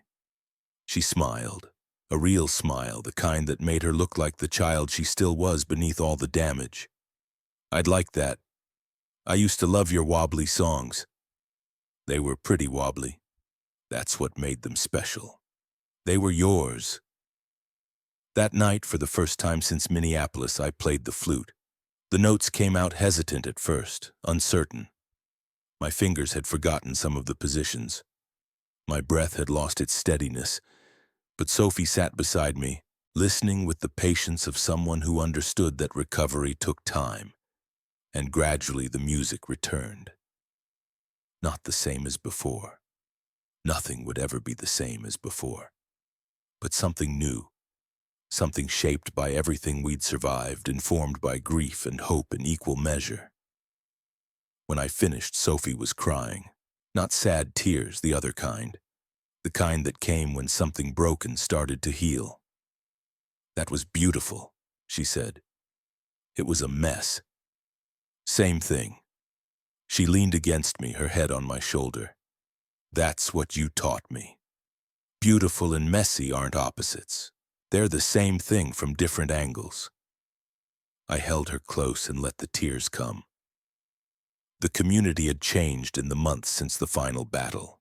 Survivors from across the region had come, drawn by word of safety, of hope, of a place where humanity was building something instead of just surviving. We had maybe 500 people now. Not a city, not even a real town, but something, a beginning. I thought about everyone we'd lost. Marco and Dawn on the bridge, Walt at the mine, Carmen at Split Rock, Miriam in the flames, Rome on the crossing. All the names, all the faces, all the people who died so that others might live. The dead were never coming back. The ghosts would always walk beside us, but so would the living. Aunt Liz? Sophie's voice pulled me back. Yes, sweetheart. What happens now? I thought about everything we'd survived, everything we'd lost, everything that still waited in the uncertain future. Now we live, I said finally. One day at a time. We live. She nodded, accepting the answer. We sat together as the last light faded from the sky, watching the stars emerge one by one. The same stars that had watched the world end, the same stars that would watch whatever came next. The thaw had come. The ice was breaking. The world was waking up. And we were still here. Against all odds, despite everything, we were still here. Sophie drew a picture that spring. It showed everyone who'd been part of our journey, the living and the dead, rendered in her careful, detailed style.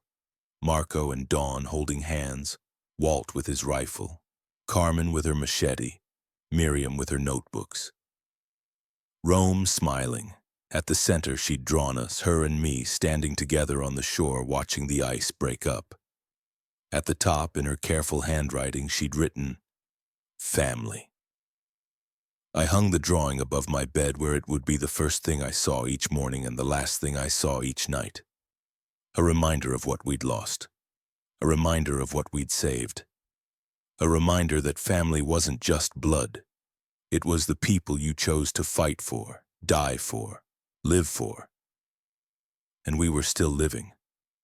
The last entry in my journal, written on the first truly warm day of spring, the world ended. Then it began again. Then it ended and began a dozen more times, each cycle stripping away something we thought we needed and replacing it with something we didn't know we wanted. I came to Minnesota to play music for people losing their memories. I lost my own instead, the memory of who I was before, of the person I thought I'd be. In its place, I found something else, Something harder, darker, but also stronger. Sophie asked me once if I was the same person I used to be. I told her no. But maybe that's not entirely true. The person who complained about stale coffee on the morning the world ended. She's still in here somewhere, buried under scars and ghosts and decisions that can never be unmade. But she's still here, still hoping, still choosing to believe that tomorrow might be better than today. That's what survival is, I think. Not just breathing, not just existing, it's choosing hope when despair would be easier. It's fighting when surrender would be safer. It's loving people you know you might lose because the alternative is never loving anyone at all. The shepherd thought humanity was obsolete, that we were an evolutionary dead end waiting to be absorbed by something better. It was wrong. We're not perfect, we're not even good most of the time, but we're stubborn. We hold on to things that logic says we should release. We fight for causes that reason says we should abandon. We hope when hope is irrational. That's our strength. That's what the infection could never take, no matter how many of us it converted. The ability to choose who we want to be. I choose this community, this family, this imperfect, terrifying, beautiful attempt at building something from the ashes. The world ended. But we're still here. And that has to be enough. On the shore of Madeline Island, two figures watched the last of the ice drift away. One was a woman, scarred and tired, carrying memories that would never fully heal. The other was a child, no longer so small, no longer so innocent, but still capable of wonder. The water lapped against the shore. The birds called from the trees. The world went on, indifferent and eternal. "What do we do now?" Sophie asked. Eliza thought about it, about everything they'd survived, everything they'd lost, everything still waiting in the uncertain future. "We live," she said finally. "One day at a time. We live." Sophie nodded, accepting the answer. They sat together as the sun disappeared below the horizon, two survivors in a world of survivors, holding on to each other against the darkness. The night came, but so would the dawn. It always did.